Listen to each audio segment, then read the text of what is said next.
Hey guys, welcome back to Pages with Sidra. In this video, we'll be covering chapters 531 to 550.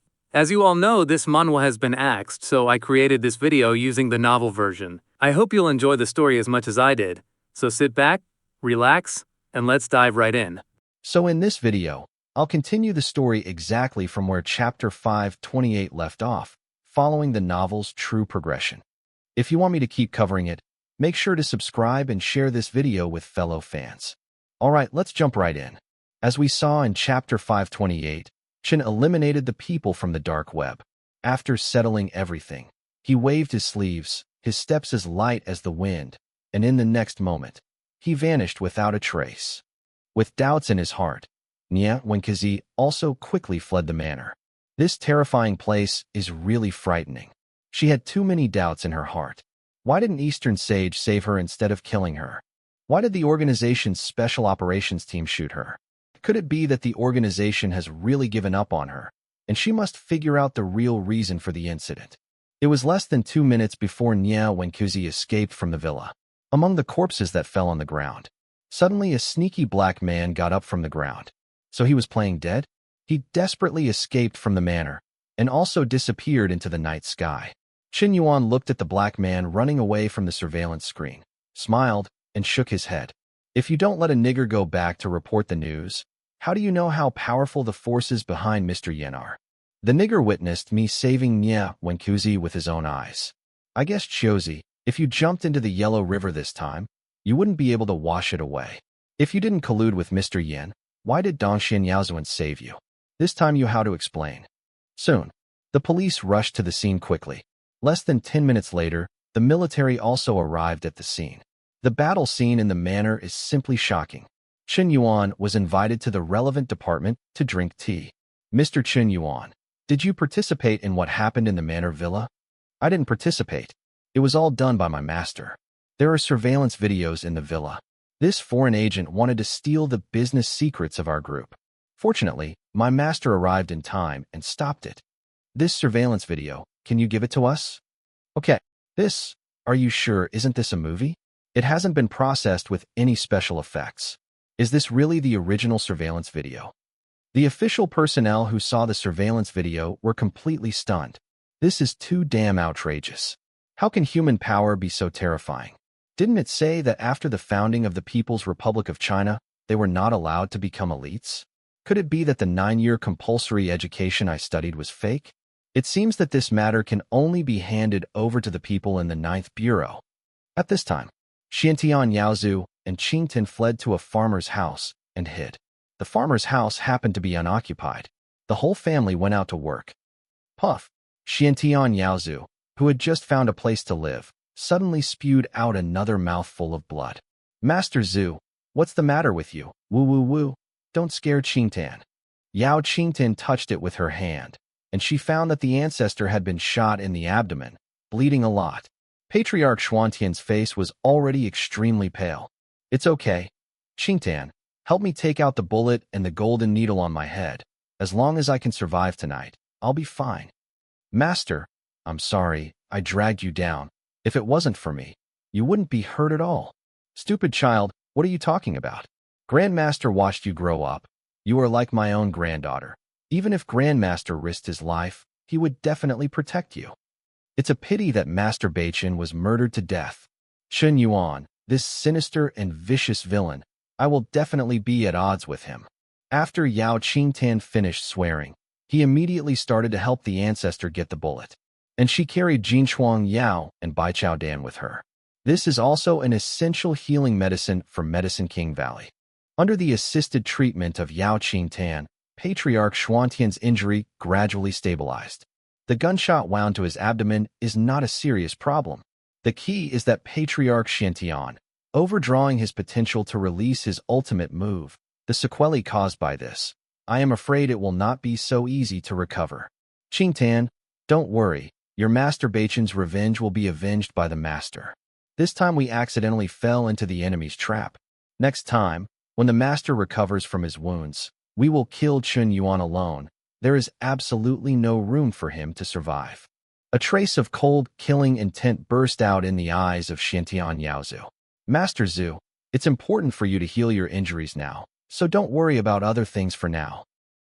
Early the next morning, Chen Yuan's interrogation was over and he was released. He still has enough influence. The impact of this matter is extremely far-reaching.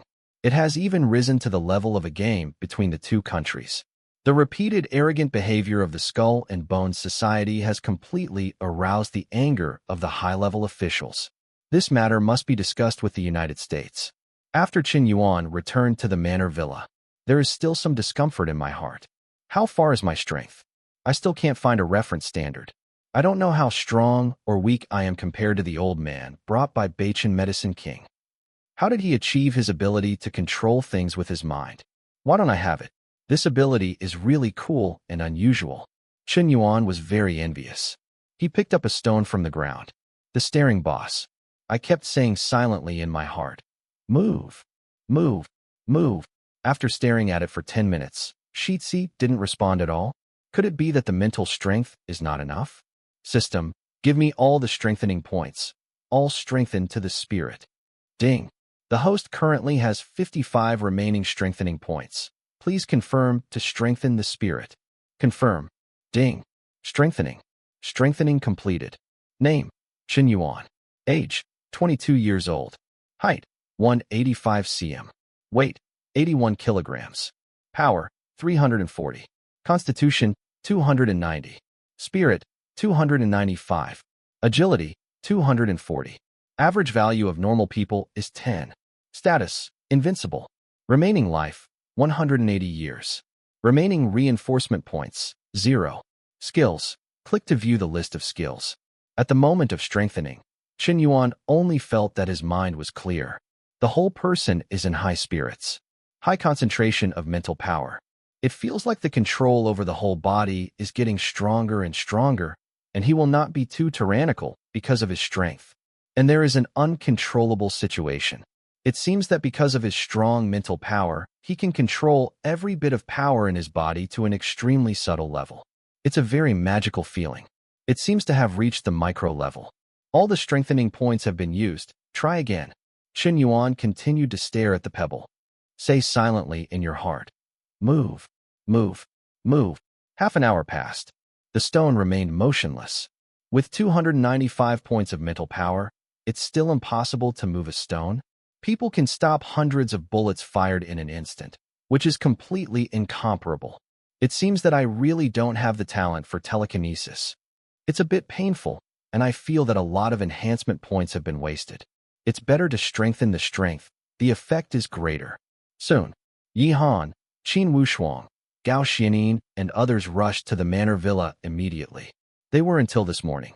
I just heard about what happened in the manor villa. Last night, Qin's manor was actually attacked by armed forces. Gunships, rockets, heavy machine guns, grenades, and other weapons of mass destruction were dispatched. 500 people died. They didn't hear about it until morning. They were until this morning. Chen Yuan, why do you have to face this alone? Do you know that I am very worried about you? Yi Han ran over and plopped into Chen Yuan's arms. His eyes were slightly red, because she knew that Dongxian Yaozuan was Chen Yuan himself. This means that Chen Yuan was alone yesterday, facing more than 500 fully armed special operations teams. It was too dangerous. It's all right, it's all right. Chen Yuan comforted softly, patted Yi Han on the back. At this time, the escaped little black ghost has already reported Dongxian Yaozuan's rescue of Nia Wenqizi. The top executives of the Skull and Bones were furious when they got the news. 500 special forces and experimental subject number 3 were all sacrificed. This must be because Nia Chiozi tipped off the other party in advance, allowing them to prepare in advance. Nia Wenqizi was up early the next morning. She planned to meet her contact, the canteen lady. However, upon arriving at the catering department, she was shocked to learn that the canteen lady had resigned. She had been abandoned. All the signs pointed to one thing. Nia Wenqizi was now a target for elimination by the organization. There was no need for further confirmation. Why? Why does the organization want to eliminate me? She muttered. Even though my suggestions to the organization have always been cautious and strategic, I have never had the intention of betraying them. The way the higher-ups are acting is truly disheartening. At that moment, another cafeteria worker suddenly approached her. Chiozi, Aunt Lu, who resigned earlier, asked me to give you this note before she left. I don't know what it means, but she said it's important. Take a look. Okay, thank you, Aunt Zhang. Nia Wenqizi unfolded the note, only to find it covered in a series of dots. To the average person, it would seem meaningless. But the moment Qiuzi saw it, her heart pounded. This was a special code, one that required a unique method to decipher. Once she cracked the code, she uncovered 3 critical pieces of information. The first message, 500 elites, wiped out. Only 1 survivor. The third message, I have been purged by the organization. The third message, the organization wants to eliminate you. The messages were simple, yet terrifying. Nia Wenqizi's mind raced. 500 elite soldiers were annihilated, and only 1 person survived. That means last night, in Qian's manor, one of the 500 special elite operatives managed to escape. But how did this person get out? Could it be that Dongxian Yaozuan was careless? Did this guy play dead and slip away? No, that's impossible. A powerhouse like Dongxian Yaozuan has an extremely sharp sense of aura. If he truly wanted to wipe out every single person, there's no way he would have let someone escape unnoticed. That leaves only one possibility. Dongxian Yaozuan let him go on purpose. If that survivor reports back, it will undoubtedly confirm that I colluded with Chen Yuan. Previously, the organization only suspected me of betrayal, but now, with this evidence, I'm doomed. Even if I jumped into the Yellow River, I wouldn't be able to wash away the accusation. Is this the real reason Dongxian Yaozuan spared me? Cold sweat broke out across Nia Wenqizi's forehead. She had been played. Everything was unfolding exactly as Chen Yuan had planned. Perhaps, it's very likely that Chen Yuan already knows my identity. I've been exposed. But when? Was it when I got injured last time? Or was it even earlier?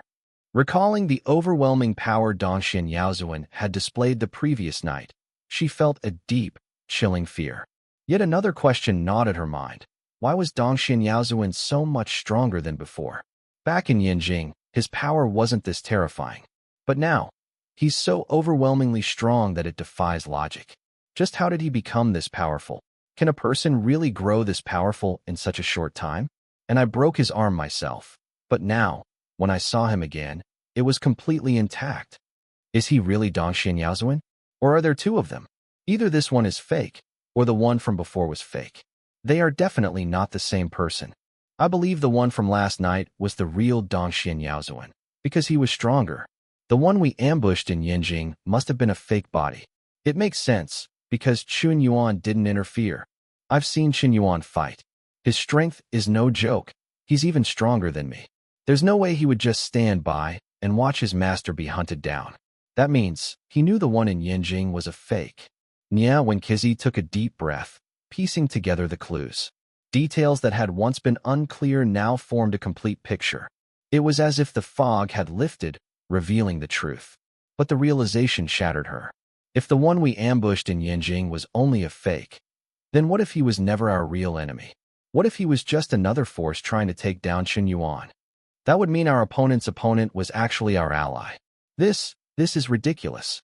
We fought like fools in the dark, while Chen Yuan just sat back and watched the show. The thought was so infuriating that Nia Wenqizi nearly coughed up blood. Too cruel. Too humiliating.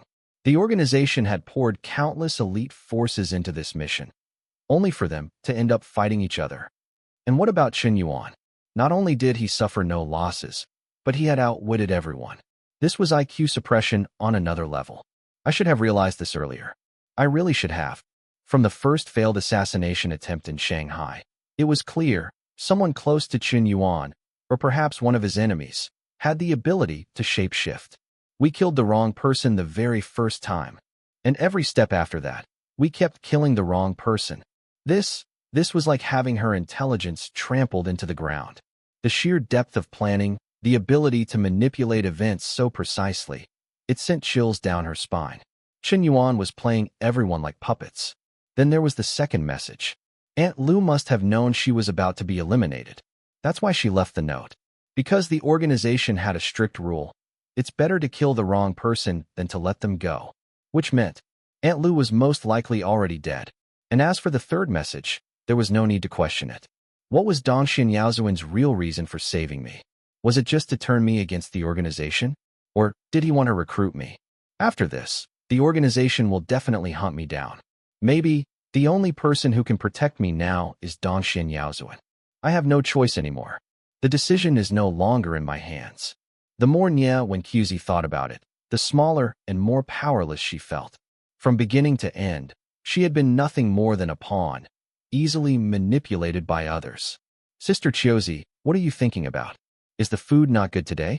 You didn't even eat your chicken leg. Luo Qianwen walked over, holding a rice bowl in her hands. She had noticed that Sister Chiozi had been distracted for the past 2 days. Maybe it's because the movie is finally finished, and now she doesn't know what to do. Sister Chiozi was truly restless. But before a movie could be released, it had to go through a review process. Only after approval could it be screened in theaters.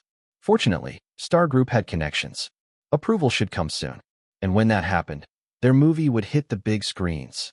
Luo Qianwen's eyes sparkled with excitement. She never expected that before even making it to the top 10 finals in Real Actors, she would already have acted in a real movie. Not only that, she had played an important role in its production. This was beyond her wildest dreams. I don't feel like eating. I have no appetite. Here, you can have my chicken leg. Really? Sister Chiozi, then I won't be polite.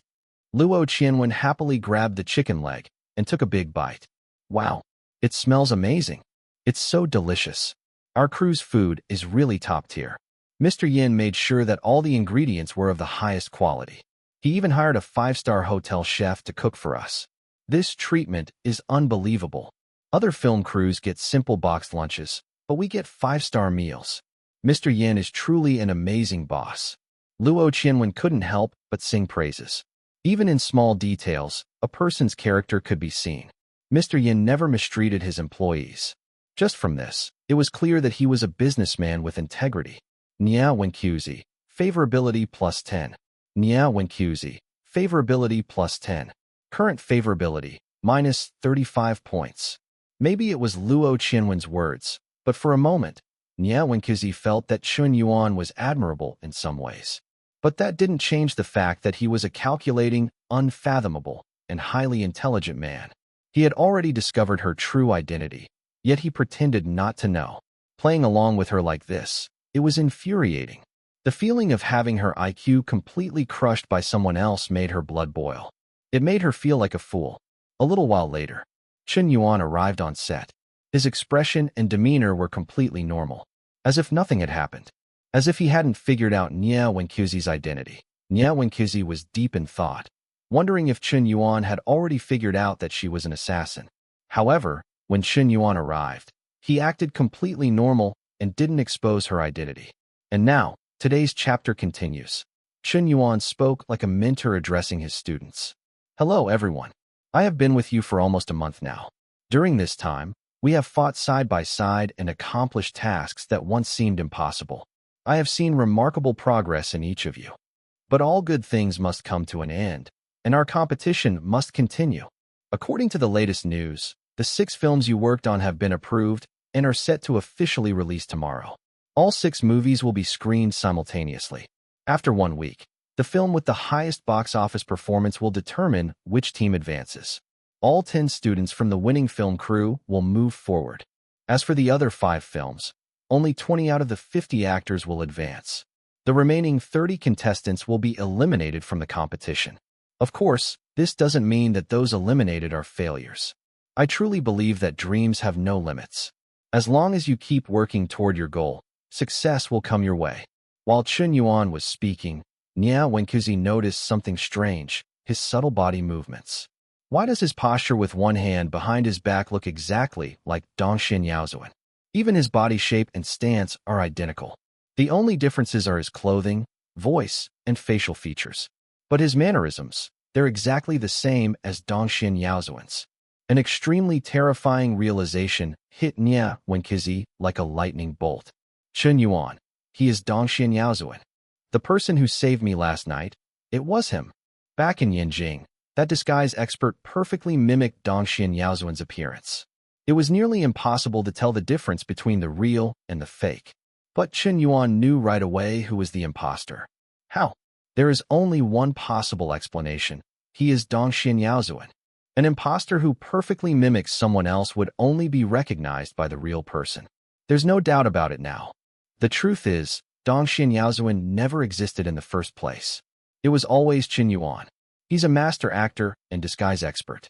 Pretending to be another person would be effortless for him. When Qian finally connected all the missing pieces. But was it too late? The organization had already lost trust in her. They would hunt her down no matter what. Even if she knew the truth now, what difference did it make? Qin Yuan had schemed against her, but he had also saved her life. Without him, she would have died last night. And this wasn't even the first time. This was the second time Qin Yuan had saved her. When Qian felt an overwhelming sense of gratitude. Her enemy was also her savior? Her emotions twisted into a storm of confusion. She had no idea how to feel about this revelation. When Qian, favorability plus 100. Current favorability, 65 points. In just an instant, her view of him completely changed. The enemy she had been fighting against for so long had saved her twice. What? Why did Qian's favorability increase so suddenly? The way she looks at me, it's different now. Could it be that she figured it out? Qin Yuan and when Qian locked eyes. Their gazes intertwined, and in that silent exchange, they both instantly understood what the other was thinking. Qin Yuan. Qian must have realized that I am Dongxian Yaozuan, and that I was the one who saved her last night. Qian. His perception is too sharp. Just from my expression, he seems to know everything I'm thinking. He already knows that I've seen through his identity. Neither of them spoke, but with just a single look, they had already understood far too much. At the same time, an exciting piece of news began circulating. Starting in May this year, Tianmen Film University would officially begin nationwide recruitment for new students in the arts program. Aspiring actors from all over the country would have the opportunity to apply, and professional acting mentors would personally oversee the selection process. For students dreaming of enrolling in Tianmen Film University, this was their chance to start preparing, because May was only 3 months away. However, rumors also suggested that Tianmen Film University's admission standards would be extremely strict. After all, any student who got accepted would have the privilege of interning on real film sets in Duntian New City and receive exclusive industry benefits. When this news broke, the internet exploded in discussion. Online discussions. Have you heard? Tianmen Film University is opening applications for new students this May. Yeah, I heard about it a while ago, but I still plan to apply for Yanjing Film Academy. It's my dream school. They've trained countless superstars and industry elites. The internet was abuzz with endless discussions. Meanwhile, after a period of turmoil, Tianmen City had finally returned to a state of peace. Time skip, 1 week later. A week passed in the blink of an eye. The real actors' films take the industry by storm. This week, all 6 competition films from the Real Actors program have officially been released. Each film features a different lead actor. Wen Qian, Yi Han, Qin Wushuang, Sheng Wanyu, Qin Tian, and Hua Dueling. Thanks to the strong backing of the program, these films were already set to gain significant traction. With enough popularity, the box office results were bound to be promising. However, when news broke about the films, skepticism flooded the internet. Pre-release controversy. At first, most people didn't take the film seriously. Many netizens mocked the idea, saying, "Spending money to watch such low-budget films? What a waste. Are you kidding me? These are all rookie actors. None of them are experienced enough to lead a film. And they made an entire movie in just 1 week. How can anything decent come out of that? The director must be out of his mind. 6 movies at once. This is just amateur hour." The backlash was intense. Before the films even hit theaters, they were already being condemned online. Even web dramas take more than a week to shoot.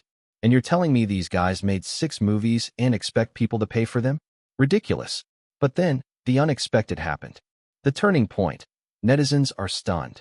The first batch of audiences went into theaters with low expectations.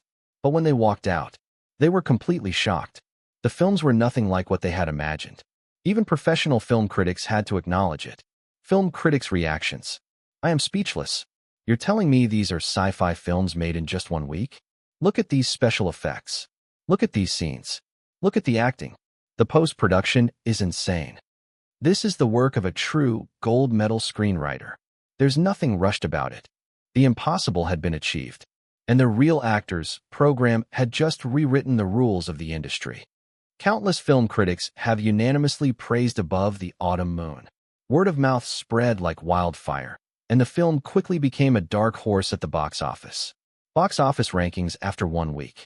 1. Above the Autumn Moon, 1 billion yuan. 2. Extreme Master, Martial Arts, Qian Wushuang, 500 million yuan. 3. Youth Girl, School Romance, Yihan, 300 million yuan. 4. The Return of the Super Soldier, Sci-Fi, Xingguanyu, 250 million yuan. 5. The Mist, Suspense Thriller, Chun Tian, 200 million yuan. 6. Strong Woman, Workplace Drama, Hua Juling, 100 million yuan. Every single film performed remarkably well, and given the usual 1.5-month theatrical run, even the lowest grossing film, Strong Woman, is projected to reach at least 500 million yuan. That's despite all 6 films being released simultaneously, competing against one another. The celebration and excitement. Yang Sison could barely contain his excitement. His smile stretched from ear to ear.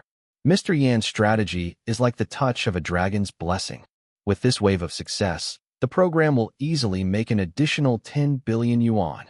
Meanwhile, Luo Qianwen was on the verge of jumping with joy. This is amazing. Sister Chiozi, we're number 1 at the box office.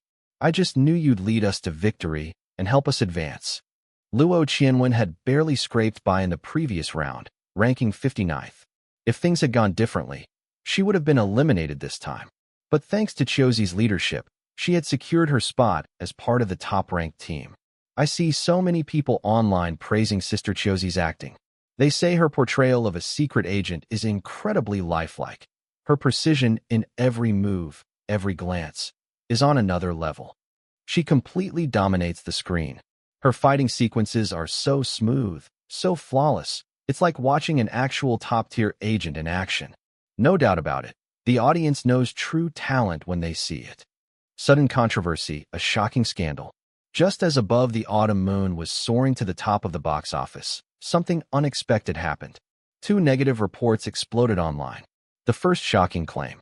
A mysterious source leaked information, claiming that Nia Wenqizi isn't actually a top student from an elite university, but instead, an international assassin who has committed major crimes across multiple countries.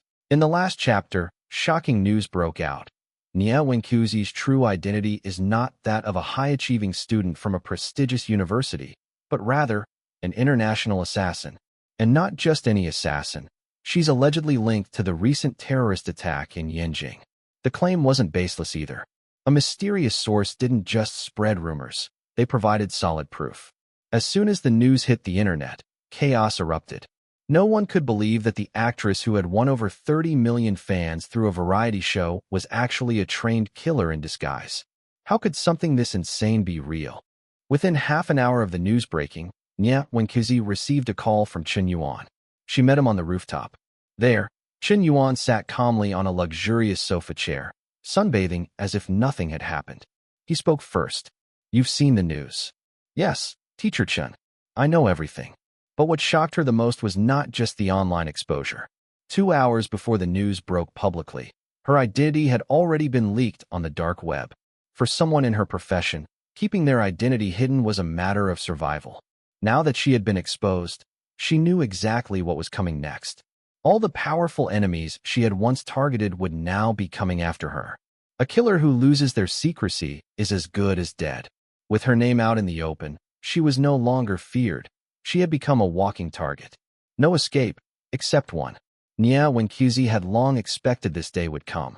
The Skull and Bones Society no longer dared to send assassins into Duntian New City, but now that global tensions were rising, they had a new way to get rid of her. They wouldn't need to kill her themselves. Now that her identity was exposed, someone else would do the dirty work for them.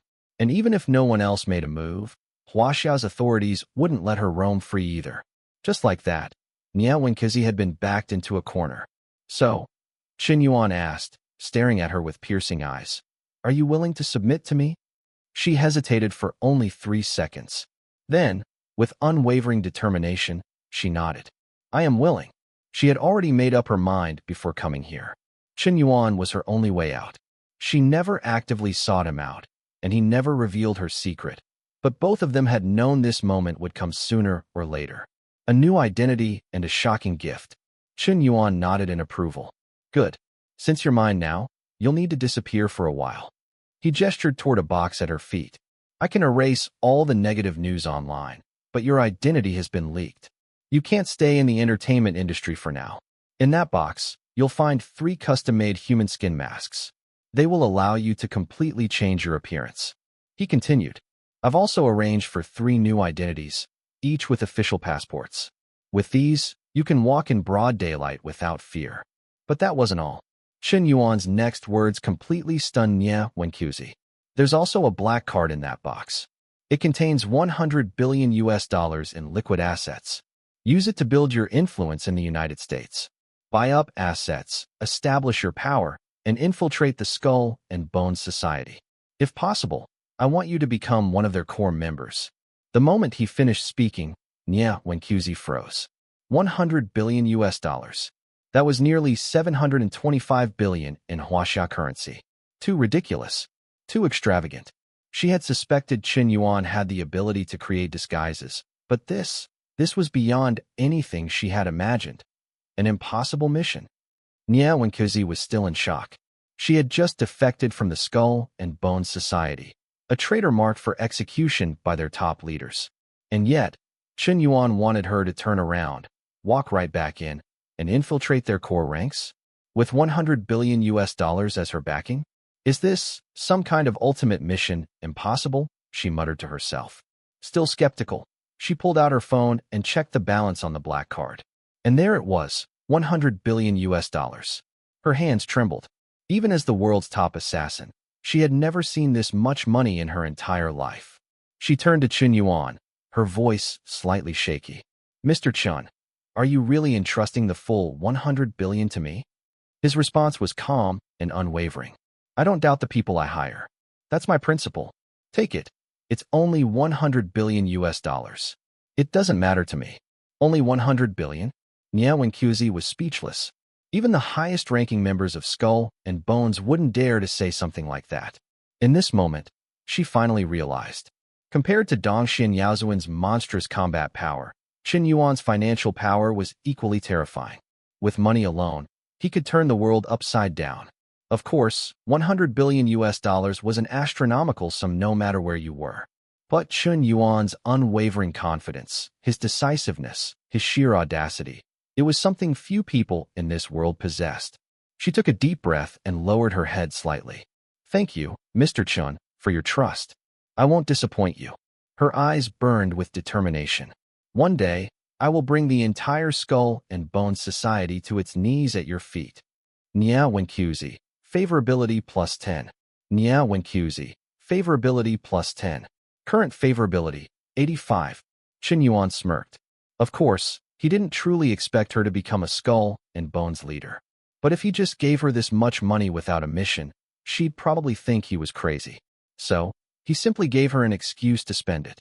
And honestly, he had a feeling she'd make a perfect spy. Nie Wenqiuzi's departure. Before long, Nie Wenqiuzi had changed her appearance using one of the human skin masks from the box. With her new identity, she walked out of Chen Yuan's villa and headed straight to the airport. Chaos in the entertainment industry. Back at the program's filming site, the entire crew was in a frenzy. The shocking revelation about Nie Wenqiuzi's identity had spread like wildfire. Luo Qianwen stood frozen in disbelief. Sister Qiuzi is really an international assassin? Another contestant, still in shock, replied. It's already been confirmed. I heard she entered the competition just to get close to Mr. Tobacco and assassinate him. The police have already launched an investigation. The evidence is overwhelming. There's no way she can escape. Panic spread across the room. If this is true, then her movie Above the Autumn Moon might get pulled from theaters. The entire program might even get suspended. We've all been dragged down because of her. But Luo Qianwen refused to believe it. No. Sister Qiuzi isn't that kind of person. She must have been framed. I need to find her. She frantically pulled out her phone and dialed Nia Wenqiuzi's number. But the line was disconnected. Her phone card had been cancelled. Nia Wenqiuzi had completely vanished. At the same time, a shocking piece of international news made headlines. Because of the soaring success of Pangu mobile phones, global markets were shaken. Under U.S. leadership, several Western countries announced economic sanctions against Pangu. All the top chip manufacturers had decided to cut off supply to Pangu mobile phones. As soon as the news broke, the entire nation erupted in fury. Countless Chinese netizens were outraged. Outrage over the sanctions. As soon as the news of the Pangu mobile phone sanctions broke, the internet exploded with rage. One netizen vented his frustration. "This is ridiculous. When Sanqing mobile phones invaded the Chinese market, did we ever sanction them? Didn't we compete fairly? But now that our mobile phone technology has finally surpassed them, they suddenly want to strangle us. They claim this isn't a malicious sanction? Then what does a malicious sanction even look like?" Another user sighed. "Man, I feel bad for Mr. Yin. Pangu Mobile struggled for years to gain recognition. Now that they're finally gaining traction, the West is crushing them on purpose." Some users pointed out the real issue. The root cause is that we still don't control photolithography technology. If we don't master it, we'll always be at their mercy. This isn't the first time we've been suppressed. Others called for action. "Damn it, let's boycott Apple phones." But some were skeptical. Boycotting won't work. There are too many Apple fans here. Even I'm using one. I do want to support Pangu, but I can't afford to switch phones right now. Maybe in a year or two, when my current one wears out, I'll consider it. The internet was filled with debate. But despite all the anger, there was nothing anyone could do. A crisis for CY Technology. 7 p.m. At CY Technology headquarters, Hee-jun, the company's head executive, anxiously dialed Chen Yuan. As soon as the call connected, "Boss, something's wrong." Chen Yuan remained calm. "I already know about the sanctions." But Hee-jun's tone grew even more serious. "Boss, it's worse than that. Aside from the chip sanctions, I just received news. More than 30 foreign companies have collectively placed an order for 200 million Pangu mobile phones." Chen Yuan's eyebrows twitched. 200 million phones. Yes, they signed contracts with our company, and the wholesale price per phone is $1,500. Chen Yuan's eyes narrowed. That meant a total order of 300 billion US dollars. A massive deal. But Hee-jun's voice turned grave. "Boss, the problem is, we only have enough chips for 1 million units. We're being set up. If we fail to deliver on time, we'll have to pay double compensation." Chen Yuan's gaze darkened. "What's the longest delivery deadline?" 6 months. Chen Yuan's lips curled slightly. "Half a year? That's plenty of time." But Hee-jun wasn't convinced. "Boss, this isn't just about production speed. The sanctions mean we won't get any more chips. This contract is a trap. Someone from inside our company must have been bribed to sign this deal on purpose." His voice was filled with frustration. "If I had known earlier, I would have stopped it immediately. But now, the contracts are legally binding. If we fail to deliver, we'll owe hundreds of billions in compensation. And if we can't pay, our company's shares will be seized as collateral, meaning CY Technology will be handed over to foreign investors." Chen Yuan's expression remained cold and calculating. A deliberate scheme. The pieces clicked together. They had dug a deep hole. 1. Impose chip sanctions on Pangu phones. 2. Bribe insiders at CY Technology to sign a massive, impossible contract. 3. Ensure CY Tech fails to deliver. 4. Legally seize the company's shares through compensation claims. A perfectly calculated corporate takeover. Chen Yuan let out a short chuckle. How bold. They wanted to force him to make money he didn't even want to make. A fortune beyond spending. At this point, Chen Yuan had made so much money that he couldn't even spend it all in a lifetime. And yet, the more he spent, the more money he made, as if his wealth had the ability to reproduce endlessly. But now, a bigger move was about to unfold. Chen Yuan turned to Hee-jun and spoke in a low, serious tone. "Dr. He, what I'm about to tell you is a classified secret. You must keep this under wraps. However, to the outside world, you need to continue pretending to be clueless. Do you understand?" Hee-jun straightened up immediately. "Understood, boss. Please tell me." What Chen Yuan said next shook him to his core. A shocking revelation. We have independently developed a lithography machine. Not just any lithography machine, but the most advanced in the world. Chip production will begin soon. On top of that, we've already stockpiled a massive amount of chip materials in advance. CY Technology is fully capable of supplying Manga Mobile with as many chips as needed. So, we will be taking the order for 200 million mobile phones. The moment those words left Qian Yuan's mouth, Jun froze. For a full 10 seconds, he was completely speechless. This was unbelievable. When had the company even broken through the technological barrier of lithography machines? This kind of innovation should take decades of research and billions in funding to develop. Yet here was Qian Yuan, casually dropping the news as if it were nothing. Jun swallowed hard. Boss, this is unreal. If this is true, then $1 billion opportunity. If what Qian Yuan said was real, then this was more than just winning a trade war. It meant that Manga Mobile could actually fulfill the 200 million phone order. And the profits? Astronomical. Even with the old supply chain, each phone made at least $700 in profit. But with self-developed chips, the cost would drop dramatically. Each phone could now earn at least $1,000 in pure profit. 200 million phones times $1,000 equals $200 billion. That was 1.45 trillion yuan, without even needing a single retail sale. Just by completing this one contract, Manga Mobile would instantly rise to the level of an international tech giant. It would be among the top 500 companies in the world. Qian Yuan's ultimate strategy. Jun's mind raced. Qian Yuan had foreseen everything. He had predicted the sanctions. He had prepared the solution in advance. And now, he was about to turn the tables on everyone. This wasn't just a business move. This was a declaration of dominance. And after hanging up the call, Jun found himself unable to calm down. Working under a boss like Qian Yuan was unbelievably easy. No matter how big the crisis, he always had a solution. He never took one step at a time. Instead, he was always 10 steps ahead.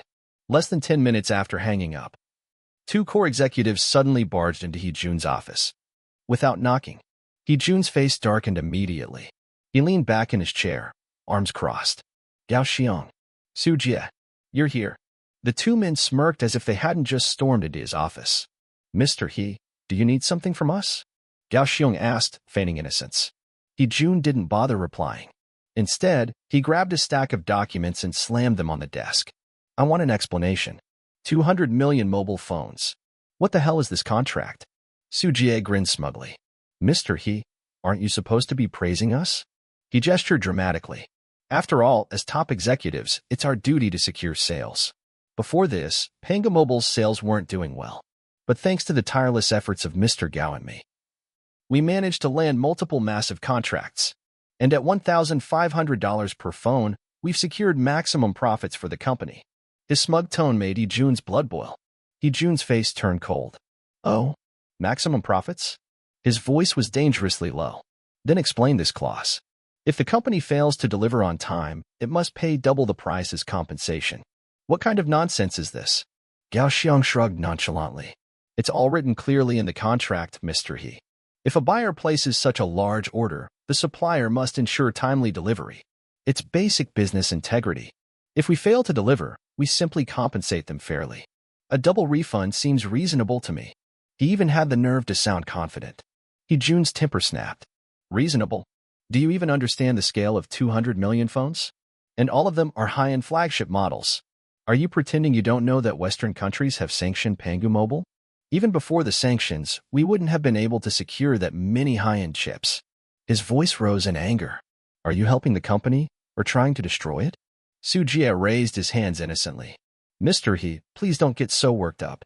Look, Mr. Gao and I were only responsible for securing external sales. Isn't it a good thing that we overachieved? We got the company a huge order. How is that our fault? Gao Xiong nodded. That's right, Mr. He. How could we have predicted that Western countries would suddenly impose sanctions? We're not fortune tellers, after all. Jun almost exploded on the spot. These two. They were playing dumb, throwing responsibility elsewhere. But sooner or later, they'd regret it. He narrowed his eyes. Su Jie smirked. If you have nothing else to say, Mr. He, we'll head back to work. Just as Gao Xiong and Su Jie were preparing to leave, Jun's cold voice rang out. Go to work? The two of you don't need to anymore. Both men froze in place. The company's senior management has decided. You were suspended. Additionally, the company will repurchase your shares at 50% of their value. You don't have to sell them, but if you want to stay, you'll have to ride out this storm with us. His voice was firm. There was no room for negotiation. But instead of panic, a smirk spread across Gao Xiang's face. Mr. Gao, did you hear that? This is the true face of capitalism. So heartless. Gao Xiang shook his head dramatically. Jun, have you forgotten how we built this company? We worked day and night, poured in our sweat and effort. And now, just because Yin Zong threw in some money, he owns 90% of CY Technology? Meanwhile, us founders have been diluted to less than 1%. His voice dripped with mockery. Now you want to kick us out? Is this fair? But Jun simply stared at him. Jun knew the truth. Back then, without President Yan's investment, their small workshop would have gone bankrupt. They wouldn't have a single penny left. Instead, they'd be buried in debt. Now, even with less than 1% shares, the market value alone was worth hundreds of millions. And yet, they still weren't satisfied. They wanted at least 10% of CY Technology. They wanted to be billionaires. Su Jie suddenly chuckled. President Gao, let's not waste any more words. We will comply with all of the company's decisions. He then turned to Jun, sneering. I just hope you won't regret this. There was a threat hidden in his words. With that, the two men turned and walked out. But as they left CY Technology's headquarters, they drove straight to the Bulgari Hotel, where they had a very special meeting waiting for them. Inside a private suite, a mysterious woman sat with a glass of wine in hand. Her name was Miss Tina, a high-ranking member of the Morgan Consortium. She greeted them with a charming smile. I assume everything went as planned? Su Jie nodded. Yes, everything is in place. Now, as for our reward. Miss Tina leaned forward. Don't worry. As promised, once everything is completed, you'll receive your bonus. The deal was simple. The Morgan Consortium, Rockefeller Consortium, Rothschild Consortium, and 3 other major families had one goal: to destroy Manga Mobile. And they had already wired a $100 million check to Su Jie and Gao Xiang. But this was just the beginning. Once their plan succeeded, they would receive a secret rebate worth billions. Manga Mobile was simply too dangerous. If they couldn't control it, they would destroy it. And Qian Yuan? He was a threat to the entire global financial system. At the same time, in a quiet corporate lounge, 2 individuals sat across from each other, Yihan and Yuling Shuang. They sipped their coffee, discussing business strategy. But oddly enough, the news of Nia Wenqizi being a spy didn't seem to surprise Yuling Shuang. Yihan raised an eyebrow. Ms. Yu, did you already suspect this? Yuling Shuang gave a small smile. Not just suspect. I was certain of it. Yihan was intrigued. Then do you think Qian Yuan knew too? Yuling Shuang chuckled. With the boss's intelligence? Of course, he knew. Do you really think he'd let a killer lurk around him without noticing? Her voice carried a trace of admiration. To be honest, I was a spy too.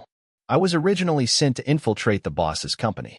But over time, I was completely convinced by his strength and vision. So I chose to truly follow him. Yihan smirked. I see. So Qian Yuan knew about Chiozi, but he let her stay. That must mean he had his reasons. She leaned back and sighed. Anyway, there's something else big happening today. Western countries just imposed sanctions on Manga Mobile. What do you think, Ms. Yu? Will Qian Yuan have a solution? Yuling Shuang's lips curved into a knowing smile. Miss Yi, you already know the answer to that. Yihan suddenly asked. Okay, I understand. But tell me, has Qian Yuan already solved the lithography machine's technical issues? Yuling Shuang's eyes widened slightly. Her fingers paused on the coffee cup. You. She was momentarily stunned. Feiduan Capital's mastery of lithography machine technology was a top-level secret. And yet, Yihan had guessed it. Yuling Shuang's expression turned serious. Miss Yi, you didn't come to me today just to ask about this, did you? Yihan smiled. You're right. I actually came with an idea, and I'd like to discuss it with you. Yuling Shuang took a slow sip of coffee. Go on.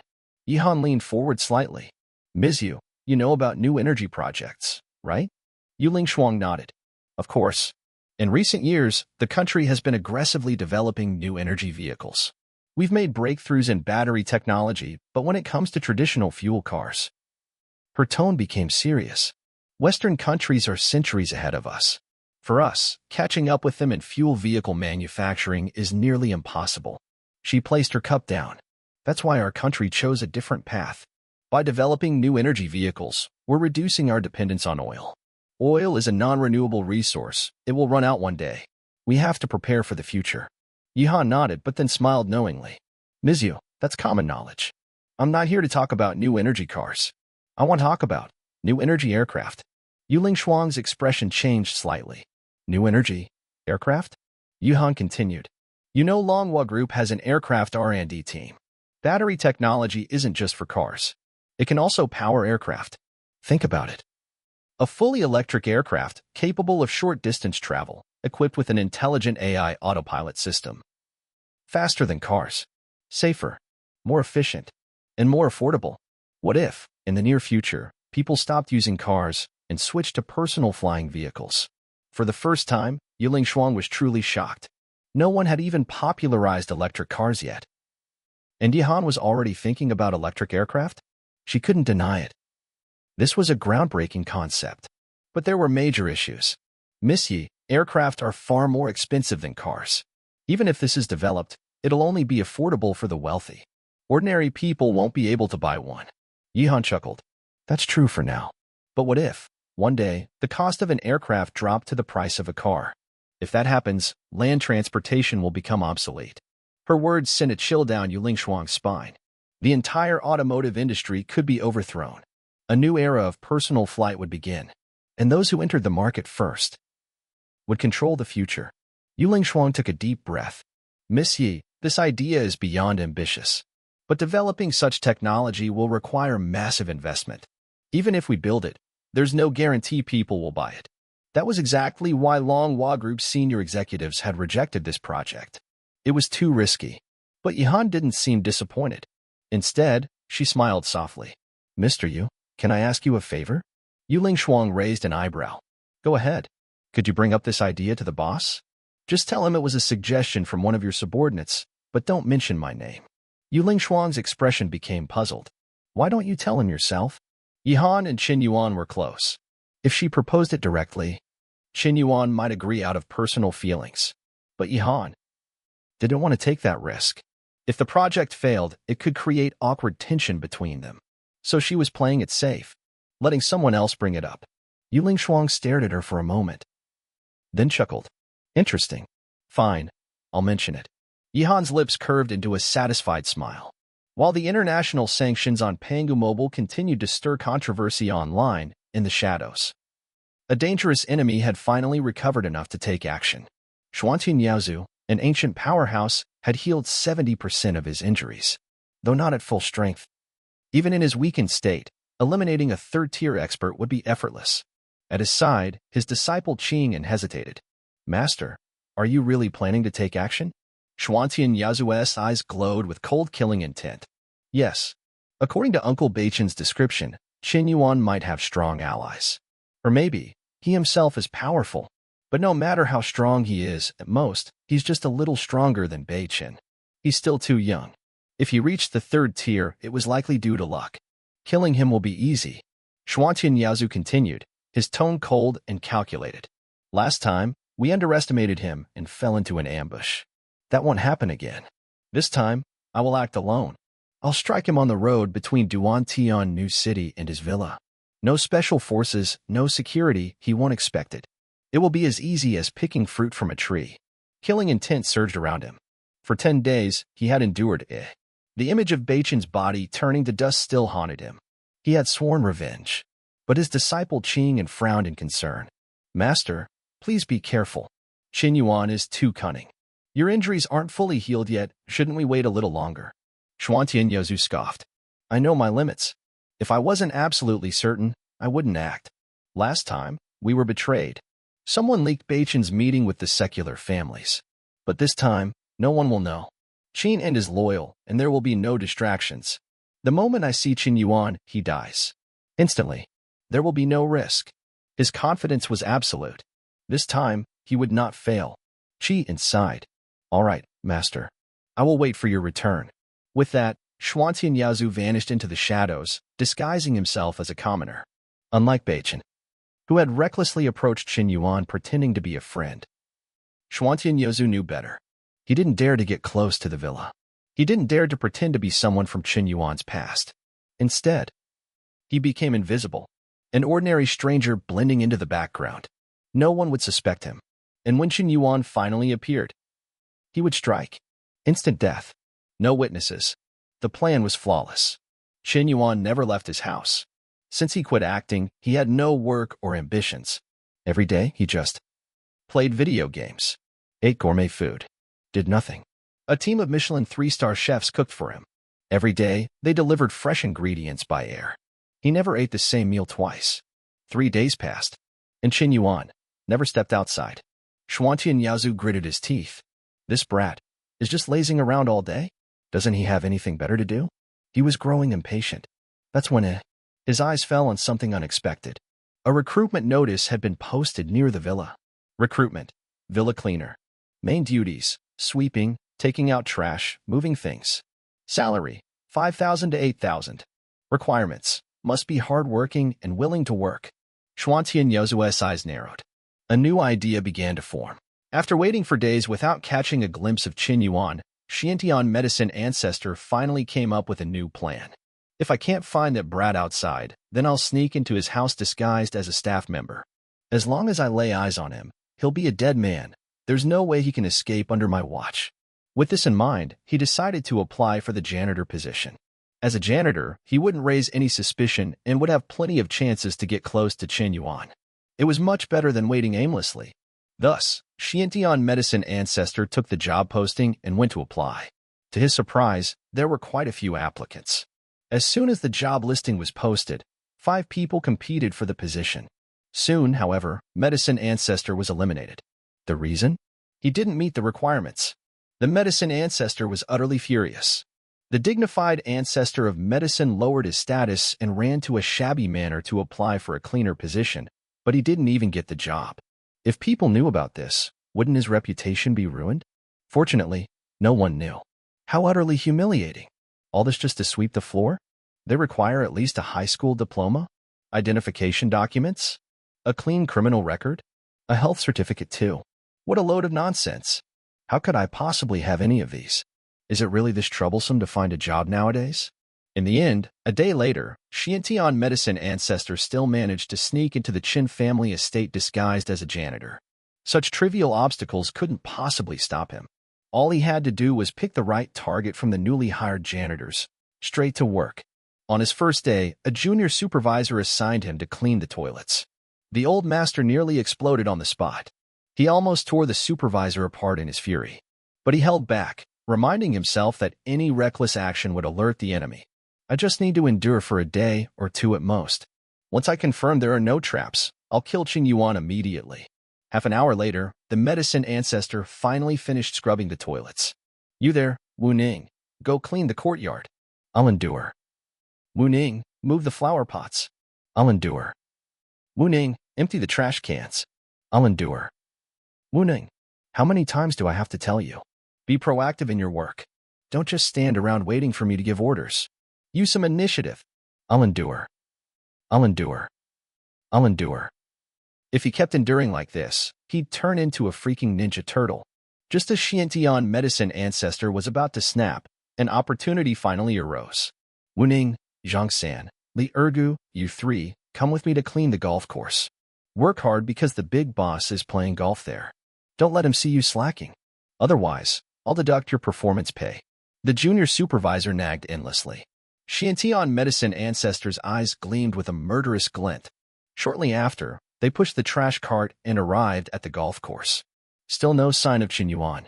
At that moment, the sky suddenly filled with a deafening roar. Looking up, a fleet of more than 10 military-grade attack helicopters descended upon them. The overwhelming scene left Xiantian medicine ancestor utterly dumbfounded. Wait, have I been exposed again? Could that brat Qin Yuan really have such a sharp sense of danger? No, something's off. These people don't seem to be here for me. They might not even see through my disguise. More than a dozen military-grade attack helicopters landed on the estate's secondary helipad. Meanwhile, Qin Yuan had just finished soaking in the hot spring and was preparing to head to the golf course for some exercise. The estate's chief steward, Amy, walked directly up to him. "Boss, the people from the Ninth Bureau have arrived."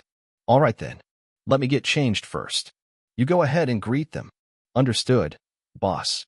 The incident where 500 foreign agents were wiped out in the Qian estate had yet to be fully resolved. The matter was far too serious for anyone to handle on their own. It could only be handed over to the Ninth Bureau for a specialized investigation. The Ninth Bureau had already contacted Qin Yuan. They had reviewed the surveillance footage and conducted a technical analysis, confirming that there were no traces of computer-generated manipulation. At the same time, the leadership of the Ninth Bureau extended their respect and admiration to Dongshan Medicine Elder. They even wanted to recruit him into the Ninth Bureau. Position? Terms? He could name them. As long as it was within their power, they'd grant him anything he wanted. However, Qin Yuan had politely declined on behalf of his master. He explained that his master had always been indifferent to fame and fortune, preferring a life of tranquility. Moreover, the old man was elusive, rarely appearing, and even Qin Yuan himself couldn't always reach him, so he had no way to make decisions on his behalf.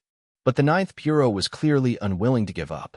No matter what, they insisted on inviting Dongshan Medicine Elder to serve as the Ninth Bureau's supreme guest minister. Thus, the Bureau's leader personally traveled to Tian New City, arriving at the Qian estate under the escort of more than a dozen attack helicopters. A moment later, a tall and imposing elder, approximately in his 50s, exuding righteousness, stepped off one of the helicopters. The moment his feet touched the ground, a squad of dozens of fierce-looking young operatives immediately surrounded him in a protective formation.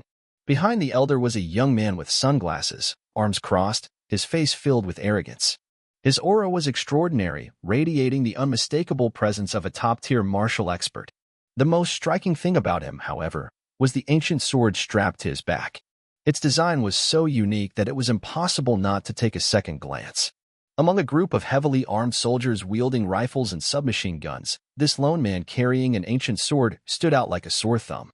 The group walked past Qian Medicine Ancestor without paying him any attention. But at that very moment, the young man suddenly sensed something off. His sharp gaze shot toward Qian Medicine Ancestor.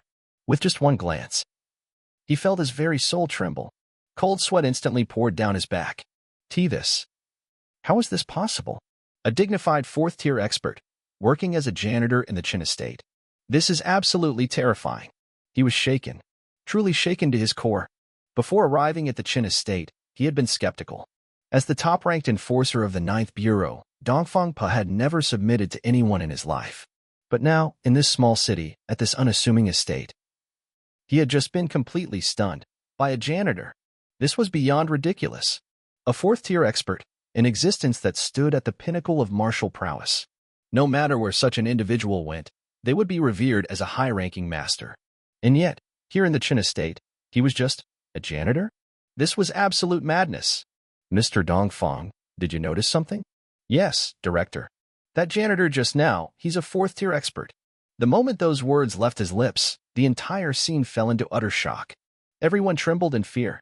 Forcing a fourth-tier expert to sweep the floors, wasn't that outright disrespect?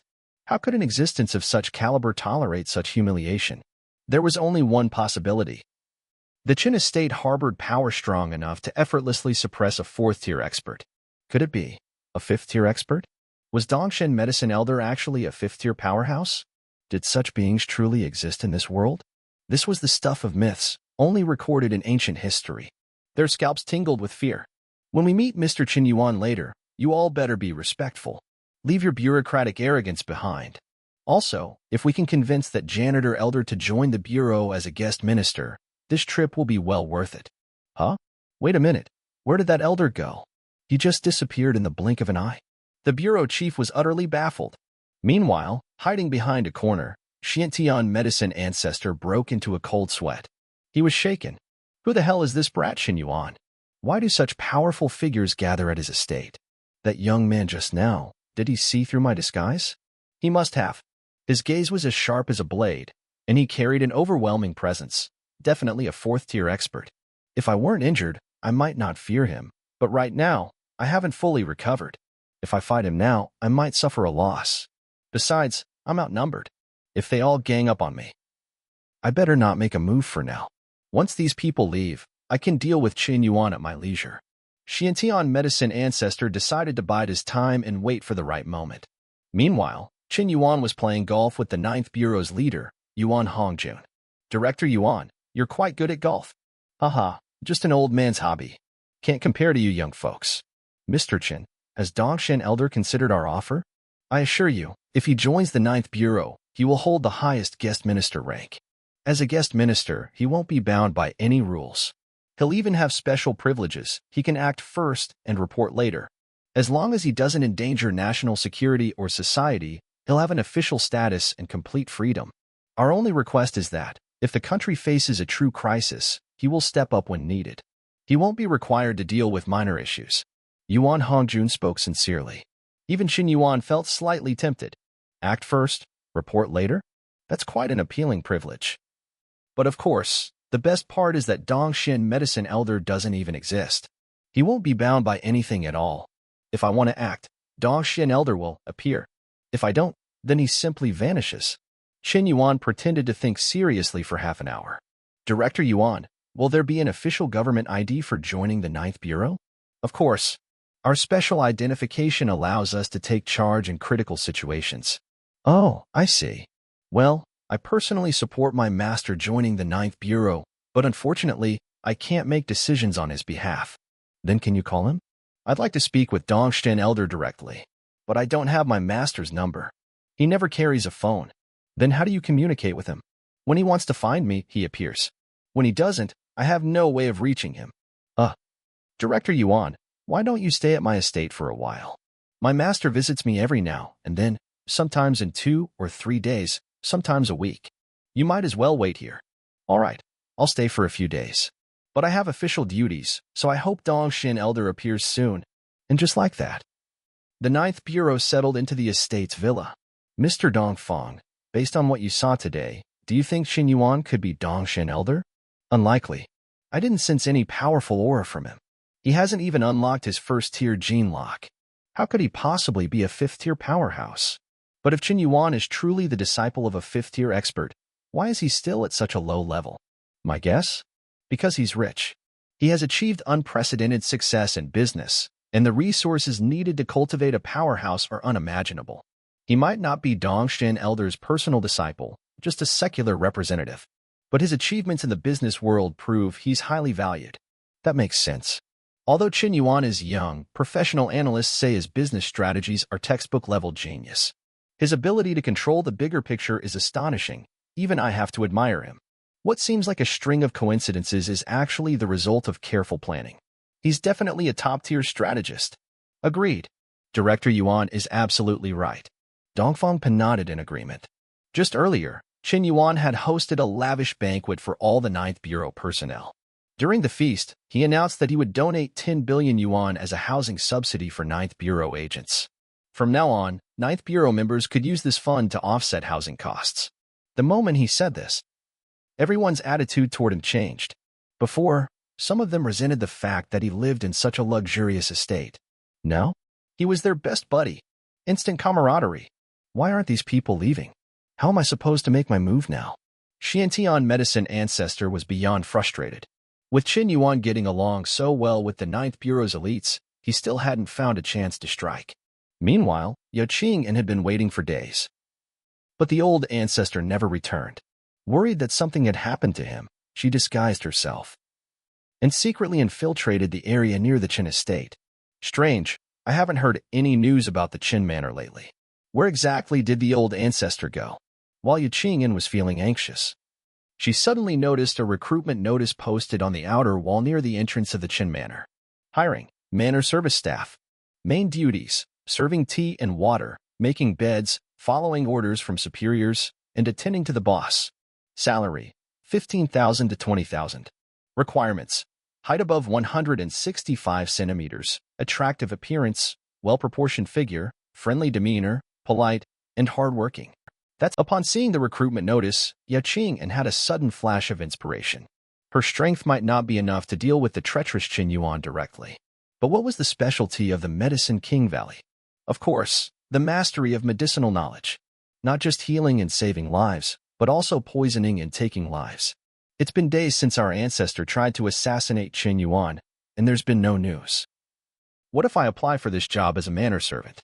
I could sneak into the Qian estate, wait for the right moment, and poison his food or drink to kill him. This recruitment notice might just be my golden opportunity. Yao Qing didn't want to wait aimlessly any longer. The blood feud of the Medicine King Valley was also her responsibility. Qin Yuan must pay the price. With her mind made up, Yao Qing grabbed the recruitment flyer and went straight to apply. Fortunately, before secretly leaving the valley, she had already prepared an ID card and a student card in advance. Before the interview, Yao Qing deliberately disguised herself. She made herself look less attractive. Yet, despite her efforts, she was still stunning. Her pure and graceful aura couldn't be hidden. And her curvaceous figure? Absolutely breathtaking. She passed the interview on the spot. Just like that, she officially became a manor servant. The next day, her new employee training began. Hello, everyone. I am your etiquette training supervisor. My surname is Wang. You can call me Supervisor Wang. Congratulations. You are now officially servants of Qian Estate. You might think this is just a simple servant job, nothing special. But let me tell you, being a servant here comes with hidden perks. First, your salary is much higher than that of regular servants outside. As long as you don't make mistakes, you can earn 20,000 yuan per month. No problem at all. Plus, your working hours are less than 5 hours a day, with 3 days off per week. Basically, you work one day and rest the next. The work environment is relaxed, stress-free, with great accommodation and meals. In reality, there's not much work to do here. The staff is more than enough. Your job is simple, serve only one person. That person is none other than our boss, Master Yin. But lately, Master Yin has been entertaining a large group of guests, so we needed extra staff. That's why this recruitment happened, which means you're lucky. Everyone knows Master Yin is incredibly generous. If he's in a good mood, he gives out bonuses, like the latest Manga smartphones, scar removal elixirs, or Tian shopping carts. He even fully covers medical insurance. No matter what illness or injury you suffer while working here, you can receive free treatment at Dungeon's top-tier hospitals. These benefits? You won't find them anywhere else. So I hope you all cherish this job. Of course, I know that some of you have ulterior motives. Some may want to get close to Master Yin and dream of climbing the social ladder. I advise you, don't waste your time on such fantasies. The only way forward is through hard work and loyalty. Now, let's begin roll call. Zhang Mei. Here. Li Xiaofeng. Here. Yao Qian. Here. The surname Yao was rare, but no one seemed too surprised. After all, with so many surnames in existence, the occasional uncommon name wasn't unheard of. However, Yao Qing herself felt uneasy. Will my surname raise suspicion? When I asked senior brother Shiyun to handle my ID, I didn't think much and used my real name. But Qin Yuan shouldn't recognize me. He doesn't even know my name. This is my first time outside the valley. Using my real name should be fine, right? With a mix of nervousness and determination, Yao Qing officially began her undercover job. However, the manor servants and cleaners belonged to different departments, and the Qian estate was vast. This meant that for now, Yao Qing and its Tian medicine ancestor hadn't crossed paths. Additionally, new servants had to complete a full week of etiquette training before being allowed near the boss. This was to prevent mistakes, so that no newcomer would embarrass the manor in front of Master Yin. Meanwhile, at the estate, members of the 9th Bureau were enjoying a week-long stay. During this time, Tian medicine ancestor endured his patience. That day, Yuan Hongjun approached Qin Yuan again. Qin, is there still no word from your master? Bureau Chief Yuan, you came just in time. I just got word. My master has been found. But he's currently in Africa, gathering herbs, and won't return anytime soon. Fortunately, my master has finally embraced modern technology and got himself a Pangu 6 smartphone. We can now video call him directly. Is that so? Then hurry and call him. Of course. Qin Yuan pulled out his phone and initiated a video call. The call connected quickly. On the other side of the screen, a sage-like old man with an herbal basket on his back was wandering the vast African plains, gathering herbs. He moved alone, dominating the wilderness. Master, Bureau Chief Yuan wishes to speak with you. If you have something to say, make it quick. Don't waste my time. I'm busy gathering herbs. Greetings, Senior Tian. I am Yuan Hongjun, Director of the 9th Bureau. I'll be direct. We sincerely invite you to join us. Whatever your conditions, we will do our best to meet them. My disciple Qin Yuan has already explained everything to me. You seem sincere, so I agree to join. That's all. Beep, beep, beep. Qian medicine ancestor immediately hung up. Yuan Hongjun was stunned. He agreed just like that? Qin Yuan smirked. My master always makes swift, decisive choices. That's just his nature. Such an honorable man. Truly a legend. Qin Yuan nearly rolled his eyes. Honorable? If I hadn't orchestrated this perfectly, Wang Tsai, his AI assistant, could have chatted with you all day.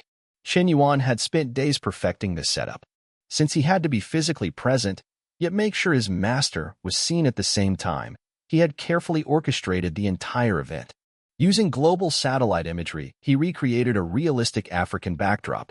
He then generated a highly convincing AI projection of Qian medicine ancestor, ensuring his tone, expressions, and movements were flawless. By limiting the call duration, he avoided any risk of exposure. Though it seemed strange for a legendary figure to gather herbs in Africa, true martial sages were known for their eccentric ways. And in the end, the Ninth Bureau bought it. Mission accomplished. Ah, Xiaoqin, you truly are a pillar of the nation and a conscientious entrepreneur who genuinely contributes to society. Although the Ninth Bureau was a special department, their funding had always been insufficient. After all, there were countless areas that required financial support, and the government couldn't allocate an endless budget just for them. But now, with Qin Yuan backing them like a golden sponsor, they might finally have the resources to cultivate more elite operatives. If America had planted so many spies in Huaxia, then Huaxia needed to strike back as well. Otherwise, where would their dignity be? Xiaoqin, I know you're wealthy, but I also understand your difficulties. Recently, Western companies have imposed joint sanctions on Panga Mobile, cutting off chip supplies. This must have been a huge blow to you. Yet, despite facing such adversity, you still generously donated to the Ninth Bureau. This selfless patriotism is something every entrepreneur should strive for. Unlike those capitalists who hoard their wealth and flee overseas, you are different. Yuan Hongjun lavished Qin Yuan with praise. But Qin Yuan merely shrugged. Adversity? What adversity? I just have too much money to spend. Old Yuan, have you misunderstood something about me? Enough, young man. Stop running your mouth. Who in this world complains about having too much money? Finally, under Qin Yuan's watchful gaze, the Ninth Bureau operatives boarded their helicopters and departed Qin Manor. As the fleet of armed helicopters disappeared into the blue sky, an overwhelming killing intent erupted within Qian medicine ancestor. For an entire week, this grandmaster had been scrubbing toilets at Qin Yuan's estate. This humiliation could not be forgiven. Qin Yuan, prepare to die. From 100 meters away, a shadowy figure moved with an impossible speed, leaving a distorted afterimage in the air. The moment he attacked, it was with the force of a thunderstorm. In less than 2 seconds, he had already closed in to within 1 meter of Qin Yuan's back. A dagger forged from extraterrestrial meteoric iron glinted with an unmatched sharpness, slashing toward Qin Yuan's neck.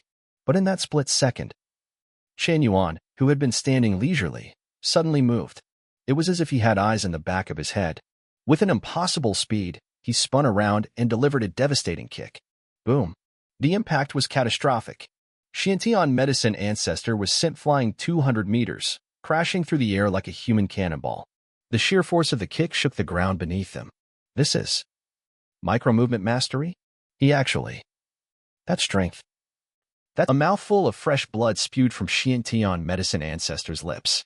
He could feel his internal organs shifting from that devastating kick. At least a dozen bones were broken. That despicable brat, Qin Yuan. Not only was he a top-tier expert, but he actually pretended to be a weakling just to lure him in? Too sinister. Too shameless. Spewing more blood, Qian medicine ancestor used the force of the impact to flee, vanishing in the blink of an eye. He came fast, and he left even faster, just like a sneaky black rat disappearing into the shadows. Qin Yuan stood there, frowning. Wait. What just happened? Reflexively, I think I kicked something.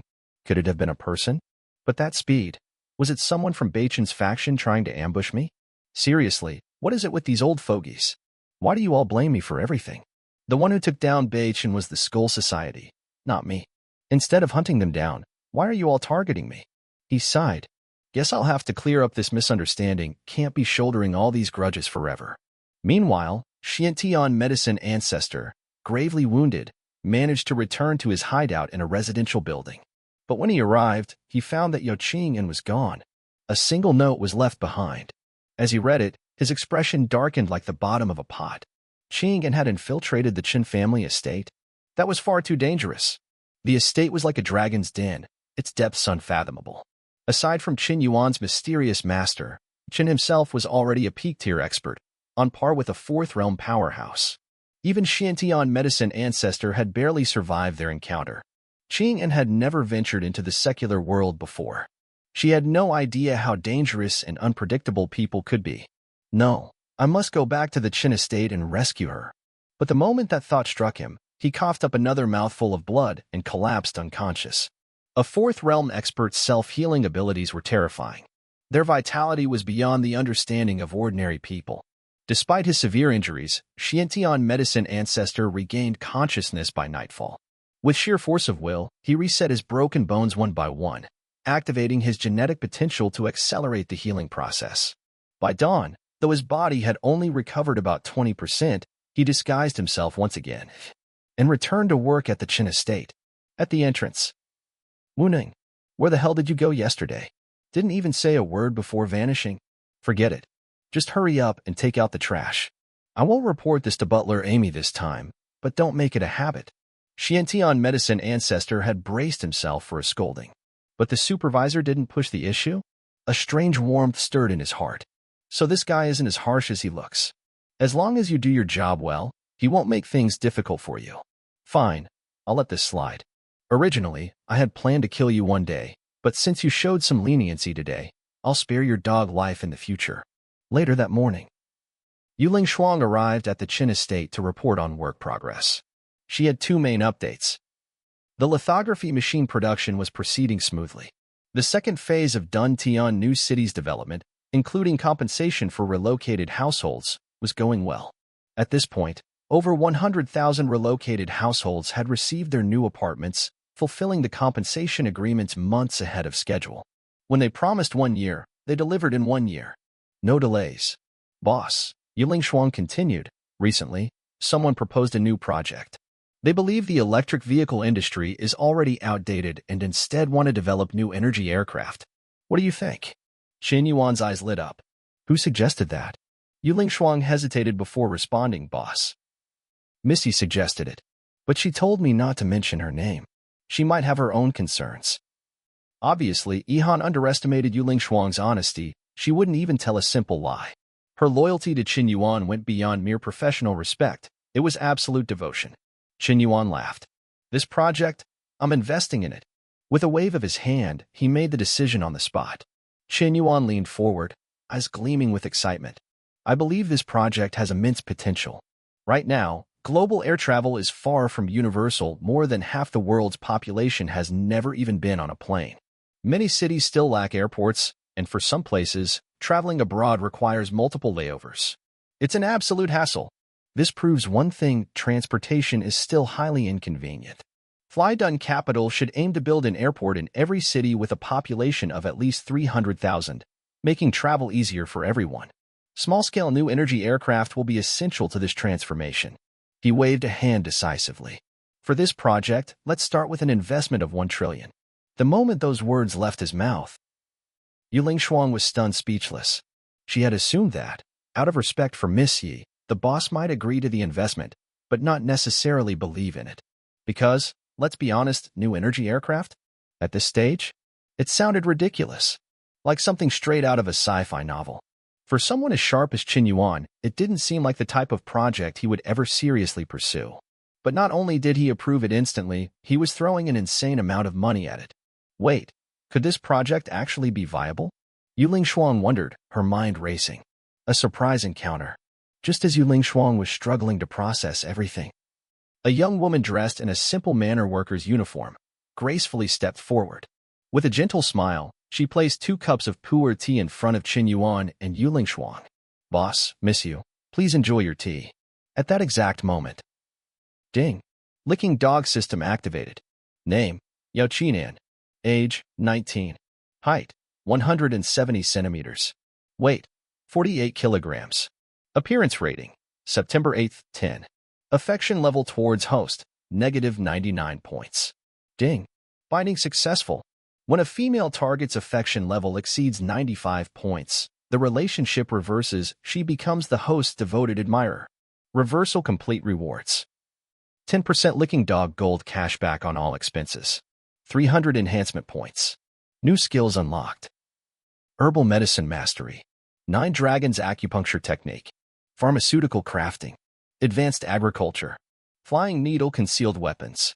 Universal genetic potential guidance incomplete. Qian Yuan almost spat out his tea. Holy sh*t.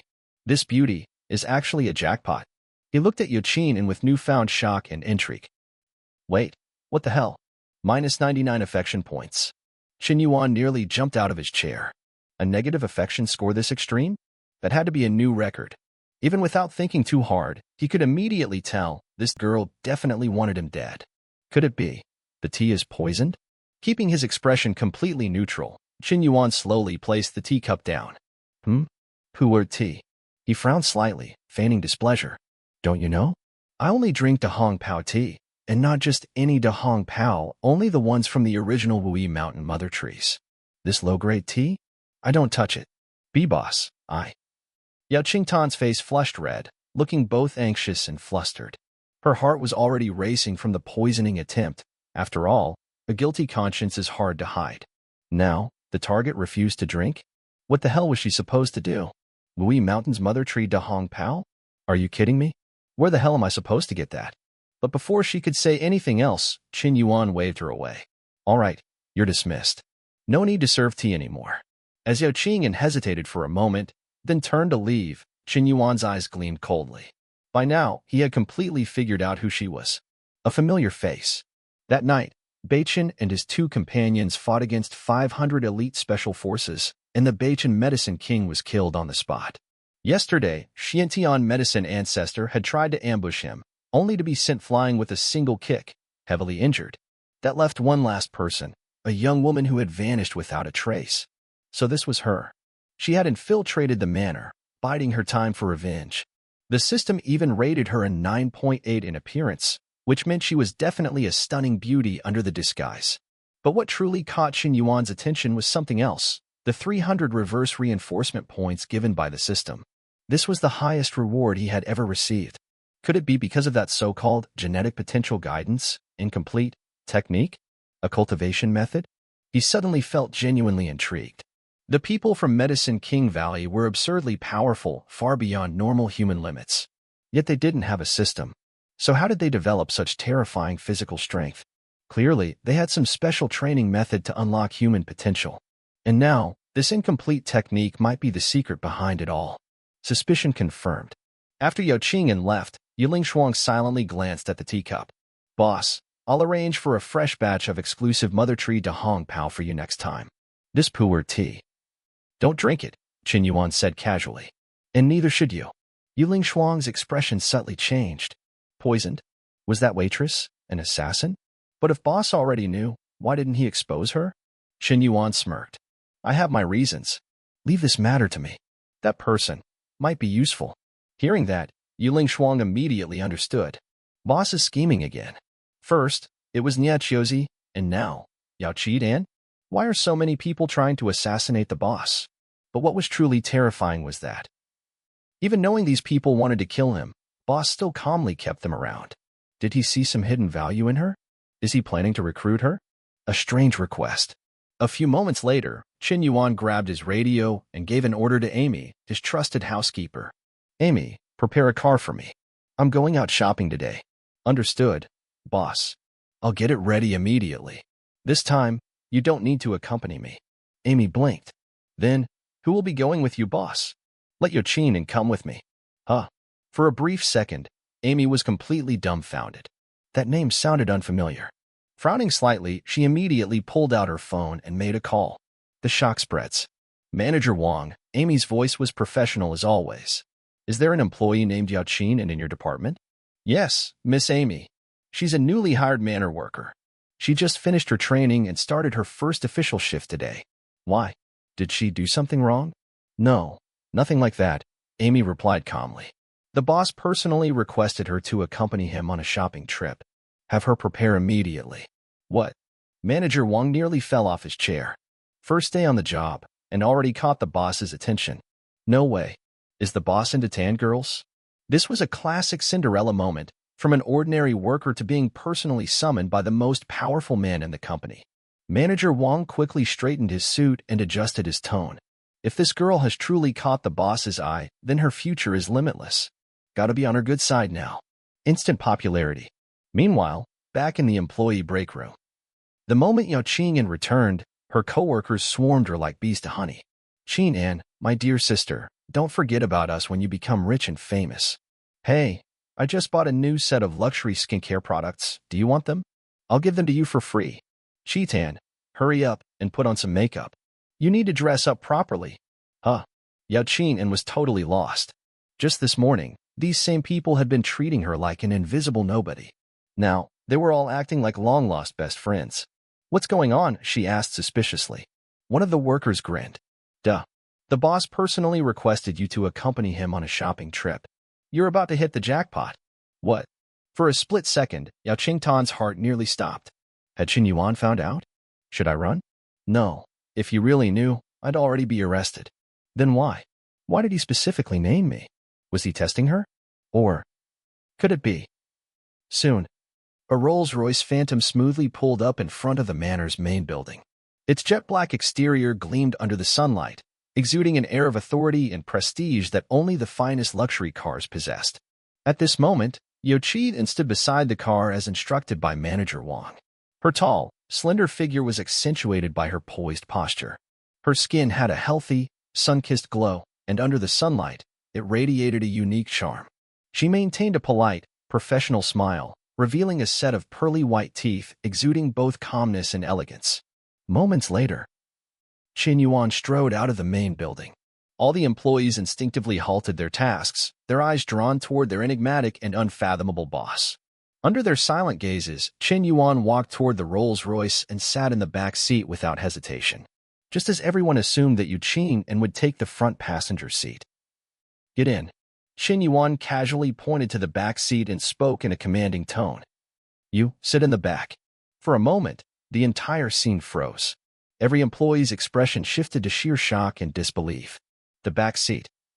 That was a space reserved exclusively for the boss, or at the very least, for someone of high status. Yet, here he was, allowing a mere servant to sit next to him? What does this mean? Who exactly is she? Murmurs spread among the staff, their gazes filled with suspicion, curiosity, and even a hint of jealousy. Some employees even subtly sucked in a cold breath, as if realizing something profound had just occurred. Unaware of the turmoil she had just caused, Yao Qing'an simply obeyed the order and got into the car. The next moment, vroom. The Rolls-Royce Phantom's engine rumbled with a deep growl, and the luxurious vehicle smoothly rolled out of the estate, heading toward the bustling city. A deadly gaze from the shadows. Meanwhile, a hidden figure was watching. In a quiet corner of the manor grounds, an old man was casually sweeping fallen leaves with a broom. His actions appeared calm and unremarkable. Yet, the moment Yao Qing'an stepped into the Rolls-Royce, his hands suddenly froze mid-air.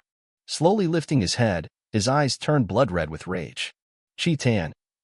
She actually got into Qin Yuan's car.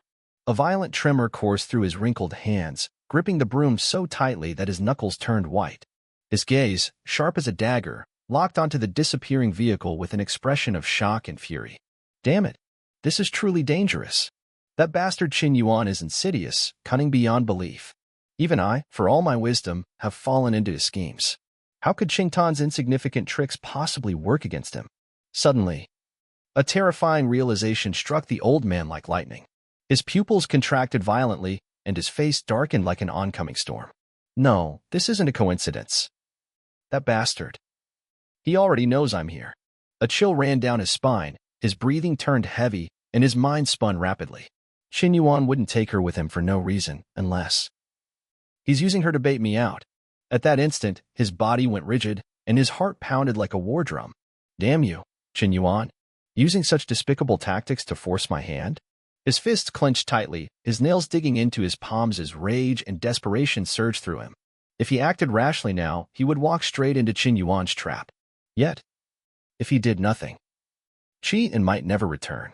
The thought of losing her ignited a blazing fury inside him.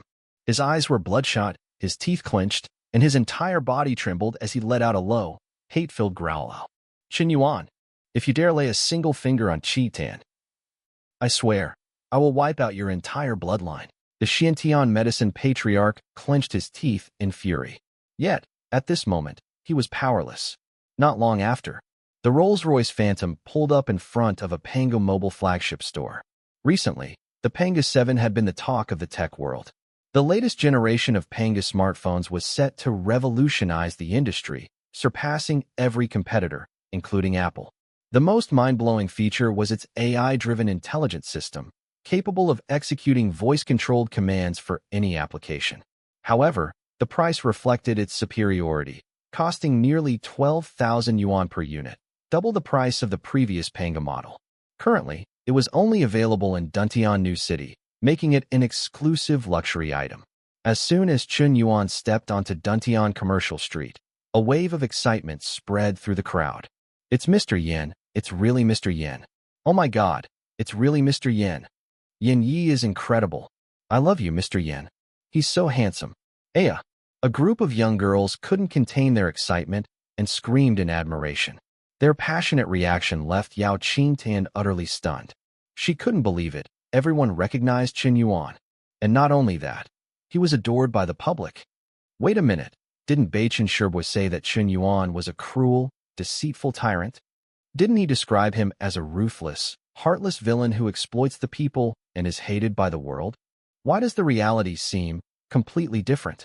For the first time, doubt crept into Yao Qingtan's mind. But she quickly shook off the thought and reassured herself. He's nothing but a hypocritical fraud. These ignorant commoners have been deceived by his false kindness. They don't know his true, despicable nature. Even as she convinced herself, she couldn't help but be fascinated by the lively city around her.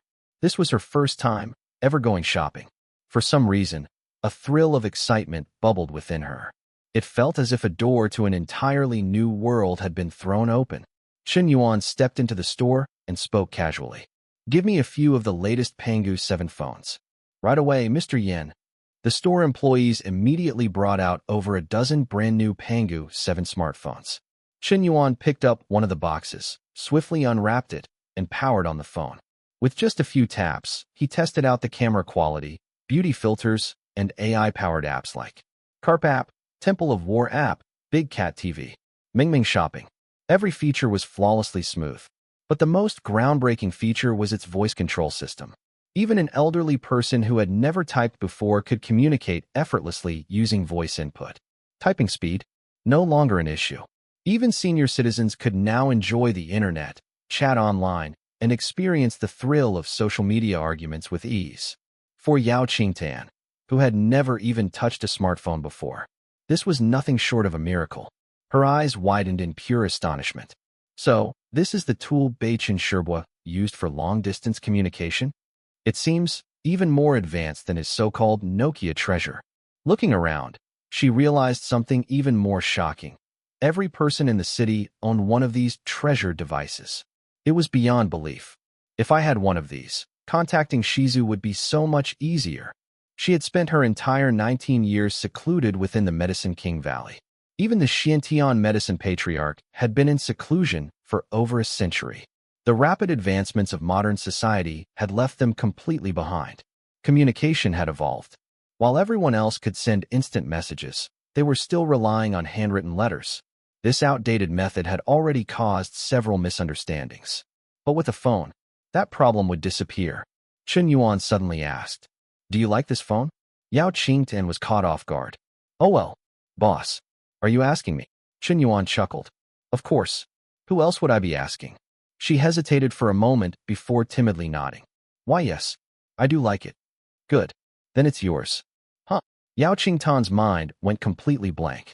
She never expected Qin Yuan to gift her such a valuable item. She had heard that this device was extremely expensive. Is this to bribe? Is this cunning fox trying to buy my loyalty with material goods? I won't fall for it. But then, she stared at the phone again. It was so sleek, so beautiful, and filled with so many fascinating functions. But I really, really want it. A fierce battle raged in her heart. After a long internal struggle, she clenched her fists and forced herself to refuse. Sorry, boss. I can't accept this." Qin Yuan's expression didn't change. Take it." His voice was calm, yet commanding. "It's a reward for employees of the estate." Then, without waiting for her response, he waved his hand toward the staff. "Pack up all these phones. Load them into the car." His dominant presence left no room for negotiation. It was the true essence of a CEO's charisma. At that moment, Yao Qingtan finally understood something. The so-called domineering CEO wasn't just about wealth or arrogance. It was about having the power to buy something for a woman and making sure she took it, even if she refused. That was the true definition of a powerful man. Ding. Yao Qingtan favorability +1. Current favorability 98. All it took was a single smartphone. Though the increase was small, it was undeniable. She still harbored deep hatred toward Qian Yuan. She still dreamed of his demise. But, even if she didn't notice it yet, the system had already detected it. And to Qian Yuan, that meant, there's hope. Shortly after, Qian Yuan led Yao Qingtan into a luxury boutique. Her eyes sparkled with pure amazement. Wow, these clothes, they're so beautiful. She had never seen so many exquisite outfits in her life. For the first time ever, Yao Qingtan stepped into a Chanel store. "Hey you, go try on these clothes for me. Your figure is about the same as Yi Han's. I need to prepare a gift for the young Miss Yi. Try them on and see if they fit." "Oh, okay boss." So that's why Qian Yuan specifically asked her to go shopping with him. Without much thought, Qian Yuan casually picked out 7 outfits and tossed them over to Yao Qingtan. These, and these, go try them all on. Let me see how they look." Even though the clothes weren't for her, a woman's love for beautiful outfits is irresistible.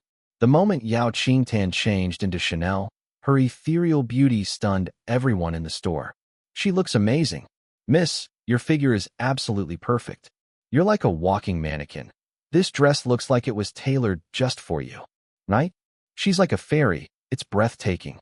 The store assistants couldn't help but shower her with compliments. "Boss, what do you think?" "Meh, try another one."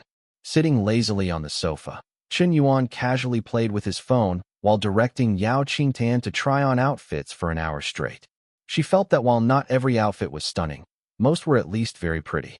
But this guy didn't like a single one. Wasn't he a bit too picky? "Forget it. These clothes are too ugly." He waved his hand dismissively. "Pack these, and these. Wrap them all up." Yao Qingtan was stunned. "Boss, didn't you just say they were ugly? Why buy them?" "They are ugly. They don't match the elegance of the Yi family's young miss. But they should be barely acceptable as work uniforms for my estate staff. From now on, the work uniforms for the Chun family estate will be from this store." Then, he turned to the store assistant. "Oh, and place an order for 500 sets of these.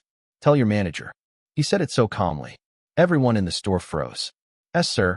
The outfits you picked are Chanel's latest limited edition releases. One of them is priced at 100,000, another at 200,000. The cheapest is 30,000. Are you sure you want 500 sets?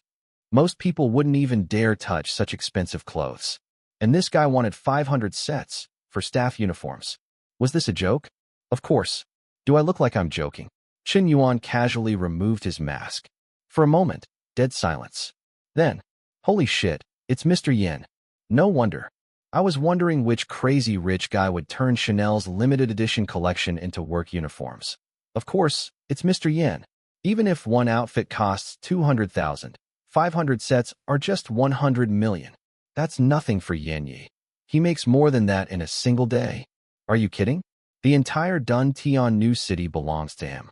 He spent 100 billion yen to buy over 1 million acres of land. Now, the property prices have soared to 31,000 per square meter. If he sold everything today, he'd make over 10 trillion. That's a 100-fold increase in less than a year. On average, he earns 50 billion a day. Wait, seriously? Yin Yi makes 50 billion a day. Considering the current growth rate of Feiduan capital, it's very possible. The company's valuation has already surpassed 10 trillion, and Dun Tian New City is booming. The city's population has exceeded 100,000, with major pharmaceutical corporations, tech giants, top-tier hospitals, schools, tourism, and entertainment industries all drawing in more people. The population might reach 5 million in the future. The entire store was in an uproar. Within minutes, the Chanel store manager personally came running over, his face filled with flattery. Qin Yuan finalized the order on the spot and paid a 30 million yen deposit. F***CK? I've worked my ass off for years just to afford one Chanel outfit, but I can't even compare to a maid at Mr. Yin Estate. Forget being a celebrity. I want to work at the Chun family estate as a maid. Do they have any job openings? Under the envious gazes of the crowd, Yao Qingtian followed Qin Yuan out of the Chanel boutique. She felt strange. Why does it feel kind of good seeing everyone jealous of me? Her mind was a mess. Qin Yuan had bossed her around for an hour straight, treating her like a dress-up doll. Yet instead of feeling humiliated, she felt relaxed, entertained, even a little thrilled. And all these gorgeous outfits, is he really giving them to me? Yao Qingtian, favorability +1. Yao Qingtian, favorability +1. Yao Qingtian, favorability +1. Current favorability, -95. She clenched her fists. If you think material things can sway me, you're sorely mistaken. The people of Yawang Valley will never be bought by sugar-coated bribes. Even if you give me the entire estate, my hatred for you will never fade. She shook her head, trying to suppress her inner turmoil. After shopping for clothes, Qin Yuan took her to buy shoes, handbags, cosmetics, jewelry, watch a movie, and feast on gourmet food. One thing after another. He completely opened her eyes to a new world. A world where being a woman could be this enjoyable. No martial arts. No gathering herbs. No carrying water. No chores. Just eat, shop, and have fun all day long. And each time he took her somewhere new, her favorability crept up bit by bit. Little by little. By the end of the day, her favorability had skyrocketed from -99 to -60. She didn't even realize it. Her hatred toward Qin Yuan was fading. Damn it. I almost let that bastard shake my resolve today. You think buying me all this stuff will make me forget my hatred? No way. Just because it's my first time in the outside world doesn't mean I'm that easy to fool. Meanwhile, in the darkness, Qian medicine ancestor was pacing anxiously. He waited until midnight. Finally, a Rolls-Royce Phantom pulled into the estate. When he saw Yao Qingtian step out safely with Qin Yuan, he let out a sigh of relief. Thank goodness, she's unharmed. If anything had happened to her, I would have slaughtered this entire estate. But I can't make any rash moves. I need to contact Qingtian and get her out of here. Qin Yuan's strength is likely on par with mine. As a fourth-tier expert, he'd see through the disguise of a mere second-tier girl in an instant. He's probably keeping her alive just to lure me out. Damn it. How do I contact Qingtian without tipping off that wretched dog? That night had fallen. Yao Qingtian had officially moved into the main residence's bedroom, assigned to personally serve Qin Yuan. To her, this was the perfect opportunity she had been waiting for. Only by staying close to Qin Yuan would she have the best chance to make her move. Meanwhile, hidden in the shadows, Qian medicine ancestor frowned. Qingtian has moved into the main residence. This makes it even harder for me to communicate with her. I can't just take her away under Qin Yuan's nose. For now, I'll have to stay put and wait for the right moment. He sighed heavily. If I had known things would turn out like this, I would have bought a damn phone earlier and learned how to type. Even elementary school kids these days can use pinyin, yet I, who have lived for centuries, can't even recognize those 26 letters properly. This is embarrassing. The old ancestor shook his head in frustration. He had initially thought Qin Yuan would be an easy target. A single slap would have been enough to end him, and he could have taken Qingtian back to Medicine King Valley without any trouble. But now, things had taken a completely unexpected turn. If only I had bought a phone earlier. No wonder everyone in this era was glued to their screens. Having a phone really was convenient. At the same time, inside the main residence's bedroom, after finishing her bath, Yao Qingtian stood in front of the mirror. Her reflection seemed fairer than it had been during the day. She frowned. This is bad. The effects of the black face ointment only last half a month. It's already starting to fade. I can't apply another layer so soon. It would damage my skin. I have to act fast. I wonder where Ancestor is right now. Alone in an unfamiliar world, Yao Qingtian felt a deep sense of loneliness and helplessness. For the first time, she craved an anchor, a sense of belonging. She curled up in the corner of the room, hugging her knees. Without realizing it, crystal-clear tears slipped from the corners of her eyes. At this moment, she was like a shivering little white rabbit. Alone, without friends or family by her side, forced to face everything on her own. 2 a.m. Yao Qingtan was still wide awake. Lying on her bed, she absent-mindedly scrolled through Koi Video on her Pangu 7 smartphone. The algorithm had already tailored recommendations for her.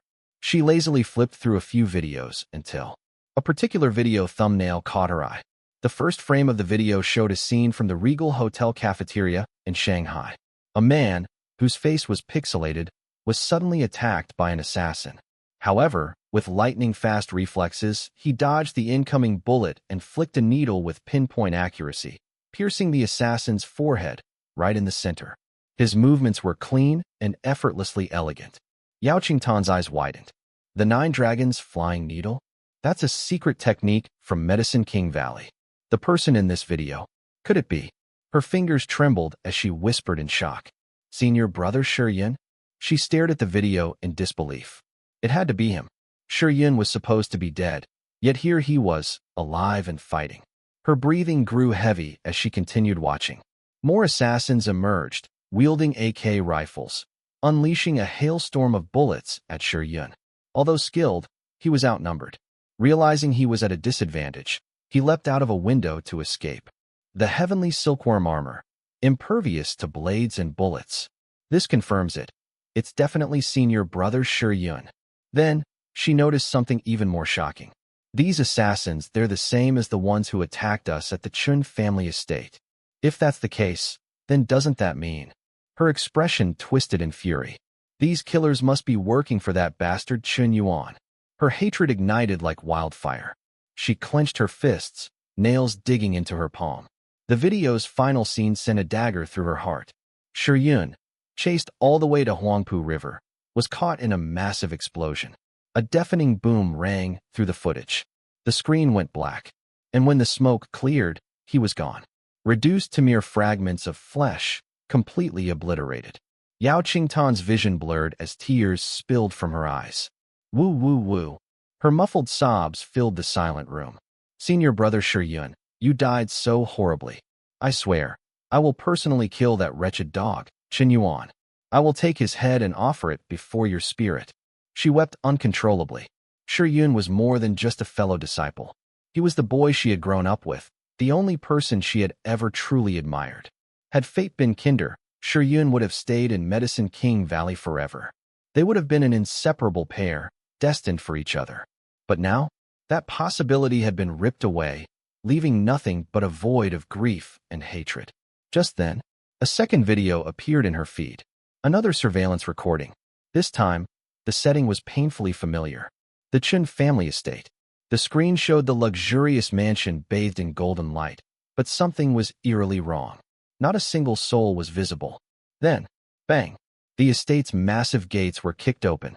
3 mysterious figures in ancient robes stormed inside.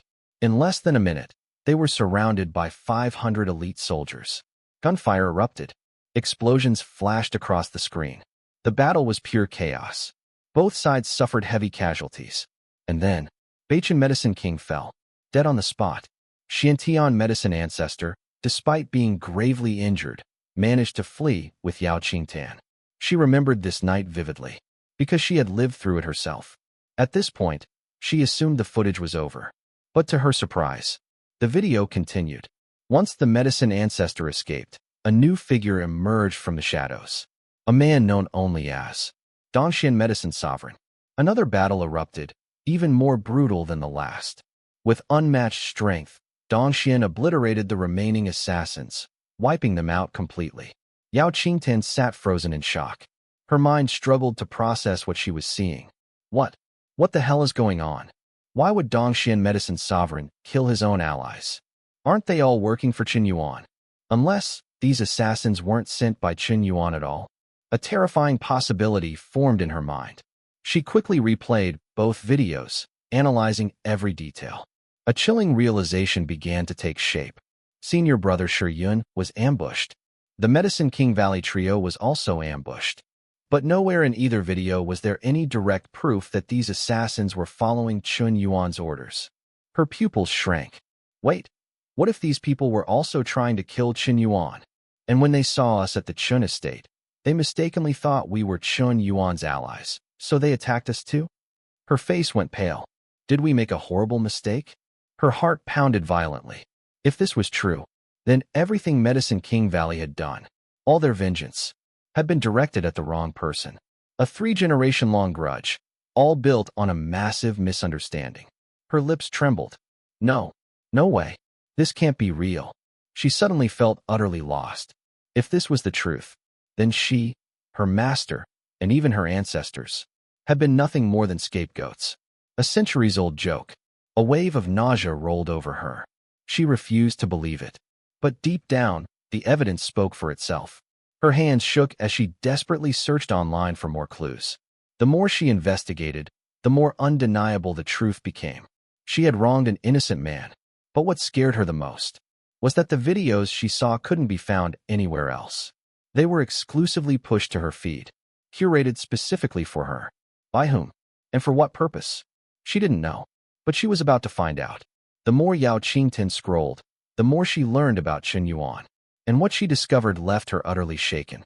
Out of every 10 videos she watched, at least one was about the legendary Master Yin. She saw footage of Chen Yuan playing the piano, his elegant and refined demeanor making him seem like a celestial scholar. Then, she saw him playing the violin, a breathtaking figure as majestic as an immortal standing atop a mountain peak.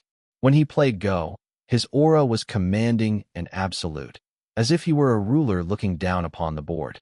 When he acted in films, his performances were electrifying, captivating every single soul in the audience. In everything he did, he was precise, dedicated, and flawless. His talents had transcended mortal limits. A man of boundless skill, effortless grace, and peerless charm. And yet, he wasn't just a man of artistic mastery. He was also a philanthropist. Despite amassing an immense fortune, he never hesitated to give back to society. Some once accused Master Yin of donating 10 billion just for publicity. But in truth, his donations to the CY Charity Foundation alone had exceeded 300 billion. He invested heavily in medical advancements, making healthcare cheaper and more accessible for the people. He also revolutionized education. In Duntian New City, from kindergarten to high school, students could attend completely free of charge. No tuition fees, no extra charges for textbooks, supplies, or tutoring. His vision? To extend this free education model to the entire province, and eventually, the entire nation. Whenever natural disasters struck, Feituan Capital was always the first to provide aid, donating no less than 1 billion each time. Feituan Capital even went a step further. Instead of outsourcing construction workers, they hired them as full-time employees, providing them with social security benefits and long-term stability. In doing so, Chen Yuan single-handedly created 300,000 jobs. A true entrepreneur with a conscience. And that was just Feituan Capital. If one included his other companies, Big Cat TV, Mingming Shopping, Koi Technology, Hansheng Pharmaceutical Group, Ruo Yuan Medical Group, CY Technology, Xianin Film Studio, Superstar Group, War God Studio, then the total number of jobs he created easily exceeded 1 million. And if you counted all the partner companies working with him, that number skyrocketed into the millions. If Chen Yuan fell, millions would lose their jobs overnight. Millions of families would lose their source of income, and an economic disaster would follow. Yao Qingtian was left speechless. Her heart trembled as she processed everything. A true hero dedicates himself to the nation and its people. That was the ideal that senior brother Shi Yun had always cherished. But in the end, he never got the chance to fulfill it. Instead, Chen Yuan did, and he had surpassed all expectations. If she killed Chen Yuan just to satisfy her personal vengeance, then millions would suffer. Countless people depended on him. There were parents, wives, children, people who had finally found stability after surviving the hardships of recent disasters, taking away their livelihoods. Wouldn't that be another disaster? Yao Qingtian let out a deep breath. Her decision was made. She would not kill Chen Yuan. Chen Yuan must not die. Not only could she not kill him, she had to stop her master from killing him too. Otherwise, the consequences would be catastrophic. This entire grudge between them was built on a misunderstanding. If they killed Chen Yuan over a false assumption, causing countless innocents to suffer, wouldn't that make them villains who slay the righteous? As Yao Qingtan reflected on all of this, her admiration for Chun Yuan only deepened. Ding, ding, ding. Yao Qingtan, favorability plus 30. Yao Qingtan, favorability plus 30. Yao Qingtan, favorability plus 30. Current favorability, 30. Chun Yuan, who was still sleeping, suddenly heard the system notifications in his head. His favorability with Yao Qingtan had jumped from the negatives to 30 in a single night. Did this girl just binge-watch my videos all night? Short videos were truly addictive. Once you started scrolling, you just couldn't stop. The next morning, with dark circles under her eyes, Yao Qingtan dutifully resumed her role as Chun Yuan's personal maid. Her tasks were simple: serving tea, preparing his fresh clothes, and keeping his massive master bedroom clean. Of course, since Chun Yuan's main bedroom was over 200 square meters, it still took some effort. Luckily, other servants handled the rest of the mansion. After tidying up, Yao Qingtan went downstairs to throw out the trash. But just as she stepped outside, a shadowy figure appeared behind her and covered her mouth. Chill. Qingtan, don't scream, it's me. She instantly froze. That voice. Her master. El Laozu. Is it really you? In a flash, she was dragged into a hidden corner, where she finally saw her master's face. Or rather, she barely recognized him. The mighty Qian Yaozu had disguised himself as a lowly janitor, blending seamlessly into the estate. Even as his own disciple, she hadn't noticed. His disguise technique was truly terrifying. If he hadn't spoken, she never would have known. Qingtan, thank the heavens you're safe. The old man gripped her shoulders. Come with me, quickly. This place is far more dangerous than you realize. He leaned in, his voice deadly serious. Do you have any idea? That bastard Chun Yuan has probably already figured out your identity. And yet, you still dare to stay by his side. Are you trying to get yourself killed? But Yao Qingtan stood firm. Master, I can't leave. I've discovered some crucial new evidence. Chun Yuan may not be the villain we thought he was. Senior brother Shiyun, Uncle Beichen. Their deaths might have nothing to do with him. She took a deep breath. Until I uncover the truth, I refuse to leave the Chun estate. Qian Yaozu's face twisted in disbelief. Have you lost your mind, girl? You spent one day by Chun Yuan's side, and now you're defending him? You're even willing to forget our sex-blood feud. The old man's eyes darkened. For centuries, their Yaowang Valley had been renowned for its ruthless vendettas. No one had ever questioned their revenge until now. Had Chun Yuan cast some kind of spell on her? Master, please. Yao Qingtan quickly took out her phone. This isn't about forgetting our grudge. It's about finding the real enemy. Look at this video. The truth might be completely different from what we believed. She was just about to show him the evidence when a voice interrupted them. Qingtan, what's taking so long? You've been throwing out the trash for ages. She snapped her head toward the voice. It was Lu Jia, one of the senior maids. The boss is about to have breakfast. Get back inside now. Why yes, coming. Just as she turned back, Qian Yaozu suddenly slipped a small pouch into her hands. His voice was low and urgent. Qingtan, take this. This is Snow Emperor's silkworm poison. Colorless, odorless. Even a fourth-tier powerhouse would die instantly. His eyes sharpened. You are the only one close enough to poison Chun Yuan's food. Use it. Kill him. Avenge our fallen brothers. Yao Qingtan stiffened. In her palm, the tiny poison pouch felt heavier than a mountain. The Snow Emperor silkworm poison ranked among the top 3 most lethal poisons of the Medicine King Valley. Once ingested, it meant certain death, with no cure in existence. Even a legendary 5th-rank powerhouse, if afflicted by this poison, would have a 50% chance of dying. That alone showed how terrifying this poison truly was. Yao Qingtan held the poison packet in her hand, her heart full of hesitation. She couldn't disobey the ancestors' orders, but she also couldn't go around killing innocents. Qingtan, that janitor just now, do you know him? You two seemed like you were whispering something. That Lu Jia, that janitor saw I was throwing away some fancy stuff, and he wanted to take it home for his grandson to use. I see. That old guy did look pretty pitiful. I saw him coughing up blood yesterday. Who knows if he has some contagious disease? You should stay away from him, Qingyan. And seriously, what was HR thinking hiring someone like that? Just because he's pitiful doesn't mean we should let him in. Lu Fang continued her rant. The ancestor was coughing blood? Could his injury still not be healed? Yao Qing was shocked upon hearing this. Before long, the two of them arrived at the kitchen. Inside, more than a dozen top chefs were preparing food. Qian Yuan's meals were subject to rigorous inspections. From ingredient purchases, cooking, plating, and serving, every step was monitored. Additionally, before dishes were served, there was a dedicated testing machine far more advanced than the old-fashioned silver needle poison test. All of this was arranged by housekeeper Amy and Yuling Shuang. Qian Yuan never really cared about these details. After all, he himself was a divine-level doctor, a medical expert with heightened sensitivity to smells and colors. Under normal circumstances, very few poisons could escape his notice. And even if they did, with a physique more than 20 times stronger than an ordinary person's, he was practically immune to poison. Even a dose that could kill an elephant might not be enough to kill him. To hurt him, the dosage would have to be massive. A small dose wouldn't even have an effect. While the chefs were still busy preparing the meal, Qian Yuan suddenly received a phone call from Yachoji. "Boss, I've arrived in the United States and have temporarily settled in Wall Street." "Good. Keep me informed of any developments. If you need anything, I will support you at all costs. If the funds I gave you aren't enough, you must tell me immediately." Hearing these words, Yachoji couldn't help but feel a rare warmth in her heart. Before leaving Tian New City, Qian Yuan had already given her $100 billion. Yet now, he was still asking if it was enough? This kind of support made her feel truly cared for.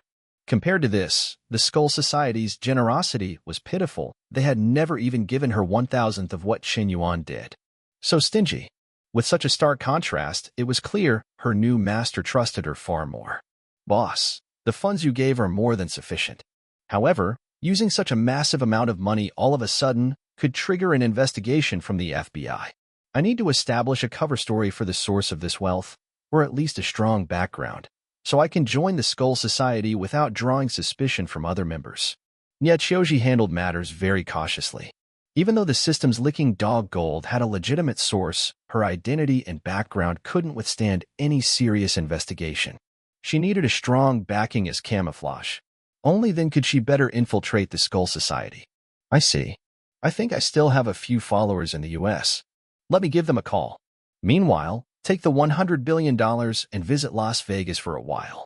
Let people know you're Huang Baishan's representative." Huang Badian? The world's #1 gambling god. Ever since last year's legendary battle in Las Vegas, Huang Baishan's name had quietly spread across the entire world. He had become the ultimate faith in the hearts of gamblers everywhere. His record was said to have created a miracle in gambling history. You might not know who the world's #1 scientist is. You might not know who the top physicist is.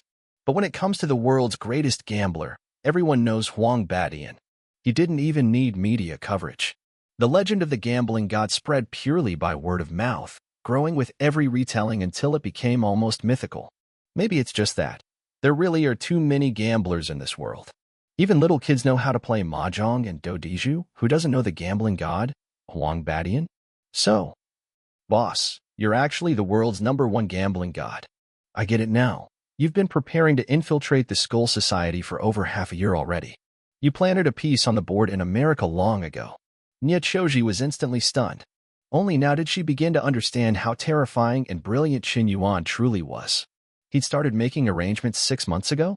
Everything had already been calculated by him? This was beyond genius. His wisdom bordered on the supernatural. With the power and influence of the gambling god as her backing, and $100 billion to acquire massive amounts of assets, rising to become a newly emerging financial tycoon in America would be a natural progression. Once she gained enough influence, she wouldn't even need to reach out. The Skull Society would come knocking themselves, eager to invite her in. Becoming a core member of the Skull Society was only a matter of time.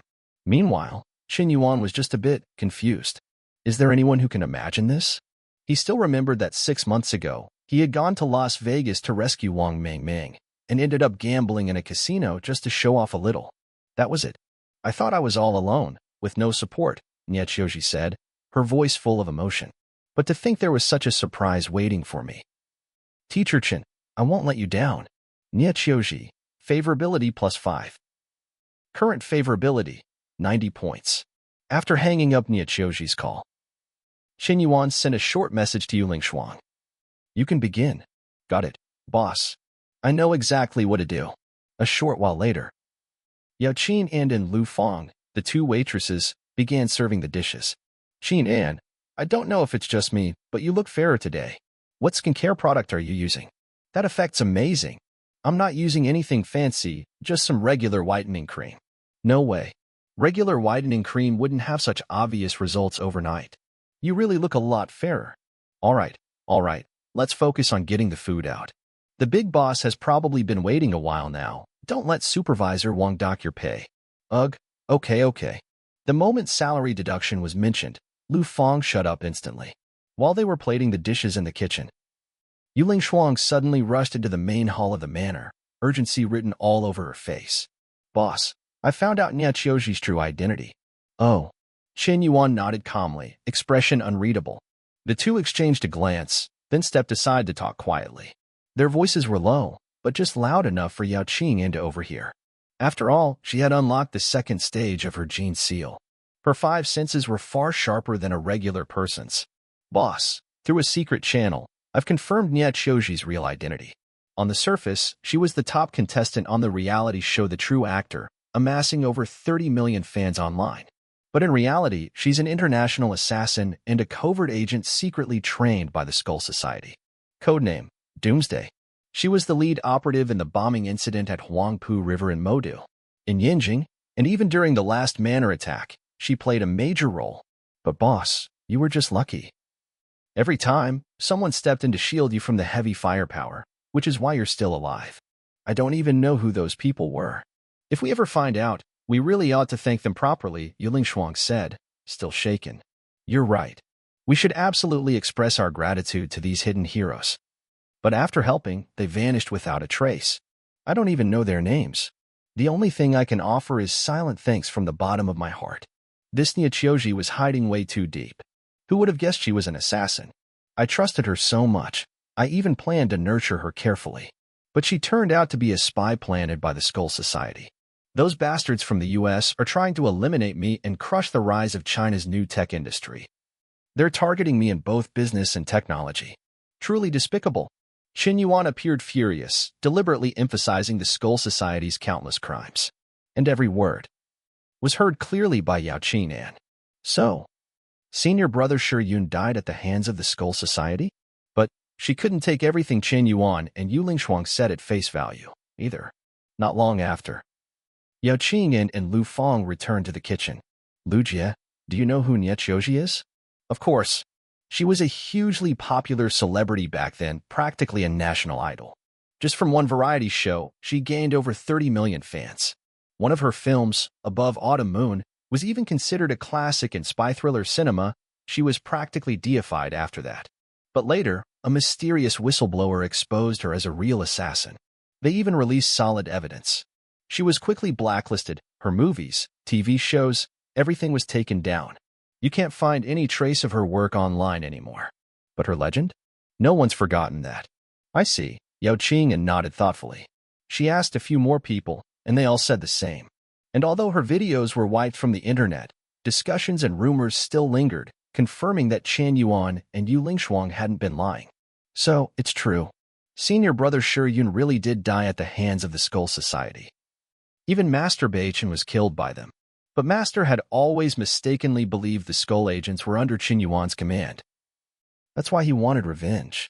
But to think, while we were seeking revenge, we just happened to cross paths with Skull agents multiple times and completely misunderstood everything?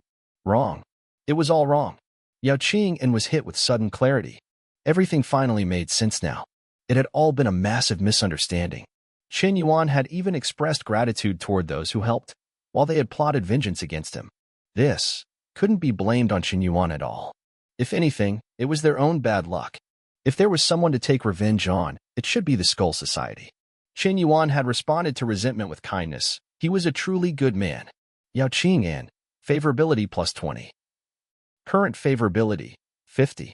Now that she had confirmed Qin Yuan had no feud with the Medicine King Valley, her favorability toward him jumped another 20 points. Everything Qin Yuan had leaked was half truth, half deception. Most of it was real and highly believable, but some details he deliberately left out, like the public humiliation he gave Shi Yun. or the bounty he placed on Medicine King Bachan's head on the dark web. But Qian didn't know any of that. Both those men were dead and couldn't speak for themselves. A naive girl from the mountains was easy to fool. In just 2 days, her favorability had gone from -99 all the way to +50. And she thought she'd uncovered some grand secret. No. I must find a chance to explain everything to old ancestor. If he acts and kills Qin Yuan, it could lead to a real disaster. As time slipped by, a few hours passed. During the lunch break, Yao Qian finally found Tian medicine ancestor, who was pretending to sweep trash. Tian, don't talk to me out here. We'll blow my cover. Here, this is my phone number. Let's chat through messages. Tian medicine ancestor casually flicked his broom, and a small slip of paper gracefully flew into Yao Qingtan's pocket. She nodded subtly in understanding. At last, the old ancestor has a phone. That would make staying in contact so much easier. It seemed. Tian medicine ancestor had finally embraced the modern age. Back in her private lounge, after confirming there were no surveillance cameras, Yao Qian pulled out the paper slip. The information was surprisingly detailed. Phone number, XXX. Liu ID, XXX. WeChat, XXX. She quickly took out her Panga number 7 smartphone and added each contact one by one. The verification was approved almost instantly. A moment later, the old ancestor sent her a voice message. Qian, have you found a chance to poison him yet? Yao Qian hurriedly replied. Master ancestor, please hear me out. Qin Yuan isn't the one who killed Master Bachan or senior brother Shiyun. Those assassins, they weren't working for him at all. I've gathered some proof. Let me send you a few videos. Once you see them, everything will make sense. Not long after, Yao Qingtan sent over 2 short videos via Liu. Tian Yaozu, holding his brand new Pangas 6 smartphone, tapped the screen and played them. The total length, 20 minutes. He might not be familiar with short-form videos, but with his years of experience in the martial world, he could spot inconsistencies at a glance. The first video, there was no doubt. The person blown up by a rocket launcher over the Huangpu River was indeed Shiyun. But one thing felt off. Why was the figure in the footage mosaicked? Why were those agents even chasing after Shiyun? There had to be a reason. Which raised a bigger question. Why was Shiyun being hunted down? He was a personal disciple of Yaowang Valley and a master of disguise. Maybe the face under that mosaic wasn't his real one at all. Could it be he was disguised as Qin Yuan? And why would Shiyun disguise himself as that bastard Qin Yuan in the first place? Did they have some kind of grudge? This whole thing isn't as simple as Qingtan thinks. The second video. This one hit Tian Yaozu like a thunderbolt. But what shocked him wasn't just the case of mistaken identity. It was something far more dangerous. In the video, Dongxian Yaozuan's strength was on full display, and it didn't lose out to his own. In fact, it might have even surpassed his peak. The camera could barely capture Dongshuan's figure. He was lightning fast, insanely powerful, and his footwork was so refined it was nearly undetectable. The man radiated the aura of a true powerhouse. Watching him slaughter those elite agents, it was like watching someone butcher pigs. But why does Dongxian Yaozuan's silhouette look so much like Qin Yuan's? That kick Qin Yuan landed on me during the ambush, the power, the speed. It was exactly the same as Dongxian Yaozuan's in this video. Disguise techniques aren't that rare. If Qin Yuan also mastered them, then he is Dongxian Yaozuan. That thought hit hard. Tian Yaozu sucked in a sharp breath of cold air. His whole body began to tremble. If everything up until now had just been a misunderstanding, then fine. Maybe that dog Qin Yuan just got lucky, and their Yaowang Valley was simply cursed with bad luck, becoming the scapegoat again and again. But what if none of this was a coincidence? What if someone had orchestrated this whole thing behind the scenes?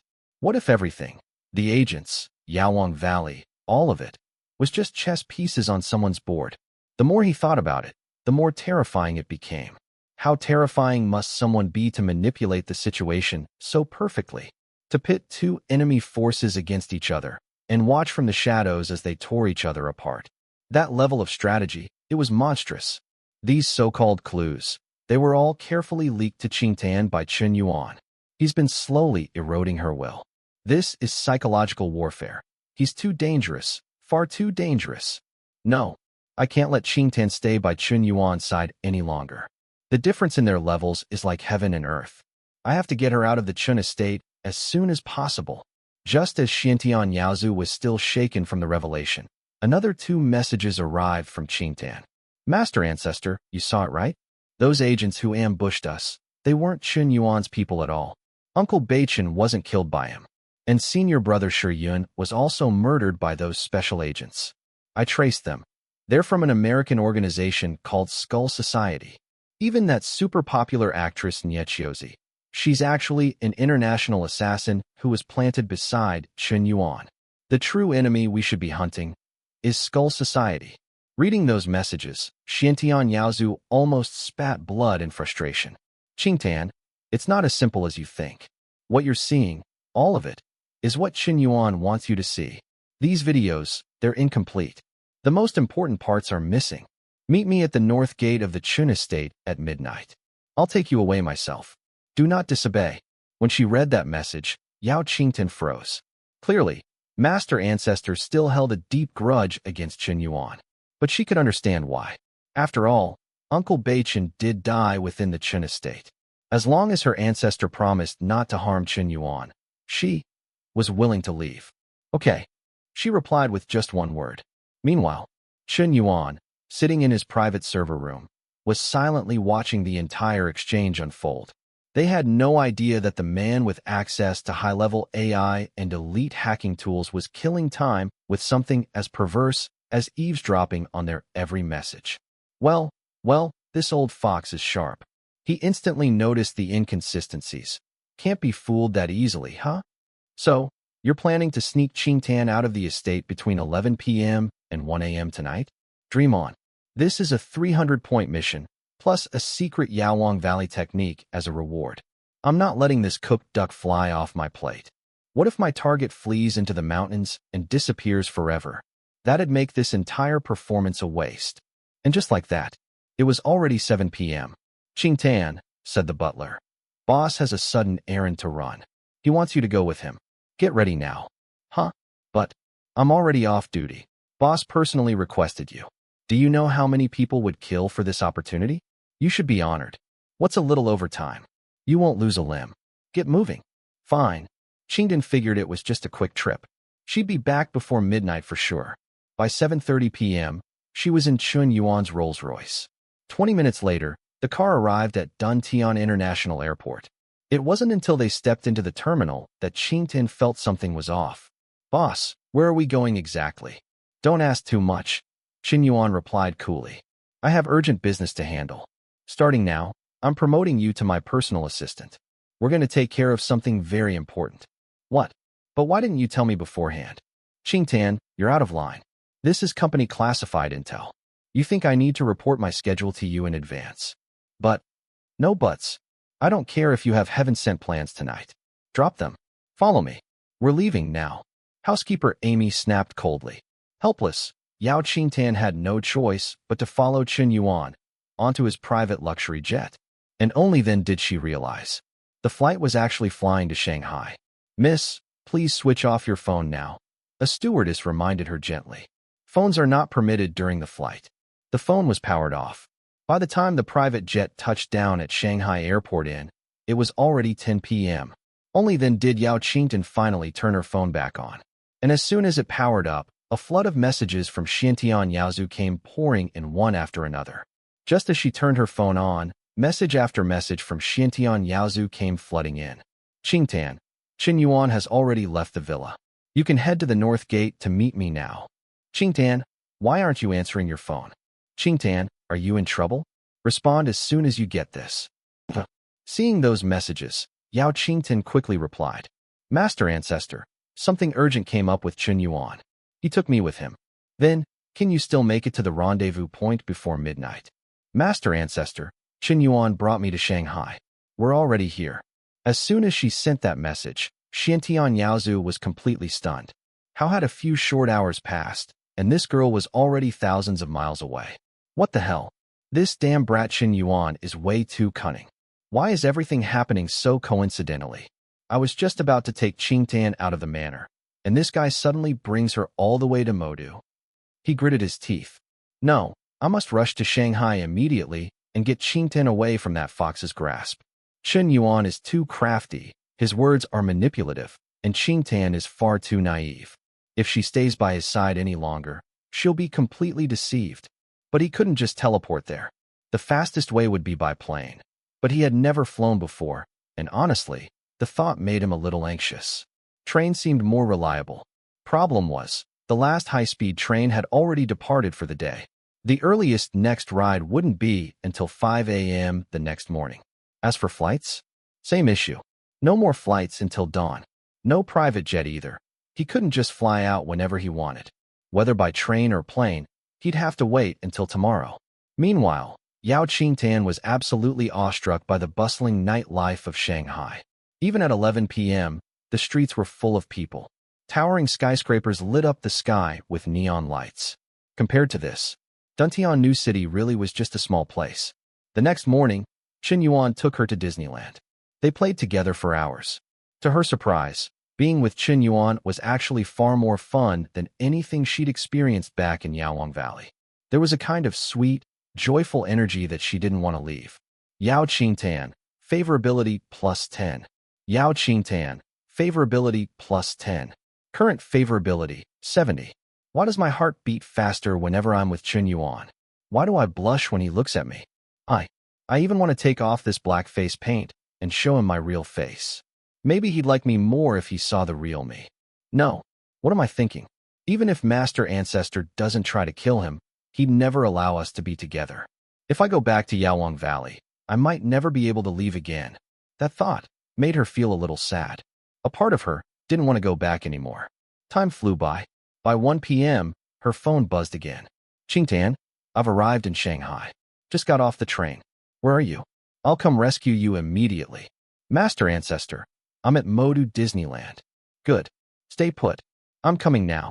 She slipped into the ladies' room and quickly messaged her master, thinking she could avoid Chen Yuan's notice. What she didn't know was, Chen Yuan had been monitoring their conversation the whole time. TSK. So the old man finally made it to Shanghai, huh? Think you can steal my girl? In your dreams. Just as she walked out of the restroom, Chen Yuan grabbed her wrist. Come on. Fun time's over. We've got some business to handle. Boss, where are we going now? Fusang. Huh? She was dumbfounded. Fusang? That's overseas. But boss, I don't even have a passport. I heard you need visas and everything to travel abroad. I haven't prepared anything. Don't worry. I've already arranged it all for you. We're leaving right now. Qingtian was speechless. Master Ancestor just got to Shanghai, and now we're leaving again? I need to tell him. He'll miss us if he heads to Disneyland, and we're already gone.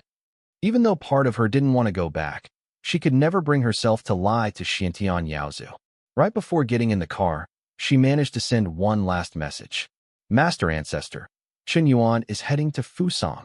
Xiantian Yaozu froze. Damn it, that cunning little rat really wants to take her abroad? Without a passport or documents, I'd never be able to follow them. Wait a minute. If he's going overseas, he'll have to go through the airport. I'll wait for him there, a rabbit at the ready by the tree.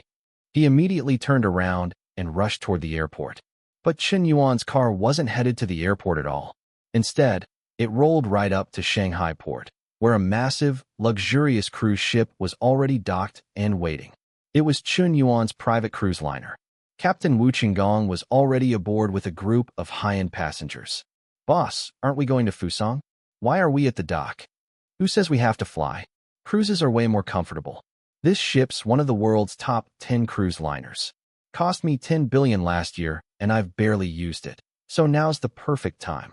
What? Once again, Yao Qingtian was left completely stunned. Around 3 p.m., Xiantian Yaosu had already been waiting at Pudong Airport for quite some time. He sent a message. Qingtian, have you arrived at the airport? How much longer until you're here? He sent a few messages. Qingtian, once you get to the airport, find an excuse to go to the restroom. I'll open a portal behind the wall and create some chaos. You escape during that moment. Let's follow the plan. 3 minutes later, Qingtian finally found a chance to reply. Master, I'm on the Guangming cruise ship. Chen Yuan took me on his private cruise. We're headed to Fusang by sea. We depart in 5 minutes. She also sent her location. Seeing this, Xiantian Yaosu almost spat out blood on the spot.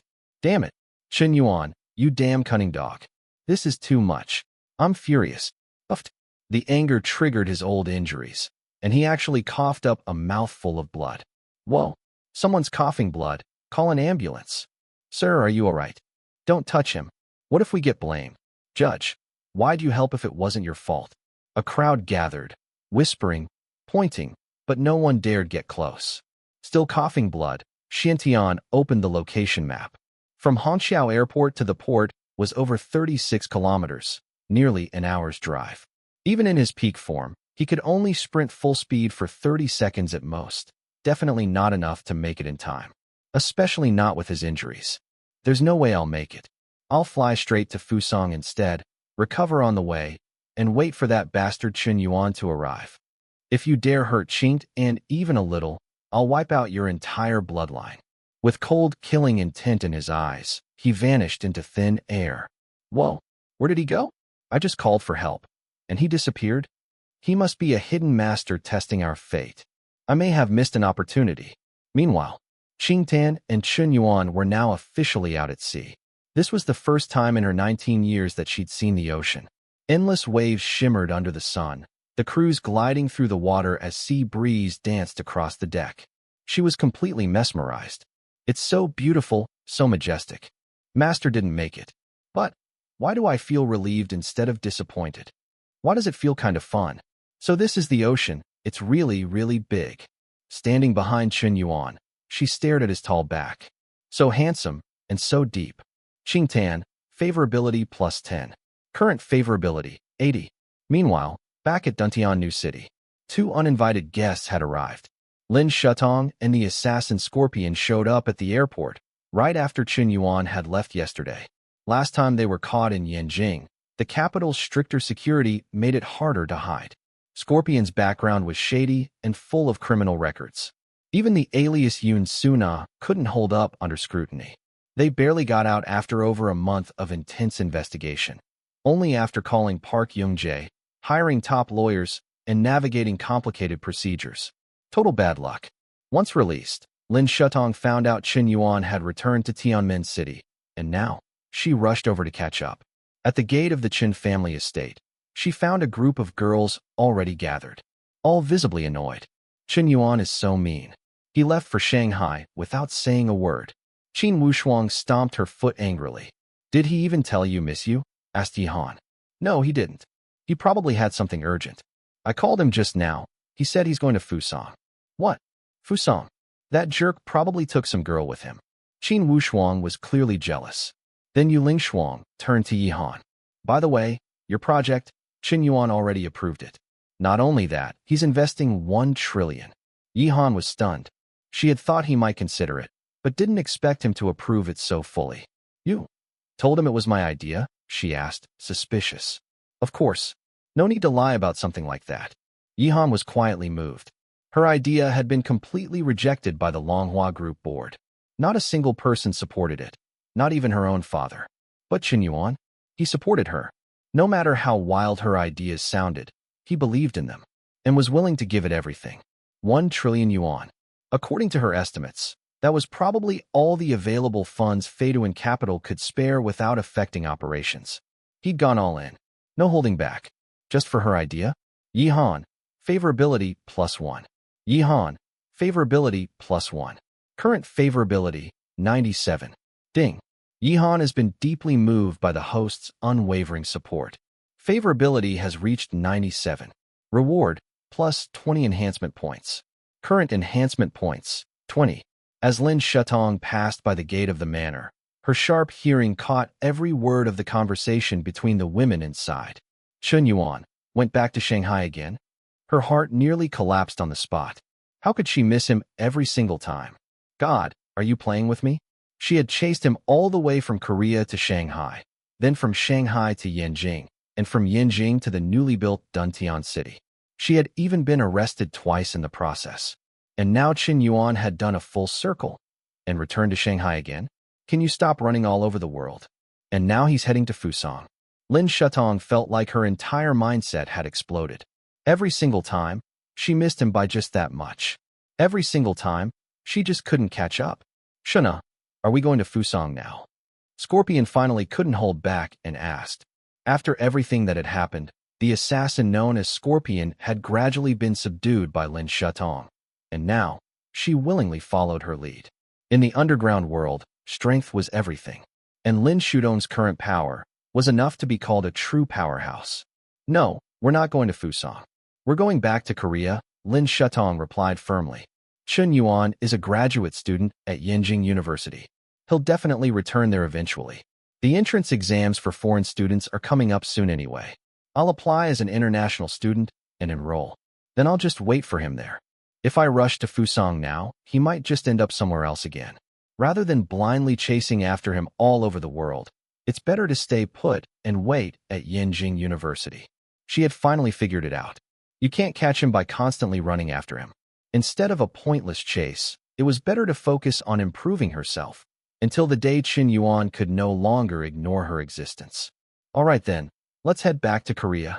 But Scorpion still wore a cold expression.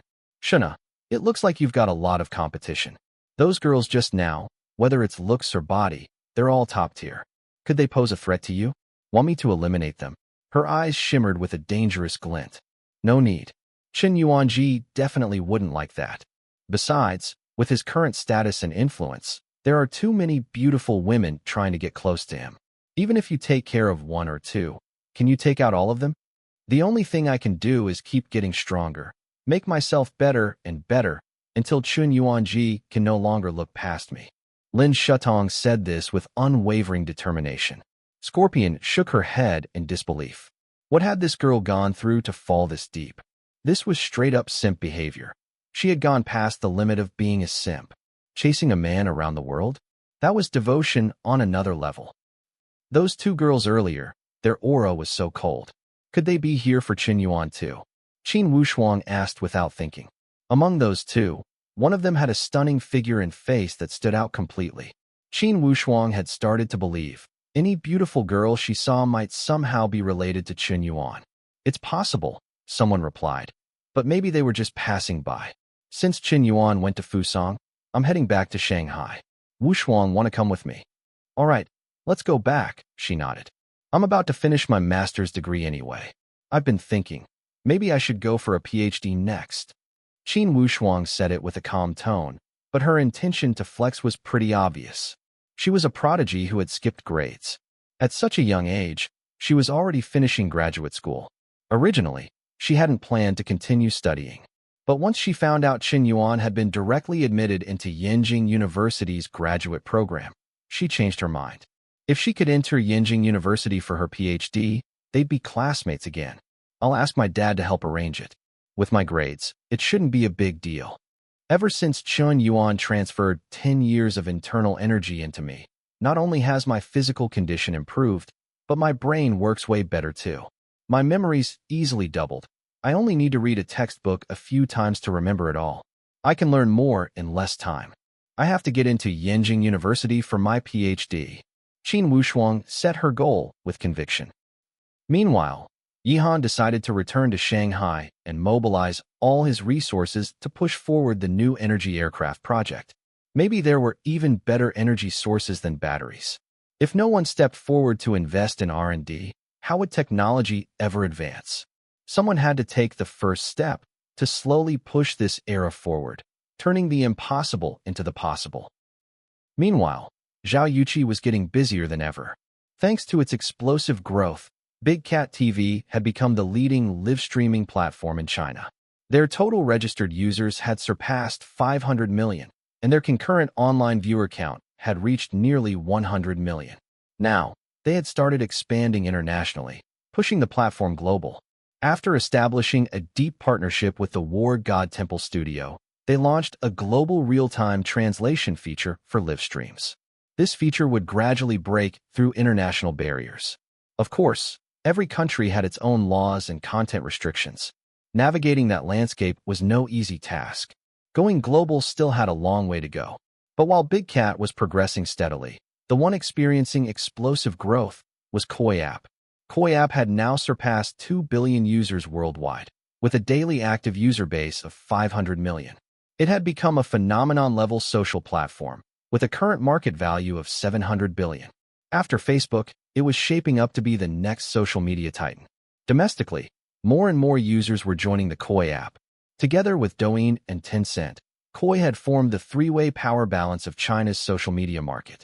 As for Mingming Shopping, backed by huge traffic support, its transaction volume continued to rise, carving out its own space in the high-end e-commerce sector. Unknowingly, another day passed. 9 a.m. the next morning, Qian Yuan was eating breakfast on the ship's deck. Suddenly, several ships appeared on the horizon. They weren't large, but they flew skull and crossbones flags and aggressively sped toward the bright star. Wait a minute, are those pirates? At first, some of the tourists thought it was a show and began taking photos.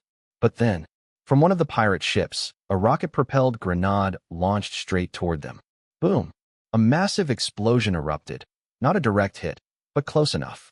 The rocket detonated just 50 meters from the side of the cruise ship, sending up a terrifying wall of water and a brilliant flash of flames. In the next second, all the tourists, previously laughing and filming, instantly turned pale. Only now did they finally realize. This wasn't a game. They were really under attack by pirates. Pirates? Between the waters of Huaxia and Fusang? How is that even possible? Where did these pirates even come from? The crowd on the cruise ship began to panic as the gravity of the situation sank in. Mom, I'm scared, Wowo. Children cried. Tourists screamed. The once peaceful deck was thrown into utter chaos. Just moments ago, it had been a serene morning at sea. Now, it had turned into a nightmare. Don't be scared, sweetheart, it's okay. Don't cry. On the horizon, 3 pirate ships loomed closer. Aboard the luxury cruise ship, Light of Dawn, inside the VIP cabin, Morgantina gracefully cut into a piece of Kobe, savoring her breakfast. Beside her, a dignified old butler waited attentively. Miss, I must say, fortune seems to have smiled on us, the butler said softly. To think we'd run into Qian Yuan on this ship. If he'd stayed hidden inland in Huaxia, we'd never have had a shot at him. But now that he's at sea, in international waters, disguising Fusang's decommissioned warships as pirate vessels to raid this cruise ship and incidentally take Qian Yuan out. If we capture him alive, we might even extract the AI source code. And even if we fail, Huaxia can only label this as a maritime disaster. Morgantina narrowed her eyes and shook her head. Don't assume it's that easy. Nothing is decided until it's over. In another part of the ship, Boss, what do we do now? Wu Qinggong asked, eyes tense. What do you think? Run? Or are you planning to wait for the pirates to rob us? Qian Yuan responded casually. Yes, boss. There are still 2 helicopters on the upper deck. I'll take the security team and buy time while you evacuate. Bad news. A crew member ran over, panicked. The 2 helicopters on deck suddenly broke down. They won't start. Qian Yuan's brows furrowed deeply. Pirates just happened to appear, and the escape helicopters just happened to malfunction? Too convenient. This wasn't bad luck. This was sabotage. These pirates weren't random raiders. They were here for him. There must be a mole. Someone sabotaged those helicopters. Qian Yuan muttered. Boss, we still have small boats. Want to try those? Did I say I was escaping alone? Qian Yuan's voice was steady. And how far can a speedboat get us anyway? I want you to steer this ship. We're getting everyone out of here. But boss, our cruise ship can't outrun military vessels. No problem, Qian Yuan said, patting Wu Qinggong's shoulder. There are others who'll take care of those pirate ships. He was the richest man aboard. If the pirates were targeting anyone, it was him. Yet from start to finish, Qian Yuan never showed an ounce of fear. His composure gave strength to the crew. Everyone, to your stations. I'm going to prepare. Yes, boss. Meanwhile, the pirate ships were now less than 200 meters from the Light of Dawn. Aboard one of the pirate ships, Yamamoto-kun, I hear there are some high society women from Shanghai on that cruise ship, a man sneered. As professional pirates, let's not be polite. You're right, Matsushita-kun, Yamamoto said with a grin. If not for orders to leave Miss Morgan untouched, I wouldn't have missed that first rocket shot.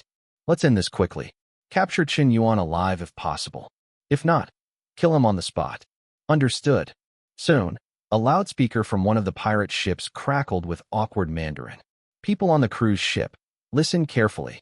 Stop your engines immediately, or we will open fire. This is not a warning. Warning. Serious warning. Open fire. Suddenly, a one-eyed Fusang pirate opened up with a Gatling gun, spewing thousands of rounds toward the cruise ship. Rat-a-tat-a-tat-a-ta. The hull of the Light of Dawn was riddled with bullet holes. Chen Yuan's eyes flashed with rage. Motherfuckers, what the actual hell? You dare shoot at my ship? The cruise ship slowly ground to a halt, signaling surrender. But in that moment, no one noticed. At the bow of the ship, a silver-haired elder with an aura like an immortal stood silently, hands behind his back. His gaze swept coldly across the three pirate ships below, eyes filled with murderous intent. These weren't mere pirates.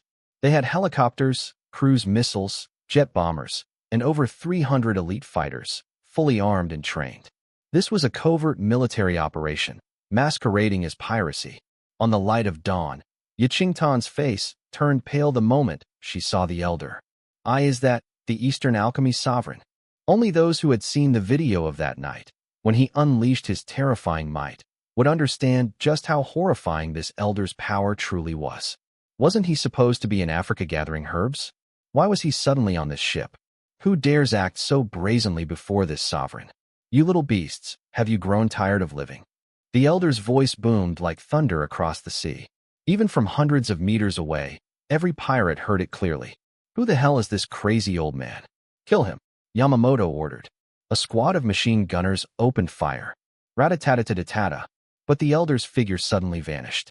The next instant, like a cannonball, he soared through the air, covering over 100 meters, and landed atop one of the pirate ships. Then, with a single stomp, he crushed Yamamoto's skull. Crack! His head imploded. His body burst like an overripe watermelon, blood and flesh spraying everywhere. Yamamoto was dead, flattened by a single stomp. The scene froze. Pirates stood paralyzed. 1 second, 2 seconds, 3 seconds. Then chaos erupted. Kill him! Kill him!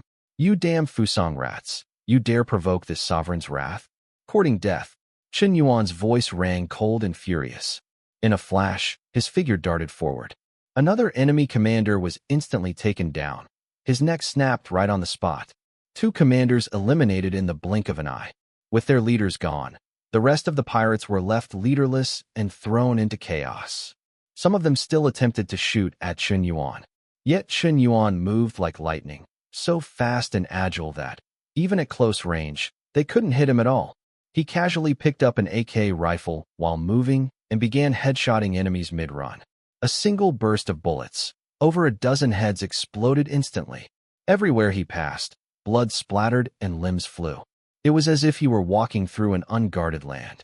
His terrifying strength was one thing, but his shooting skills were also unbelievably precise. It looked effortless. He was slaughtering the pirates as if they were lambs, wiping out an entire ship's crew all by himself. And yet, the pirates couldn't even use their heavy weaponry. After all, who'd bombed their own ship? This guy's a demon. A demon. He can't be killed. Open fire. Sink the ship. Kill him at all costs. These pirates weren't just a ragtag bunch. Even with their commanders gone, they didn't fall into disarray. New squad leaders quickly stepped up. Without hesitation, the other 2 pirate ships launched 2 missiles at their own flagship. Even though the ship was still filled with their own men, they showed no mercy. At critical moments, ruthlessness was key. The old man's power had long surpassed what normal humans could comprehend. Only heavy weaponry could possibly bring him down. If they hesitated now, he'd wipe them out one by one like a tiger in a flock of sheep. Sacrificing one ship to eliminate this monster was worth it. Boom. Boom. With 2 earth-shaking explosions, massive mushroom clouds erupted over the sea. Blazing shockwaves spread hundreds of meters wide. The main pirate ship was utterly annihilated. Engulfed in fire and thick black smoke, it sank into the depths of the sea. Over 100 pirates perished. Not a single one survived. At the moment of the explosions, Chen Yuan leapt into the ocean. But even then, he was hit by the shockwave and blasted through the water. The power of 2 missiles was just too overwhelming. It actually caused slight internal injuries. System, enhance my constitution by 20 points. Ding. System enhancement complete. Name, Chen Yuan. Age, 22. Height, 185 centimeters. Weight, 81 kilograms. Strength, 340. Constitution, 310. Spirit, 295. Agility, 240. Average human stat, 10. Status, unstoppable. Remaining lifespan, 180 years. Available enhancement points, 0. As the Constitution stat boosted, a warm surge flowed through his entire body. His injuries, completely healed in just a few seconds. And now he was even stronger than before. Motherfers, you dare bomb me with missiles? You're all thing dead. With rage in his eyes, Qian Yuan shot through the sea like a torpedo. His underwater speed rivaled dolphins. Within moments, he reached the deck of the second pirate ship. He's alive. The demon's still alive. A pirate wet himself on the spot, yellow liquid pooling at his feet. Qian Yuan dashed forward and killed the gunner wielding a heavy machine gun. To most people, that kind of weapon was impossible to move while firing. But Qian Yuan, he hoisted it like a toy and started ruthlessly mowing down enemies. One man held the line. 1,000 couldn't break through. With sheer power, he faced off against over 100 pirates on his own. And in less than 3 minutes, he wiped them out completely. Now, the crew of the third pirate ship were already trembling in fear. What the hell is this monster? Not even missiles can kill him. Sir, we need to run. This is insane. Damn that Skull Society. They said this was just a civilian cruise ship with no threat. This is no damn civilian ship. Full retreat. Turn the ship around. Go, go, go. While Qian Yuan annihilated the second ship, the third had already retreated over a kilometer away and was speeding up. You think you can just run away after all this? Not happening. Under normal circumstances, with their faster ships, it'd be impossible to catch up. But Qian Yuan wouldn't let them leave so easily. You think you can show up, act tough, and then run like cowards? You show off, then flee? Where's your manners? On the deck, he crouched into a sprinter's stance. And then, he vanished in a blur. What happened next shocked the world. That immortal-looking old man was running across the surface of the ocean. He kicked up white waves, streaking across the sea like a divine beast. It was real. When one's speed reached a certain threshold, they could really run on water. This awe-inspiring moment stunned all 2,000 passengers aboard the cruise ship. Jaws dropped, literally. At that moment, Yao Qingtan was shocked. Wu Qinggong was shocked. Morgantino was shocked. Everyone was shocked. They each opened their mouths wide, as if gazing up at a deity. This? How is this possible? How can someone run across the waves like that? He must be a cultivator. A legendary cultivator. So it's true. China really has powerful cultivators who can fly with swords and walk on water. That's insane. Absolutely insane.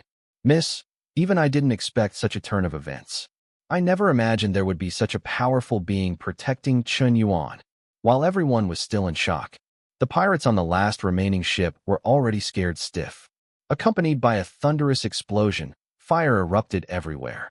The third pirate ship turned into a sea of flames and was eventually swallowed by the vast ocean. As if none of it had ever happened. The sea always washes away all traces. Half an hour later, Qian Yuan walked out of his room. Yao Qingtan was still filled with an inexplicable sense of awe. The power that the Dongxian medicine lord just displayed. Even if Grandmaster went up against him, the odds of winning would be slim. It's a good thing Grandmaster didn't come. With his injuries not yet healed, if he fought Dongxian, he'd probably suffer a loss. Just then, Yao Qingtan received another message from the Xuantian medicine ancestor. Qingtan, I've already arrived in Fusang. When will you get here? She replied, Grandmaster, we just ran into some pirates, but the problem has already been dealt with. It shouldn't delay our journey. I asked the captain, and he estimates we'll reach the Fusang port in about 7 hours. All right then, I'll wait for you at the port. By the way, Qian, which port is your cruise ship expected to arrive at in Fusang? Asked the Xiantian medicine ancestor through a message. Master Ancestor, the Guangming is heading to Yokohama port. I've confirmed it already. Good. I'll head there immediately. It's about 30 kilometers away. I'll wait for you at Yokohama port. Understood, Master Ancestor. Though Yao Qing'an was replying to messages, deep down she suddenly didn't want him to find her. The ancestor would surely bring her back to the Medicine King Valley. But the world was vast, she still wanted to explore and see more. That valley felt too small. If she stayed there forever, she'd regret it for life. Yet she couldn't lie to him either. After all, Betraying one's master and ancestor, that was something she could never do. She was torn. Her heart resisted, but she still had to accept it. That's just how life is, filled with helpless moments. Meanwhile, after dealing with the third pirate ship, Qian Yuan dove back into the sea like a fish, swimming swiftly toward the cruise ship. Half an hour later, he silently climbed back onto the deck and snuck into his room.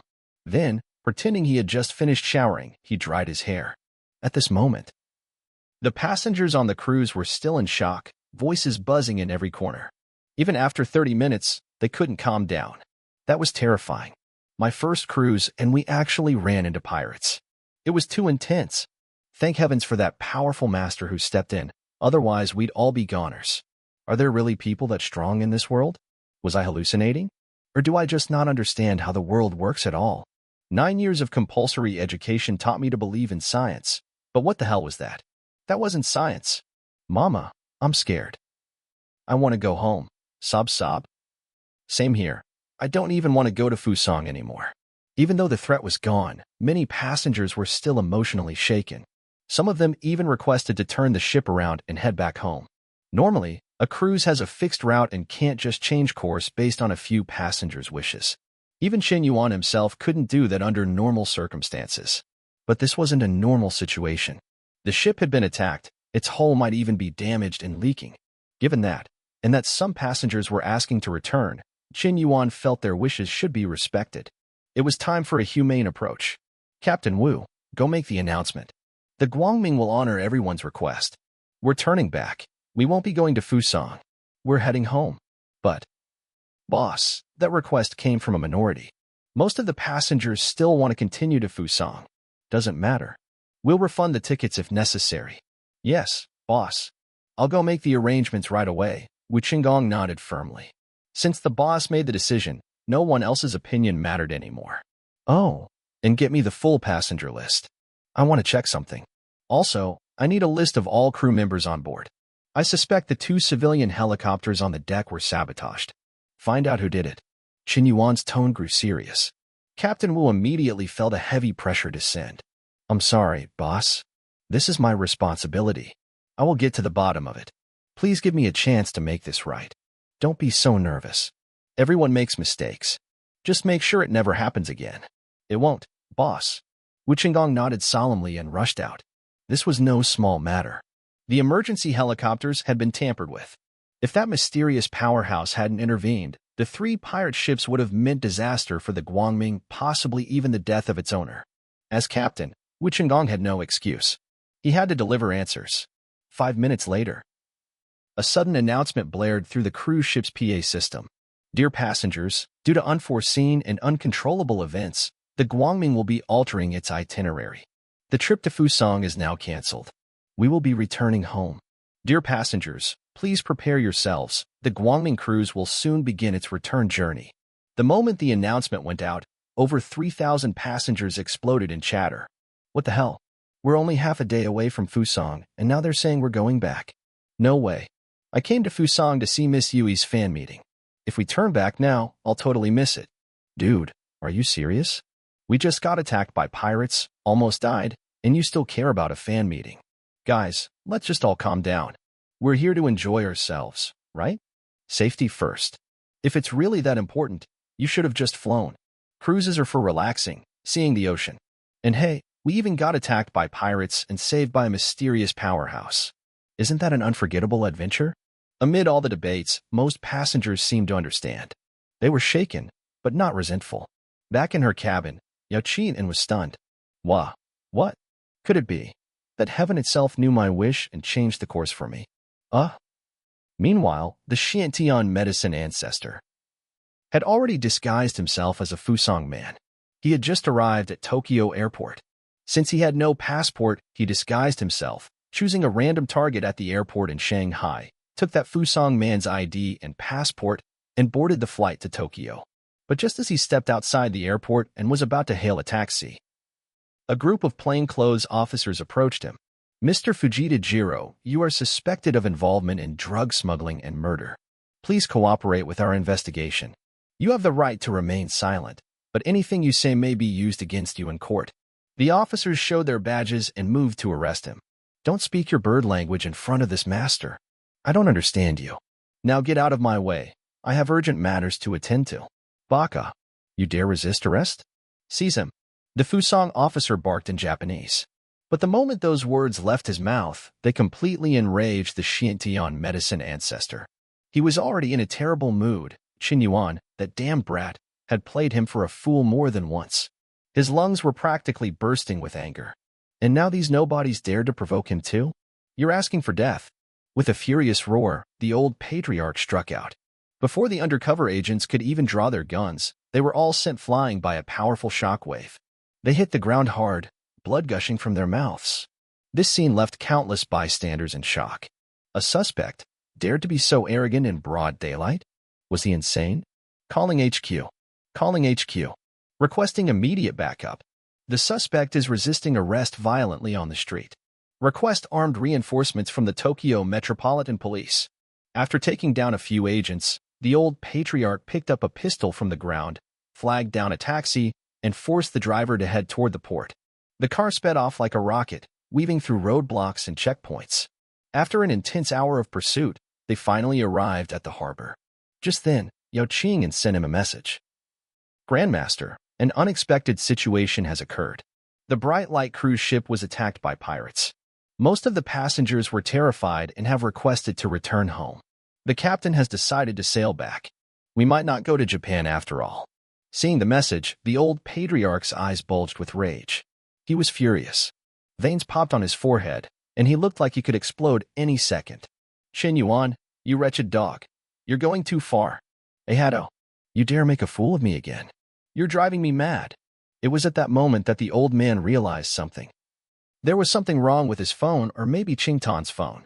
Their chat history must have been exposed. Qin Yuan knew his every move. Once or twice could be coincidence. But 3 times in a row?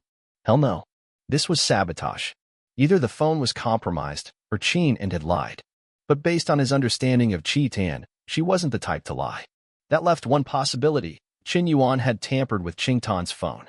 With how advanced technology is today, and considering that Panga phones were part of Qin Yuan's company, it wasn't far-fetched for him to access their chats through some backdoor. The thought of being played like a monkey, lured across the ocean, only to be hunted down by a bunch of nobodies. The old patriarch was absolutely livid. He snapped. Fujita Jiro, this is your final warning. Surrender now and accept the Emperor's judgment. You are completely surrounded. Above, the rumble of helicopters echoed across the sky. 20 police vehicles had surrounded the taxi. The tension in the air was suffocating. Next moment, the old man stepped out. His veins bulged, face twisted in rage. You all brought this upon yourselves. I didn't want a massacre, but you just had to come and die. Then die you shall. With a roar, the old patriarch launched into the sky like a cannonball and punched a helicopter clean out of the air. While midair, he waved his hand, countless flying needles shot out like icy rays of death. In just 5 minutes, the entire assault team was reduced to rubble and flames. He wiped them out alone. The taxi driver was completely dumbfounded. Frozen. Stiff. Speechless. He stared with his jaw dropped wide open, unable to believe such a godlike existence was real. Amaterasu. This must be Amaterasu reborn. Long live Amaterasu. The driver jumped out of the car, dropped to his knees, and kowtowed like he'd found his one true faith. You filthy foreign scum. How dare you act up in my presence? But, since you drove me here, I'll spare your life this time. Humph. With a cold snort, the old patriarch turned and floated away. Now, heading back to the airport and returning to China? That wouldn't work. If that damn Qin Yuan realizes I'm going home, what if he just stays at sea for months and doesn't come ashore? No, I can't send Qian in any more updates. From now on, I'll track down the Bright Light myself. With so many people on that cruise, it shouldn't be hard to locate it without her help. The old patriarch did something that shocked all of Japan. He hijacked a military patrol vessel at the harbor. He forced the captain and crew to swallow a specially formulated poison, binding them to his will. This poison was no joke. Without the antidote, they'd feel like ants were gnawing at their hearts, pain worse than death. No one could withstand such torment. They had no choice but to obey. Turns out, brute strength wasn't the most terrifying thing about the Medicine King Valley. It was their mastery of poisons. Rare and ancient poisons that couldn't be found anywhere else? They had them all. And so, the old patriarch set off in a warship, chasing after the cruise ship Bright Light. The entire nation of Japan was left in disbelief. Who the hell hijacks a patrol vessel like it's nothing? This guy wasn't just bold, he was absolutely deranged. Was this even something a normal human could pull off? It felt like the universe itself just got slapped in the face. Meanwhile, Qian Yuan was chilling on the deck, enjoying a sunbath. Sipping a cocktail in one hand, sun shining on his face, he looked like he didn't have a care in the world. Beside him, Yao Qing was juicing fresh fruit for him like the dutiful assistant she was. Not long after, Wu Qinggong walked over. "Boss, here's the full list of everyone on board the Bright Light. There are 5,163 people total, including you and me. That breaks down to 3,876 tourists and 1,287 crew members, covering departments like deck, engine room, technical, entertainment, dining, auction, tour guides, guest services, photography, medical, and more. All names and roles are listed here. As for yesterday's incident, I've investigated it. Turns out the helicopter sabotage was no accident. 2 crew members, Wang Jun and Zhang Hui, were bribed to disable the surveillance system. They've since vanished and are presumed dead. Out here in the vast ocean, if someone gets silenced and tossed overboard, their body would be nearly impossible to find. With sharks lurking beneath the surface, even their bones might be gone. There are thousands of people on the ship. When 2 of them disappeared, no one really noticed. But one thing's for sure, the killer is among the passengers or the crew. And the mastermind behind it all might be connected to those pirates. Maybe even the one who leaked your whereabouts. And boss, I have a strong suspicion about someone. Your assistant. She once asked me about the Bright Light's travel route. I've also seen her acting sneaky, sending messages in secret. Not only that, she specifically requested the tech department to enable international roaming and satellite phone access for her. Her behavior is highly suspicious. Impossible. Qian Yuan waved his hand and directly denied it. He was well aware of every move Yao Qing made. Plus, there was the AI program that kept her under 24-hour surveillance. Every message she sent from her phone, Qian Yuan could see. He already knew she was connected to old ancestor Tian. But she absolutely had nothing to do with the pirates. Qian was brought out from the estate by me. I know her character very well. You don't need to investigate her further. I trust her completely. Instead, you should focus more on the other tourists. Screen them thoroughly, Qian Yuan said in a deep voice. As soon as he said that, Yao Qing, who had been walking over with a glass of freshly squeezed juice, suddenly trembled all over. She was still about 10 meters away from Qian Yuan. Normally, an average person wouldn't be able to hear the conversation between Qian Yuan and Wu Qinggong. But Yao Qing had an exceptional sense of hearing. Even at a distance, she could hear them clearly. She had never imagined Qian Yuan trusted her this much? Yet, in truth, she had done some shady, suspicious things. Still, Qian Yuan unconditionally trusted her. He almost adamantly ruled out her as a suspect. This kind of trust stirred a deep sense of guilt within Yao Qing. The boss trusts me so much, but I've let him down. I approached him with ulterior motives. I even wanted to harm him in the beginning. Even after I found out the truth, I kept deceiving him. That's just disgraceful. People always develop a soft spot for those who truly believe in them. Especially this kind of unconditional trust. It stirs up emotions that are hard to put into words. Yao Qing, favorability plus 10. Current favorability, 90 points. Understood, boss. Got it. Wu Qinggong nodded and then turned to leave. Just then, he noticed Yao Qing walking over with a glass of juice. He glanced at her, but didn't think much of it. The distance had been quite far just now, she probably didn't hear anything. Boss, this is some fresh watermelon grape juice I just made. Please try it. Qin, your skin's gotten a lot fairer lately. You look much better than before. Qian Yuan casually complimented her. And no. Xingtan's not pretty at all. What do you mean? I think you're pretty, and if I think so, then you are pretty. Qian Yuan teased her lightly. If this had been before, when Yao Qingtan's favorability was really low, such words from Qian Yuan would have sounded like a sleazy flirt. But now that her favorability had soared to 90, these words didn't seem inappropriate at all. In fact, they made her feel shy and flustered. Her heart began pounding rapidly. It felt like a little deer was crashing around inside her chest. So embarrassing. Why is my heart beating so fast? I've never felt this way before. Why do I find the boss's smile so charming? He even said I'm pretty. Could it be? I wonder if he'll like me even more when he sees my real face. In that moment, Yao Qingtan's face flushed red all the way to the tips of her ears. Qin Yuan took the freshly squeezed juice and downed the entire glass in one go. Not bad, not bad. This juice is pretty fresh. It'd be even better if it were chilled. Watching Qin Yuan drink the juice without any hesitation made Yao Qingtan's heart tremble. The boss really does trust me. Those words just now, he wasn't testing me. If I'd poisoned this juice, that one sip could have killed him. If he had any doubts about me, there's no way he'd drink something I made. But just now, he didn't hesitate for even a second. Yao Qing had still held a bit of caution in her heart before. She'd wondered if Qin Yuan and the captain were deliberately acting to trick her. But now, all doubts had disappeared. To dare drink juice made by a disciple of the Medicine King Valley, that level of trust can't be faked. Yao Qing and favorability +1. Current favorability, 91 points. It went up again? That's a surprise. Could it be because I complimented her appearance? Women really do love sweet words. Qin Yuan, having finished the juice, started reviewing the passenger list. He could basically speed read and retain everything. There were over 3,000 names and ID numbers on this list. He flipped through it rapidly. Before long, one name caught his attention. Tina Morgan from the United States. Is she a member of the Morgan family? Or is it just a coincidence? Qin Yuan had some understanding of the Morgan family from the dark web. The family's ancestors had immigrated to the U.S. during the gold rush of the early 17th century, becoming one of the country's earliest financial powerhouses. They started with hotels, then became shareholders in shipping and railroads. During both world wars, they supplied countless ships and cannons and made a fortune. The U.S. emerged as the biggest winner of World War II. And the Morgan family? The biggest financial winner. Later on, the Morgan family's businesses expanded across almost every industry: pharmaceuticals, arms, banking, automotive, electronics, finance, you name it. They basically controlled Wall Street.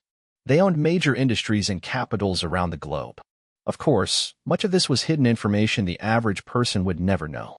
The Morgan family was also a core member of the Skull and Bones Society. If this woman really was from the Morgan family, she would be a highly suspicious figure. Of course, without evidence, he couldn't jump to conclusions. Qin Yuan would need to investigate her background thoroughly. In fact, he figured it would be best to investigate everyone on board to be safe. Wang Kai, I've got a task for you. Master, please give your orders. Pull up the identity files of everyone aboard the Guangming. I want every detail possible. Yes, Master. Pulling someone's identity records wasn't actually difficult. It just took some time. It's one thing to check a single person, but checking over 5,000 people? That's an enormous workload, impossible for most people, especially since the tourists were from all over the world. Finding that many background files. It was a massive challenge. But for Wang Kai, this was child's play. It could infiltrate multiple national systems at once, accessing ID archives and databases to simultaneously retrieve all 5,000 plus profiles. It would only take a few minutes. Master, the data has been retrieved. Please check. In less than 10 minutes, Qin Yuan received a 10 gigabytes file on his phone. Damn, this file is massive. When am I supposed to finish reading all this? Couldn't it have been trimmed down a little? Qin Yuan muttered as he opened the document sent by Wang Kai. With 5,000 people on board, he obviously couldn't go through everyone in detail. Some names he skimmed, others he flagged for deeper inspection. Then he found her. Name, Tina Morgan. Gender, female. Age, 21. Information, not found. That last part, not found, was extremely suspicious. Qin Yuan could find data on almost everyone, even foreign passengers. But Tina Morgan had 0 digital footprints in the U.S. database. That alone was enough to raise every red flag. Was she a member of the Skull Society? Just as Qin Yuan was mulling this over. On the top deck, inside a luxurious suite, Tina swirled a glass of red wine in her hand as her butler reported. Miss, Qin Yuan has begun investigating the issue with the helicopter on the deck. The 2 crew members we bribed have already been dealt with. But I suspect they'll dig deeper. We should leave the bright horizon as soon as possible for your safety. Tina, however, smiled calmly. No rush. This Qin Yuan is becoming more and more interesting. Didn't you notice? When that mysterious expert, Dong Xian Yaozun, appeared, Qin Yuan was nowhere to be found. Then he reappeared half an hour later. No one saw whether that expert came back to the cruise either. It's the middle of the ocean. How would someone just swim back after fighting at that level? She took a small sip of her wine, her movements graceful, elegant, like a born aristocrat. With her fair skin and flawless figure, she looked breathtaking in the golden light of sunset. Even men who considered themselves confident would find it hard to maintain eye contact with her. Her aura was powerful, noble, icy, and almost untouchable. The butler hesitated, sweat forming on his brow. "Miss, you don't mean that Qin Yuan is actually—" "That's right," she replied softly. "That would explain why our organization has failed multiple times to kill him and why we've suffered such heavy losses. We've completely underestimated him." The butler immediately tensed up. "Miss, if Qin Yuan is truly the Dongshin Yaozun, your current situation is too dangerous. We must leave it now." Tina shook her head, a small smile tugging at her lips.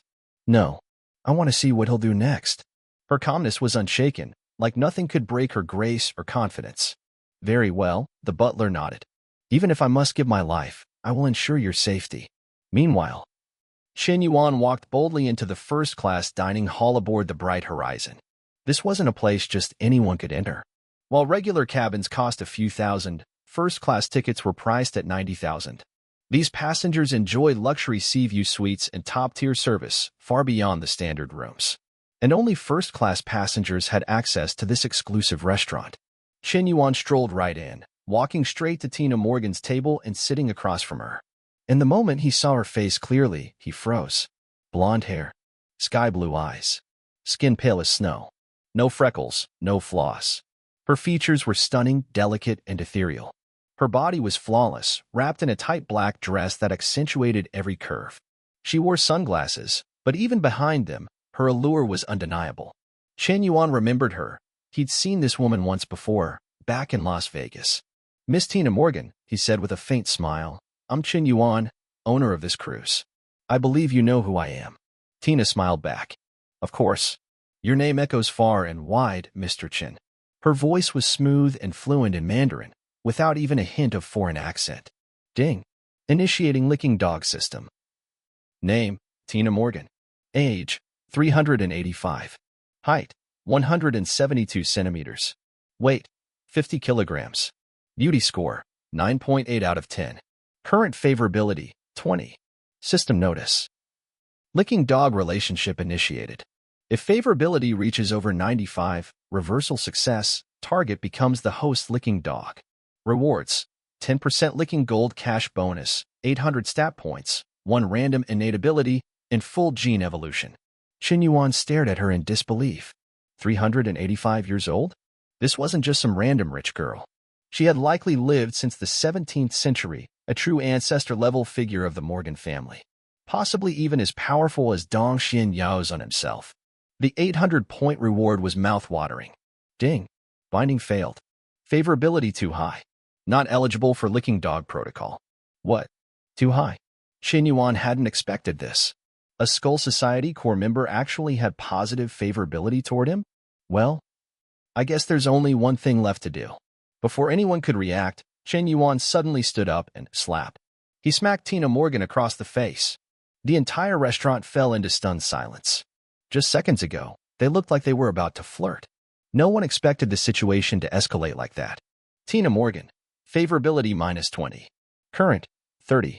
Ding. Binding successful. How many years had it been? Tina couldn't even remember the last time anyone dared to hit her.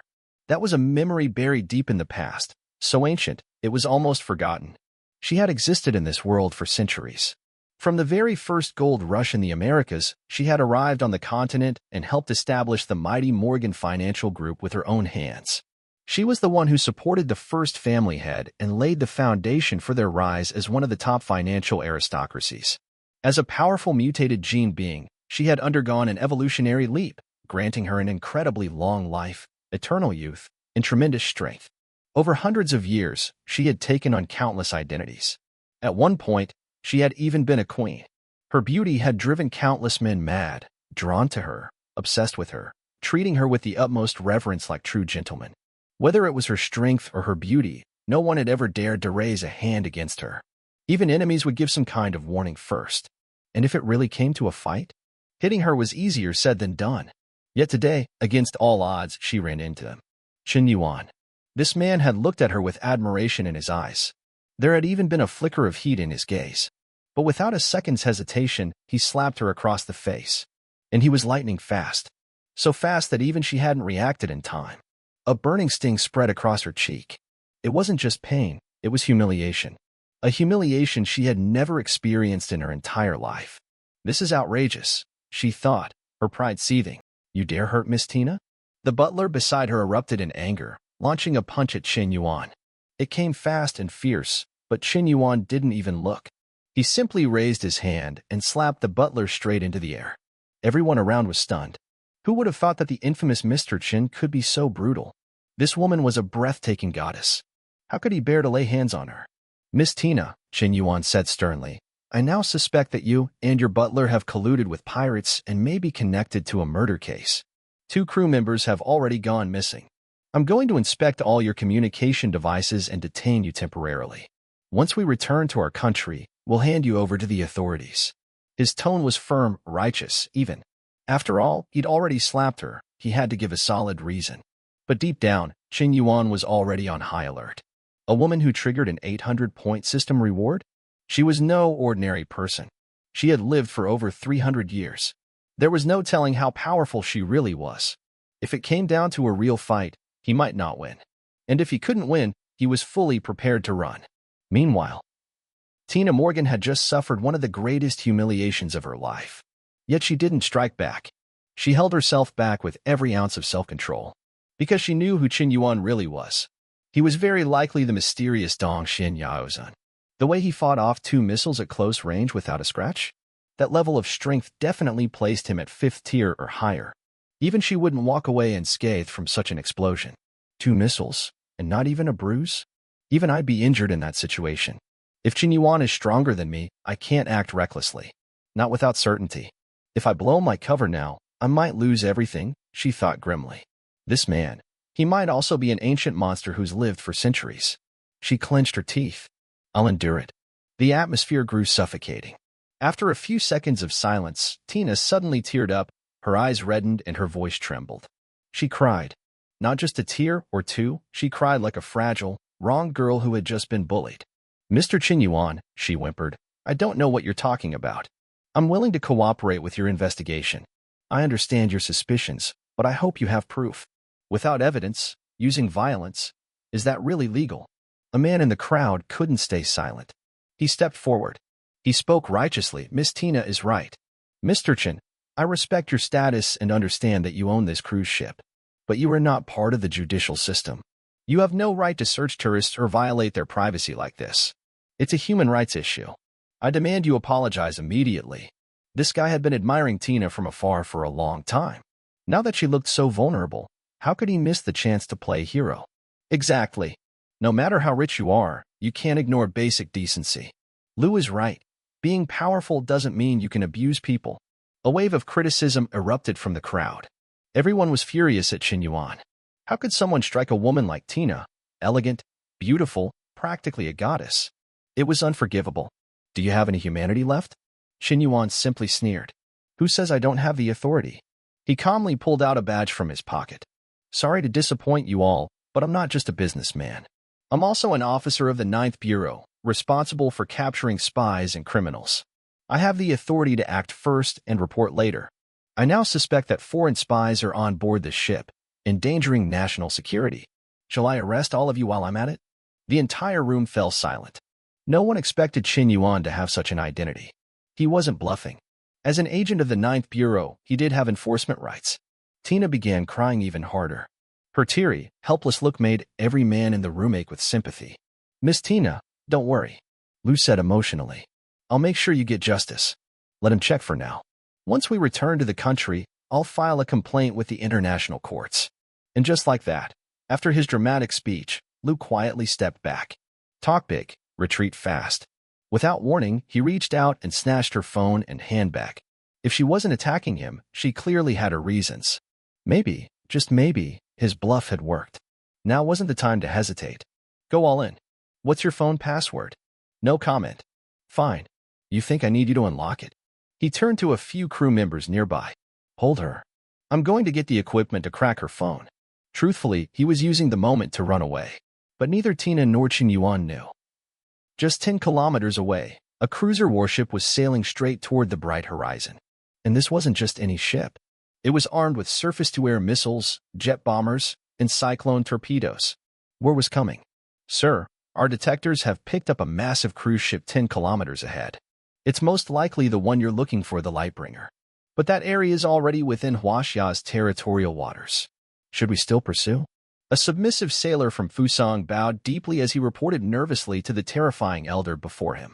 The old man, known as the medicine ancestor of Qian, was no ordinary figure. He was terrifying. A literal demon in human skin. Cruel methods, unimaginable torture, he had it all in his arsenal. At first, a few Fusang interpreters had tried to deceive him, assuming he didn't speak their language. But their lies didn't last long. And the punishment? Worse than death. He had poisoned every single one of them. Without the antidote, they would soon be writhing in pain, begging for death. Now, all they could do was obey. Good, the old man said coldly. Catch up to them immediately. Oh, and one more thing, he added, his voice like steel. Take down that damn Fusang flag. Hoist the Huaxia banner instead. Yes, sir. During this time, the medicine ancestor's injuries had gradually healed. In fact, after surviving several near-death battles recently, something in him had changed. Under the pressure of death, his power had evolved. The long stagnant bottleneck that had held him back for years, he'd finally broken through it. Perhaps it was the humiliation, the rage, or being tricked by Qian that had ignited this transformation. Whatever it was, he could now feel himself edging closer to unlocking the fifth-tier gene lock. He had once been a peerless genius in his youth, walking through countless blood-soaked battles. But as he grew older and climbed higher in rank, he'd grown fearful of death and lost his drive. Until now. Qian, he muttered, his eyes glowing with fury, this time. I've fully recovered, and I've gotten stronger. Even if you're the Eastern Medicine Sovereign, I'm not afraid of you anymore. And with this warship's arsenal behind me, you'll have to hand over Tian. You dare insult me, mock my intelligence, I'll make sure you regret it. Meanwhile, on the Lightbringer, Qian suddenly sensed something off. A faint but undeniable feeling of danger crept into his gut. The sun was setting, casting the sea in golden hues. But as night approached, that feeling only grew stronger. Master, came a voice through his earpiece, Wang's eyes alert. Satellite surveillance has detected a Fusang warship approaching from the rear. The medicine ancestor from Yawang Valley appears to be on board. Qian's expression darkened. So that old freak is done playing games and decided to bring out the big guns, huh? And he didn't even give Tian a heads up. Looks like he's reached his breaking point. But is that where this danger's coming from? Or is it that 300-year-old, leftover woman? He thought back to something he'd read once. In the Western world, there were rumors of creatures that looked human, lived for centuries, retained their youthful beauty, but became stronger at night and feared sunlight. Could Tina Morgan be one of those? He muttered. But she didn't seem afraid of sunlight. This world was way weirder than he'd imagined. And considering he had a system, maybe nothing should surprise him anymore. Not long after, he found Tian. She was still trying to send messages to her master, the medicine ancestor, but none of them had been replied to. Suddenly, a hand landed on her shoulder. She jumped, nearly dropping her phone. B-boss? You scared me. Qian smiled. Tian, have you ever flown in a helicopter? No, never, she replied, a little flustered. Well then, why don't we go for a ride? The tech team just finished repairs. Let's fly low over the ocean, catch the sunset. Perfect for photos. You'll rack up the likes on social media. Qian's tone was casual, but charming. Tian nodded, trying hard to contain her excitement. This was the kind of romantic surprise girls always dreamed of. The kind they gushed about online. A few moments later, the sun was dipping below the horizon, the sky stained crimson. The sea breeze was soft and cool. Qian led Tian onto the deck where the helicopter was parked. This time, he didn't bother with a professional pilot. He was taking the controls himself. Thanks to his system's previous upgrades, he now had helicopter piloting mastery. It was the perfect chance to show off a hidden skill. Tian watched, wide-eyed, as he confidently handled the controls. Why did girls swoon when guys drove Lamborghinis one-handed? Because it looked cool. And Qian? He was flying a 2 billion yuan Super Cougar like it was child's play. Cool didn't even begin to describe it. Tian's heart was pounding. Her face turned pink. And the next thing she knew, she was soaring through the sky. A mix of nerves, joy, and excitement overwhelmed her. Her whole body tingled.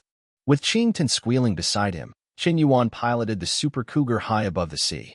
Tian, favorability +1. Tian, favorability +1. Current favorability, 93. 2 points in one go.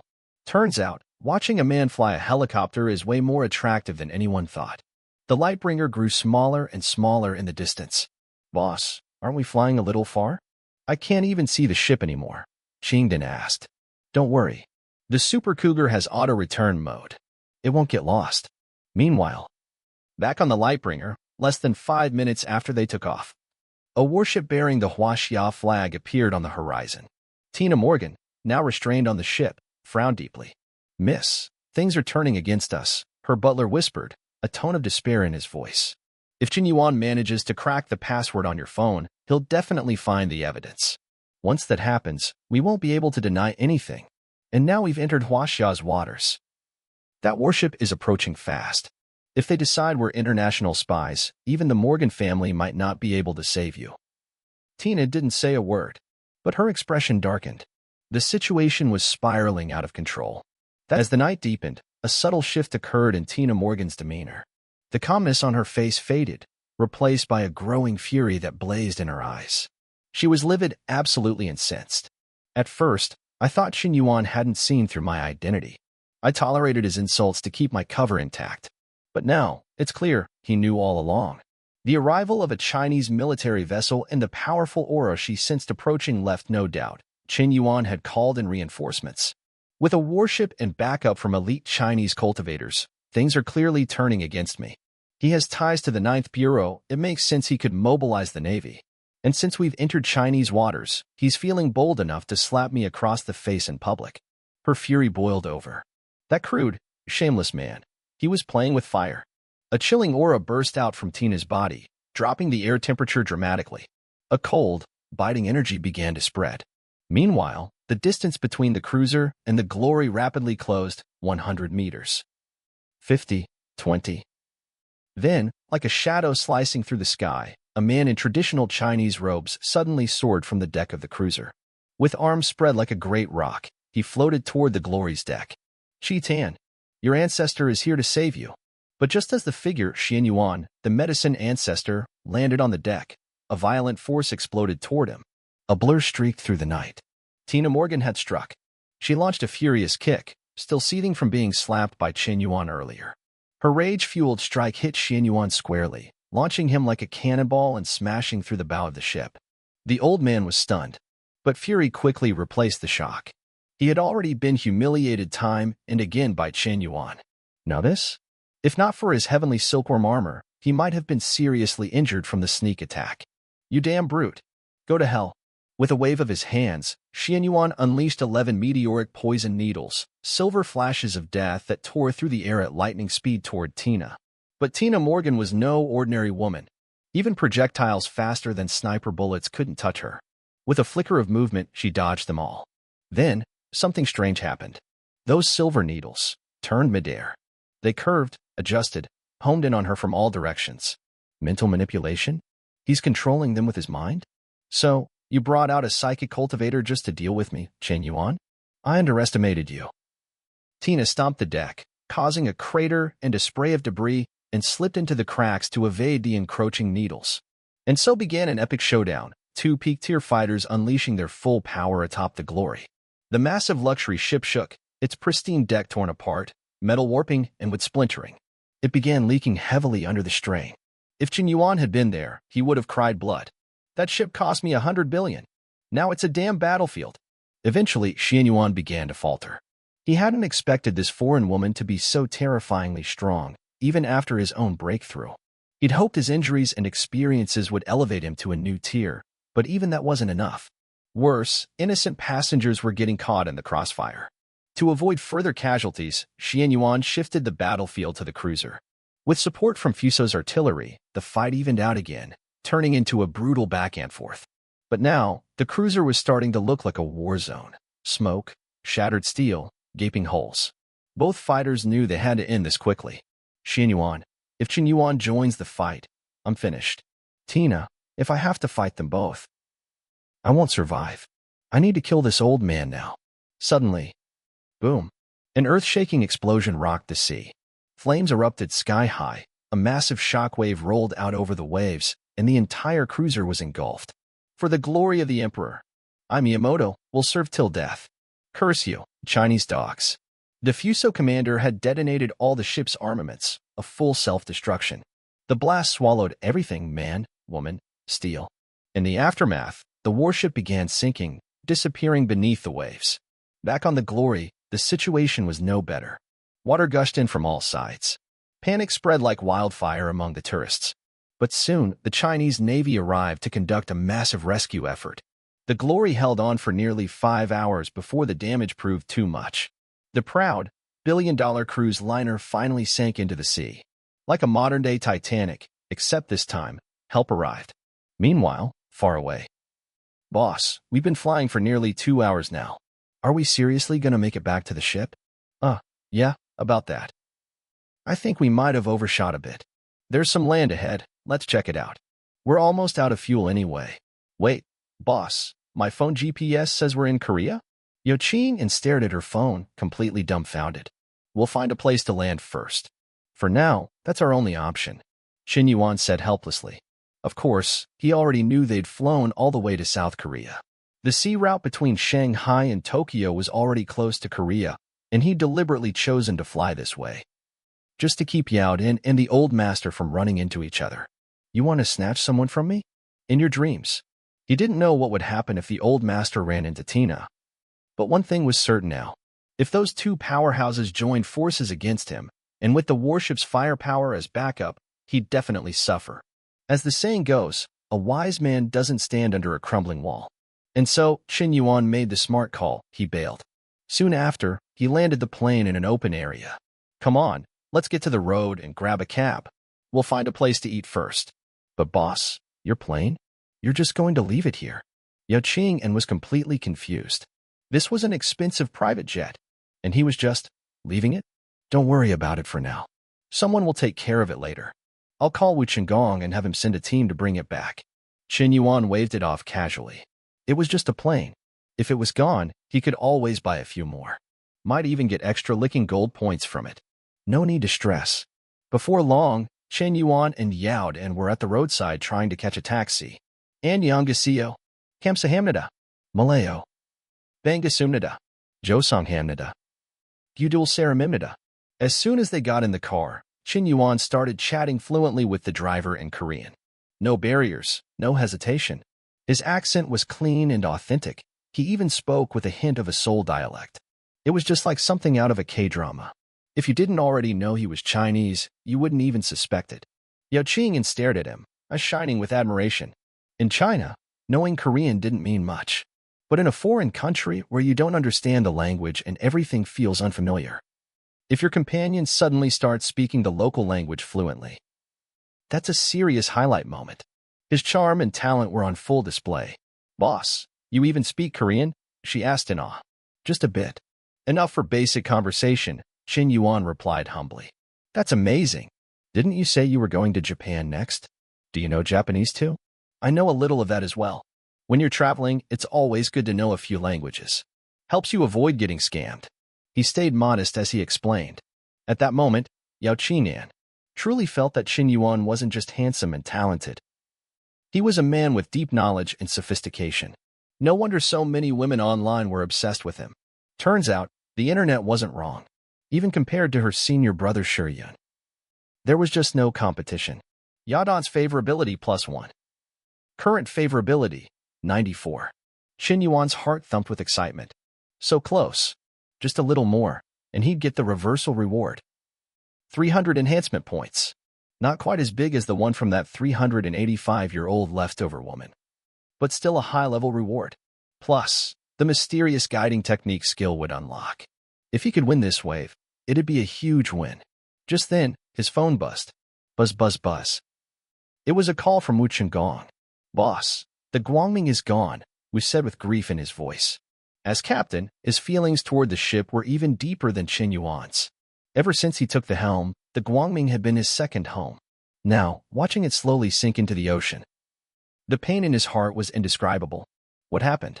Qin Yuan asked, frowning. Boss, a few hours ago, a disaster broke out on the Guangming. Two people, like literal superhumans, started fighting on the ship. The destruction was unimaginable. The hull was torn open. Water flooded in like crazy. We couldn't stop it or repair it in time. We had no choice but to watch the Guangming sink. Wu's voice trembled as he sobbed. He felt deeply guilty. A luxury cruise ship worth 10 billion. Gone just like that. The loss was enormous. And as captain, he felt responsible. The entire ship sank?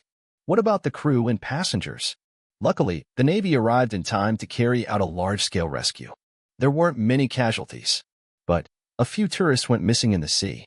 One of them was Miss Morgan of the Morgan family. Search and rescue operations are still underway. All right, you guys return home first. I'll wire you 10 billion. Use it to compensate all passengers for their losses, whether they have insurance or not. Also, send some bonuses to the crew. They've been through a lot. Boss, you're not blaming me? Wu's voice cracked. I lost your ship. It's just a ship, Qin Yuan replied calmly. As long as everyone's alive, that's what matters. I'm still planning to buy the biggest, most luxurious ship in the world. And you'll still be the captain. Wu's eyes filled with tears. Boss, I'll follow you for life. After hanging up, Qin Yuan had a good idea of what had happened. The old master must have fought with Tina, and their battle was apocalyptic. They actually brought down the Guangming. But who won? From the system interface, he could see Tina's licking dog icon was still active, which meant she wasn't dead, she was still alive. As for the old master, his fate was unknown. Meanwhile, out at sea, two figures floated in the vast ocean. They were lying on a wooden board, just barely staying above water. They had been drifting for hours, soaked and injured, barely hanging on. These two were none other than Tina Morgan and Qian Yaozu. After the explosion of the warship triggered by Miyamoto, the massive shockwave had seriously injured both of them. Qian Yaozu had taken the brunt of it. His wounds were worse than what he'd suffered back at the Qin family estate. He was hanging by a thread, barely clinging to life. Tina had fared a bit better. But at the last moment, she'd been hit by one of the old master's poison needles. So, not only was she hurt by the missile blast, she was also poisoned. Even so, both of them had managed to survive. Their vitality was downright monstrous. Now, too weak to swim, they clung to the wooden board, vigilantly watching each other. You're good, old man. In the past few hundred years, you're the first to wound me this badly. But don't get ahead of yourself. You're going to die soon. Tina sneered.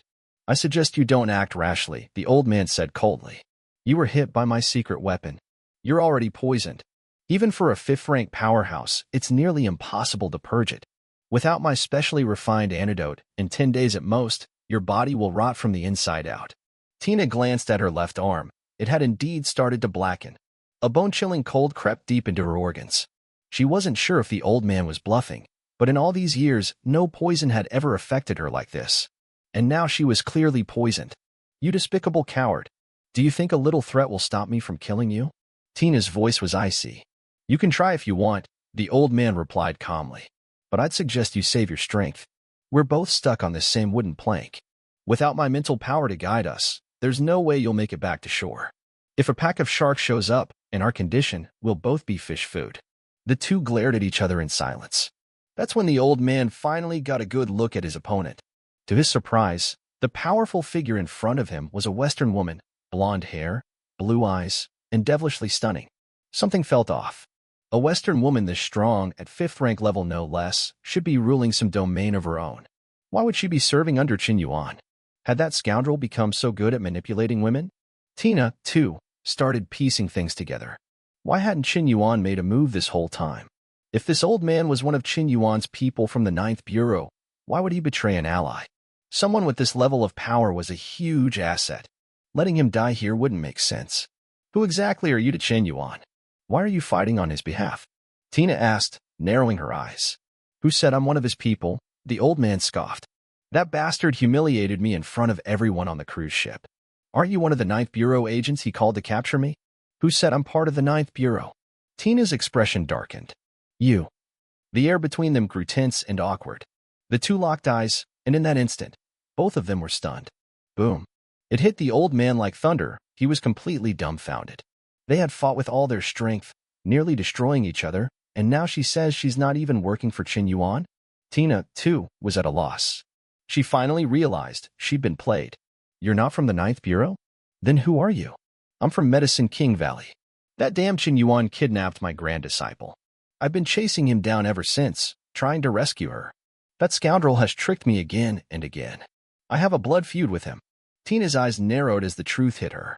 She had been used as a pawn. Her expression darkened. She was seconds away from losing it. Tina Morgan, favorability, 10. Tina Morgan, favorability, 10. Current favorability, 20 points.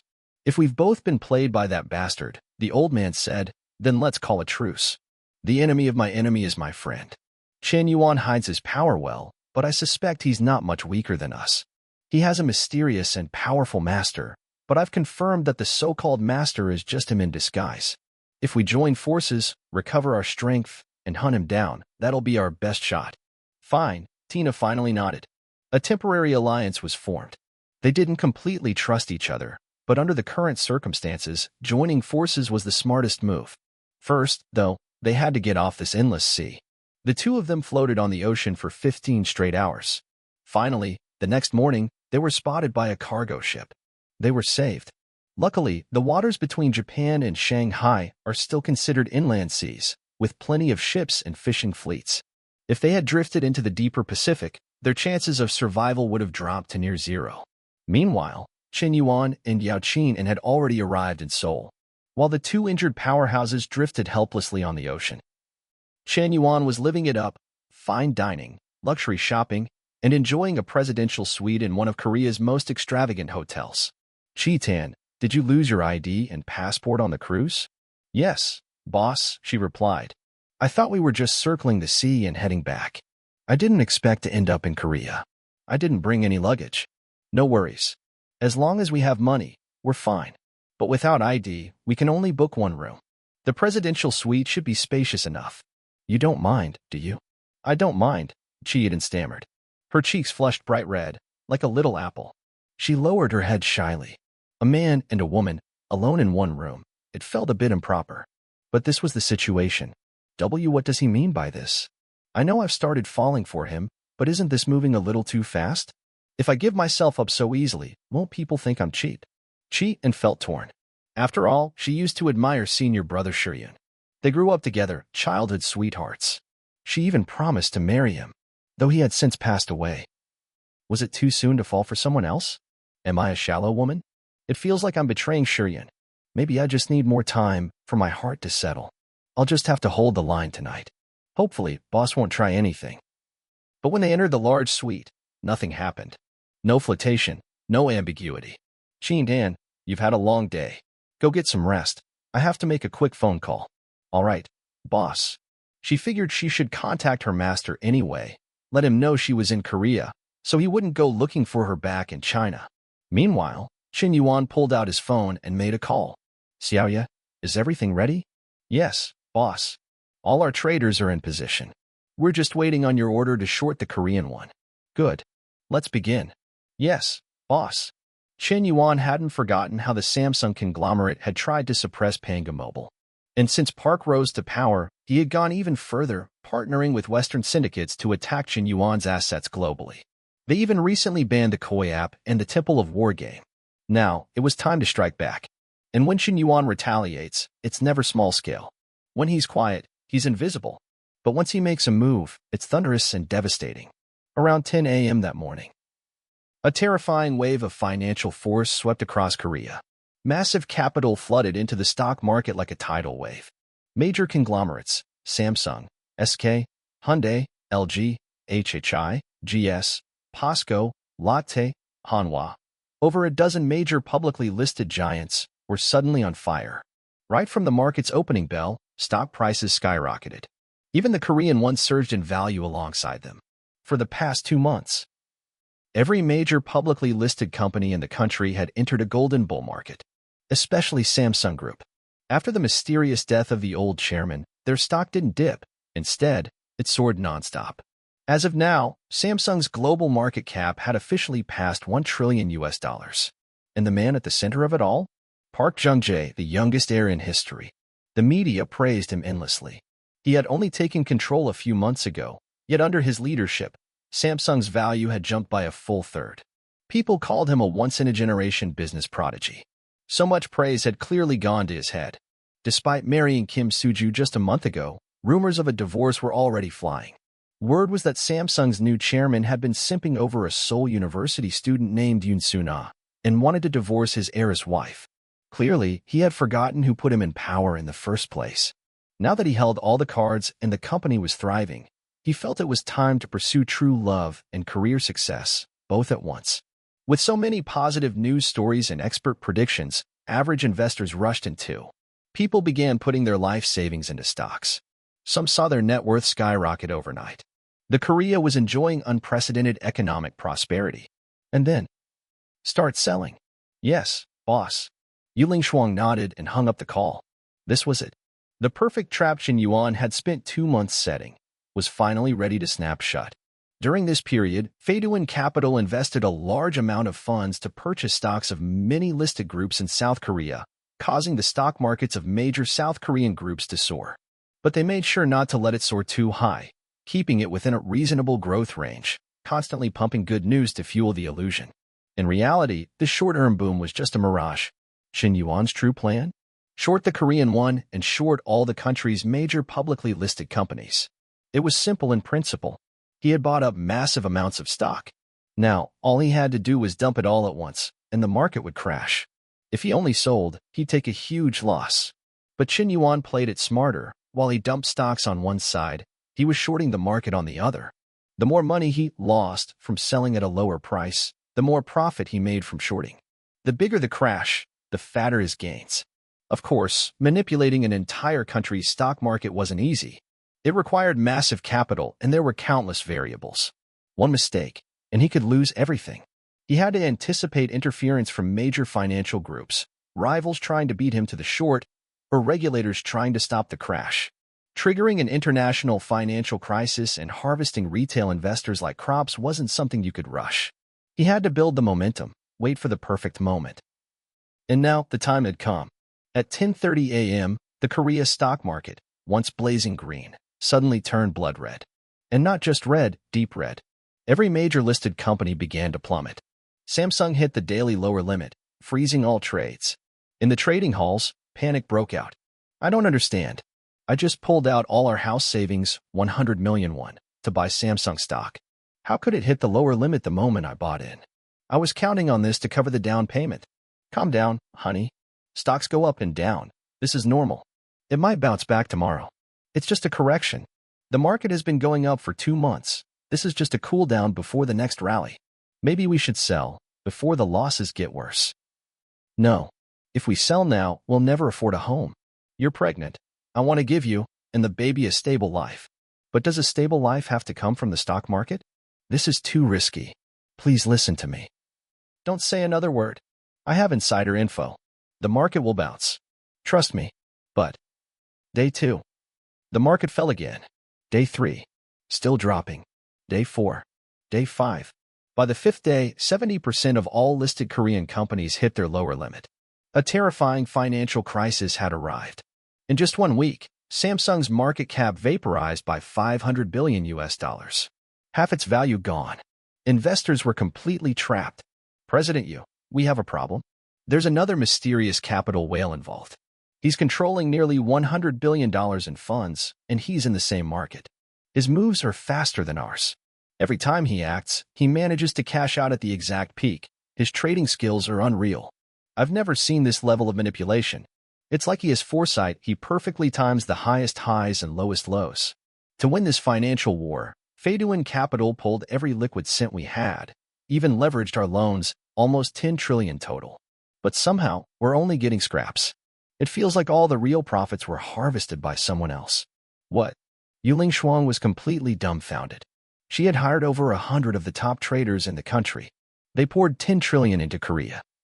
Only to let someone else walk away wearing the crown? Monday morning. Markets were closed. In a luxury presidential suite, Qian Yuan slowly opened his eyes and sat up from his plush bed.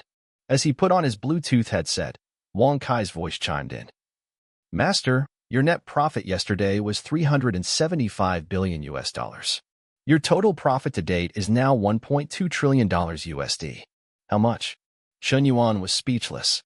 Why hadn't he used AI to trade stocks earlier? This return rate was insane. He hadn't even planned to make a big move. He just wanted a small slice of the pie while Feiduan Capital stirred up the Korean market. He had about a few $100 billion sitting idle in his private account, and with $1 billion flowing through the dark web, he scraped together around $100+ billion in trading funds. He gave it all to his AI to trade using leverage, just to sip some soup. And somehow, he ended up being the #1 executioner of the Korean stock market. In just 1 week, he made over $1 trillion US. Capitalism was terrifying. Faster than robbing a bank. That's so much money. How many people's blood and sweat did it take to earn that? Chen Yuan shook his head with a sigh. Wang, keep going. Yes, master. After waking up, Chen Yuan took Yao Qing out for breakfast. Then, like any other day, they went shopping. But just as they stepped into the mall, a loud argument broke out nearby. Let's break up. I told you not to mess with the stock market. Now all our money's gone. You still want to get married? I'm getting an abortion tomorrow. Please, no. Baby, I'm begging you. With a thud, the young man dropped to his knees. Get lost. Everything's gone. The house, the money, even you. He sobbed loudly, tears falling uncontrollably. No one stepped in. No one sympathized. Chen Yuan casually bought 2 Hermes bags for Yao Qing, but just as they turned to leave, a loud crash echoed from outside. A body hit the pavement. Blood. Silence. Boss, was that the guy who was just crying on his knees? Yeah. Must have lost everything in the market, his savings, his love. Couldn't take the pressure anymore. But, is money really that important? Can't love still go on without it? Isn't love supposed to be the most important thing? Yao Qing asked, confused. Growing up in the secluded Medicine King Valley, she had never cared for money. To her, money was nothing more than a symbol, certainly not worth dying for. In their valley, even gold was just glittering metal. They literally had an untouched gold mountain lying around, and no one cared to even look at it. She couldn't understand why these worldly people would choose to suffer so deeply over money. And that man was only the beginning. That same day, over 10 people jumped from buildings across Seoul. The ongoing financial crisis was ripping the country apart. Countless investors had lost their life savings. Many had even borrowed money just to invest. Now, with the market in free fall, they had nothing left. Drowning in debt, abandoned by their families, some simply gave up. These tragedies triggered mass panic. The crash in the stock market dragged down the housing market too. The financial bubble, already stretched thin, finally burst, sending shockwaves through every part of the economy. Korea's housing market had long been overheated, much like in China. Prices had skyrocketed, and the younger generation had become debt-ridden house slaves. Some had even given up on marriage and children altogether. Those who could afford a mortgage were considered the lucky elite. The rest? They didn't even qualify to become slaves. Now, with the collapse, thousands of companies faced funding shortages and had to sell off their properties to stay afloat. But there were no buyers. Even at half price, no one dared invest. What started as a trickle became a flood. Everyone trying to sell, no one to buy. And so, the real estate market crashed. Companies lost liquidity, went bankrupt. Employees lost their jobs. Families lost income. It was a full-blown economic disaster. Only the young people who already had nothing felt unaffected. No house, no car, no loans, not even a job. Crisis? Whatever. It's not like I had anything to lose in the first place. Some even joked.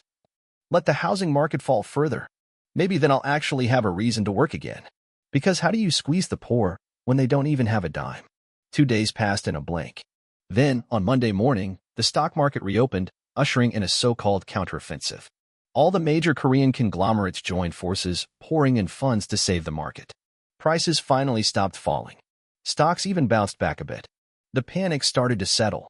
After a week of terror, investors' confidence was slowly returning. And right at that moment, international investors pounced. Smelling blood in the water, they flooded into the Korean financial market, hoping to make quick profits from the rebound. But Wang had already turned its sights on them. These foreign capitalists thought they could snatch meat from a tiger's mouth. Little did they know, they were the meat. What made Wang so terrifying wasn't just its ability to perfectly calculate the market's highs and lows. It could simultaneously control tens of thousands of trading accounts. In just 1 second, it could execute massive-scale transactions, faster than any human trader on Earth. It wasn't even a contest. On that day, the Korean market went completely haywire. One moment it surged, the next it crashed. Then it spiked again, only to nosedive seconds later. The stock charts looked like a roller coaster designed by a madman. Up and down, hope and despair like a cruel game meant to torture every investor's nerves. After barely surviving one insane day of trading. Even Faduan Capital, the one that started this whole financial war, wasn't spared. President Yu, a financial officer, reported nervously, "We should withdraw. The Korean market is completely out of control. Our setup no longer applies. Some unknown international force has taken over. So far, we've lost nearly 2 trillion yuan. Understood. I'll report this to the boss." Yu Lingshuang's heart sank with guilt. They had spent 2 months setting this trap, investing over 10 trillion yuan, shaking the entire Korean financial system. And yet, not only had they earned nothing, they'd lost 2 trillion. A devastating defeat.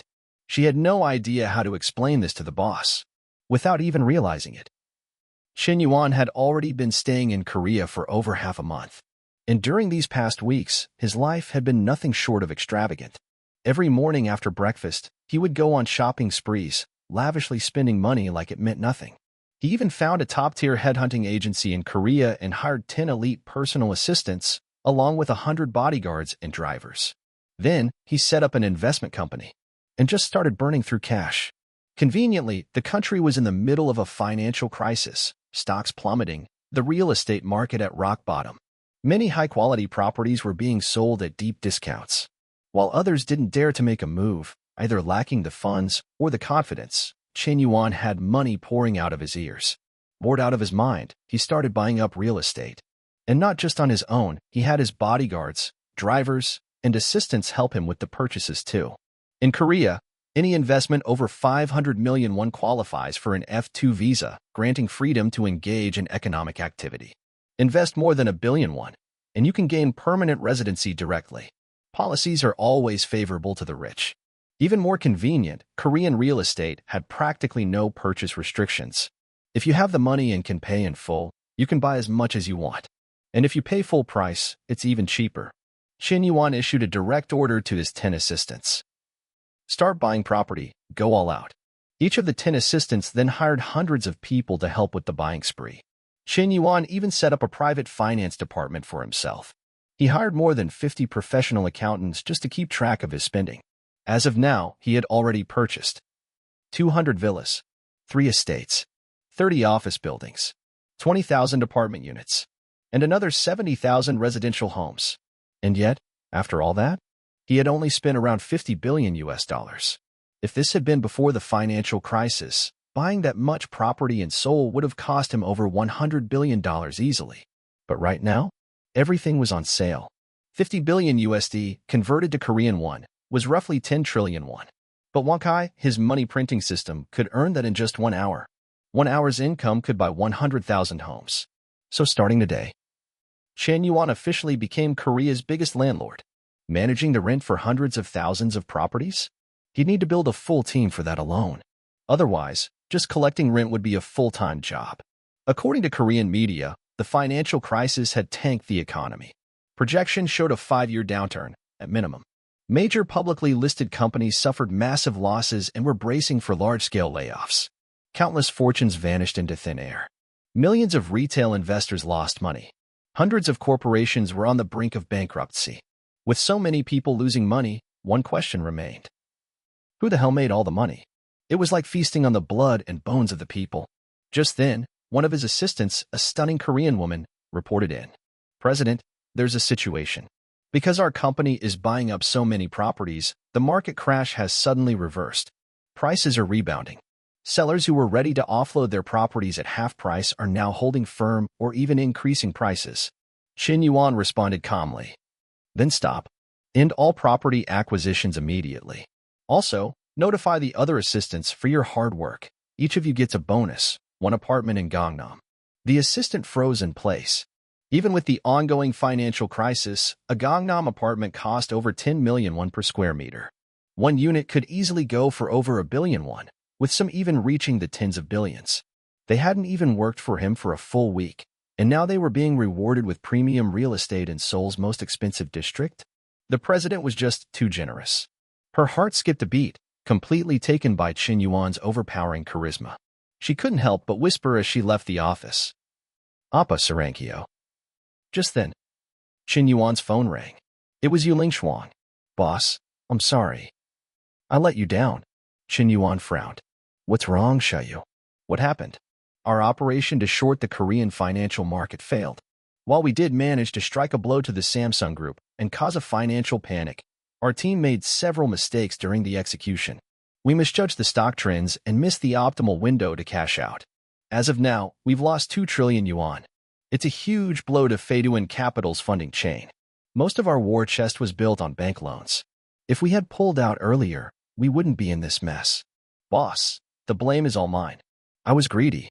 I wanted to take advantage of the crisis to harvest even more profits. But just as the mantis stalks the cicada, unaware of the aureole behind it, another, even stronger capital team turned the tables and drained us. Qian Yuan furrowed his brows. Was there really such a powerful capital force operating in Korea's markets? But that's fine. Finally, you've lost money.